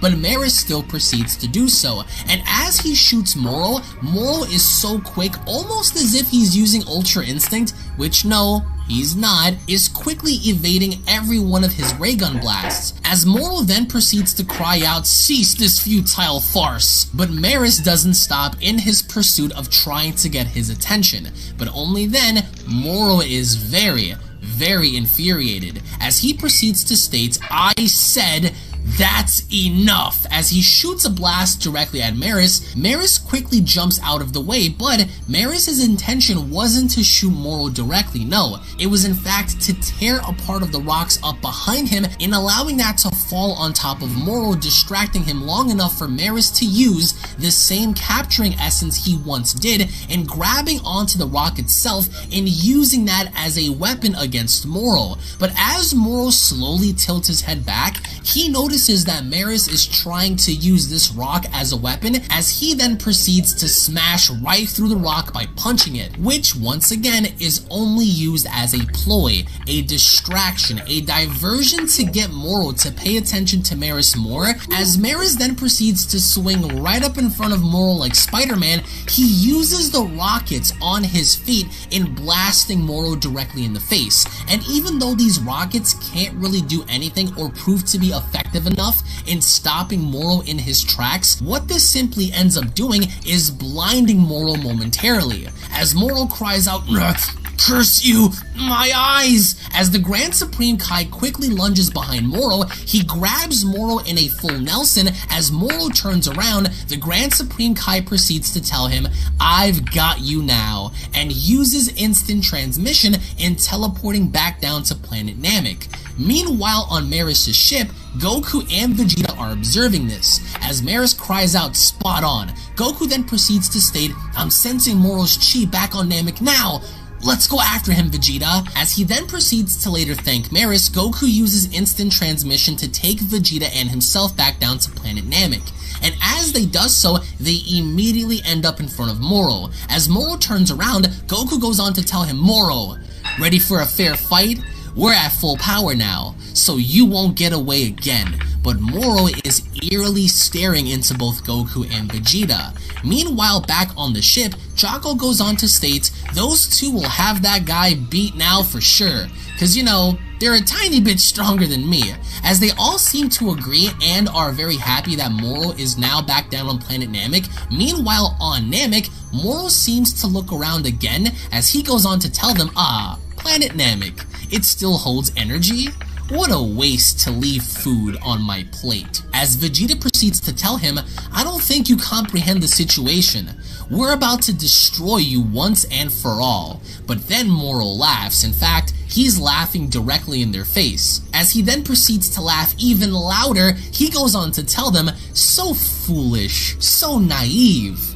You seem to have forgotten something quite important. The third wish."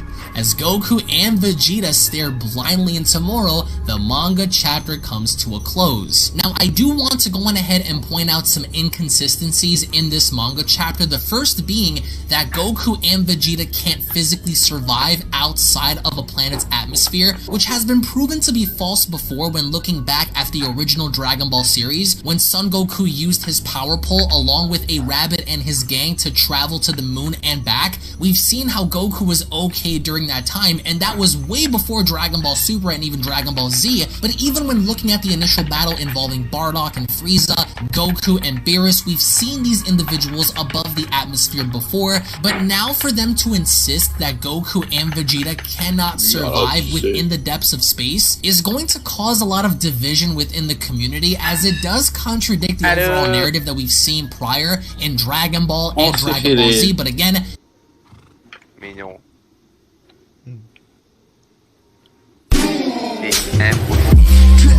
Bon avis.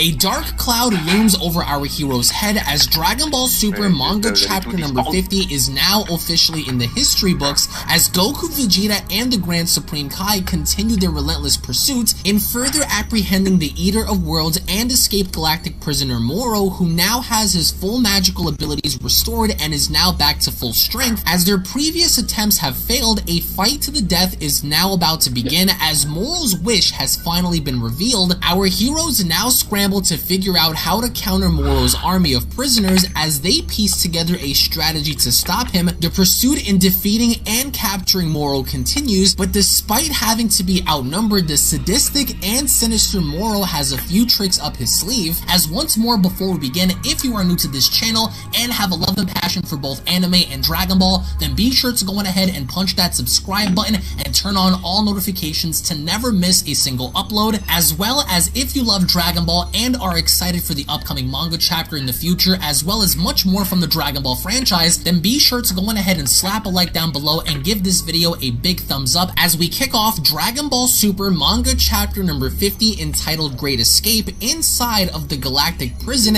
in which the narration goes on to state, under the jurisdiction of the Galactic Patrol. Now we get to observe inside how shackles and gateways are basically lying on the ground, blown right open as the guards themselves are trying to figure out in what had just happened, as one of the Galactic Patrol guards goes on to comment that Moro guy's magic is scary. It even helped him escape from this prison.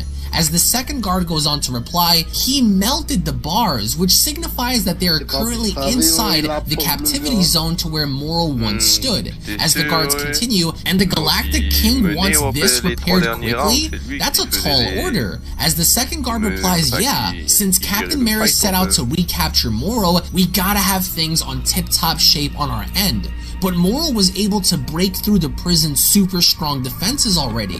What'll stop him from doing it again? As the other guard replies, no clue. But for now, we've gotta believe in the Galactic Patrol. As the guards continue, maybe we should be wary of the other prisoners here instead. As the second guard replies, nah, Moro's the one to watch out for. The others could never escape on their own. Not knowing the fact that as they're walking away, something very sinister is beginning to brew. As we take a look at the guards entering the detention zone, we take a good hard look at dozens upon dozens of prisoners just having to sit there lying in wait. And as the two guards continue in their observation, one of them goes on to notice how another guard is beginning to lead a group of bandits, the same bandits we've seen at the beginning of this arc, inside of their captivity zone. And as the guard opens up the cell, he proceeds to tell all three of them get in. And as soon as they go in, he goes on to tell them, how many times do we have to lock you three up? Can't you learn your lesson for once? As he closes the door, the ringleader goes on to comment, a life of crime's the only kind for us. As the guard replies, freaking unbelievable. They must actually love it in there. As meanwhile, we take a look at what happened on New Planet Namek, with Moro's wish having to literally hurtle its way through space itself. We take a look back at the Galactic Patrol HQ, how Purunga looms over the ship itself as the wish has finally now been granted. And inside, the ship is now beginning to shake. The guards are very alarmed as one of them goes on to ask, huh? What's happening? As everything is shaking, literally rattling all of the prisoners inside, the guards are trying to scramble in figuring out what exactly is happening until out of nowhere, the shields go down, and every single door within that captivity zone is now opened. As the guards are dumbfounded as to what had just happened, one of them goes on to cry out, what? The cell barriers went down! As the guards scramble to try to figure out what had just happened, one of them goes on to comment, shoot, I can't get a hold of the Galactic Patrol HQ! What the heck is going on? But at this point, it's far too late because all of the prisoners now are stepping outside of their chambers. As the guards cry out, yikes! What do you think they're doing? As the two guards on the ground floor go on to point their guns at the prisoners, they go on to tell them, back in your cells, inmates! But the inmates are standing their ground, and in fact, if we take a look at most of these prisoners, a lot of them do resemble the polar opposite of the Universe 6 fighters, as of course we have three examples with a Magetta, Botamo, and Hit lookalike. Even though these characters have no direct correlation to the Universe 6 fighters entirely, they do resemble the polar opposite of what we've seen from those characters in Universe 6. So that's something to take note of. As meanwhile, it looks as if Toriotaro had focused on one specific prisoner. As he still remains in his cell, he goes on to comment, yeah, we're free. Time to run. You really pulled it off, Lord Moro. As he steps outside, the other prisoners go on to greet him, as meanwhile the 3 bandits inside notice this. One of them goes on to ask, Big bro, this is our chance to run. As the ringleader replies, I'm guessing this is Moro's doing. As they all seem to be aware of what had just happened, the guards go on to cry out, was there a malfunction? Hit the switch, quick, hit the switch! And the guards are panicking because they don't know what to do.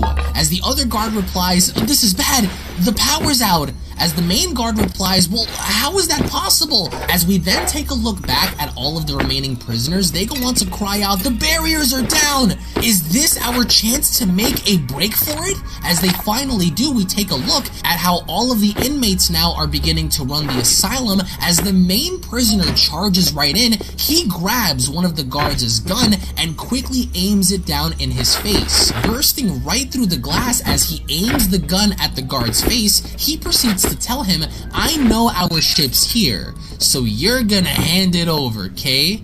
As the guard is left speechless, the main prisoner Sag goes on to cry out, the rest of you come along too. We ain't gonna hurt you. As the prisoners slowly begin to step out, the 3 bandits that were just put away go on to comment, what about us, big bro? As the leader replies, this could get fun. Let's join the party. As meanwhile, back on Maris and Jocko's ship, the pilot goes on to cry out, incoming! There's an emergency dispatch straight from HQ! As Maris asks, what's the situation? As the pilot then tells him, oh no, oh no, with Jocko asking, what just happened? As Maris turns around, he goes on to inform Jocko, the inmates at the Galactic Prison have staged a massive prison break.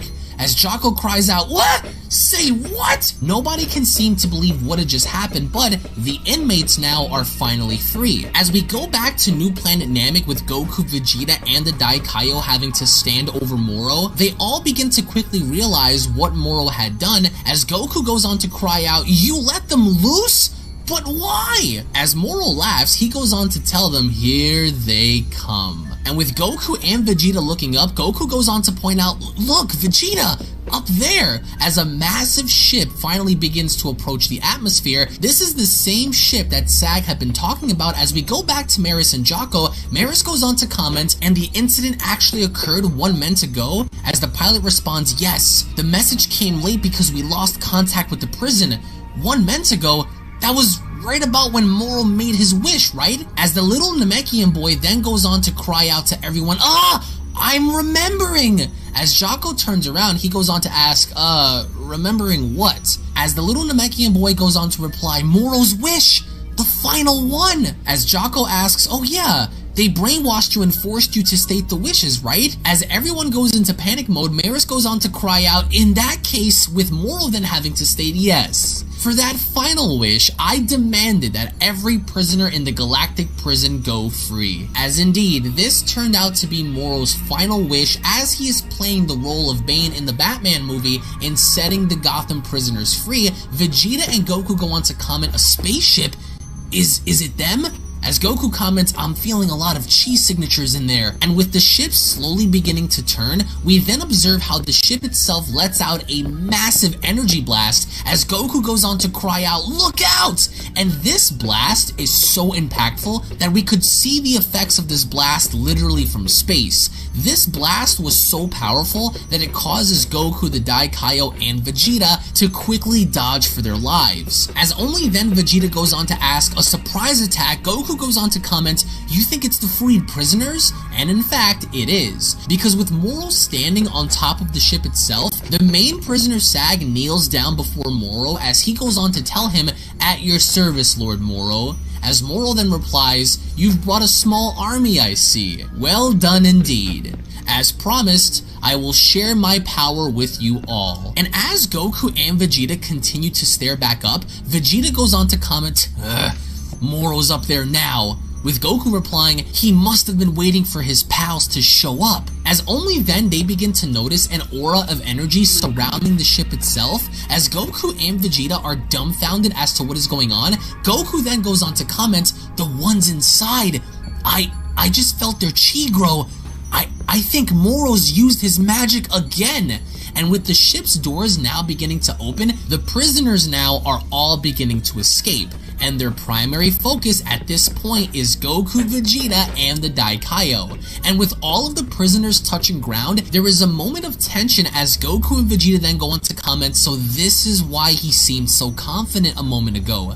We had no idea he'd be bringing friends. As Moro oversees this, he goes on to tell his prisoner friends, "Have at them, my convicts." As all of the prisoners then begin to take charge, Goku, Vegeta, and the Daikaio get into position. As the Daikaio raises his energy, so does Goku and Vegeta. As a matter of fact,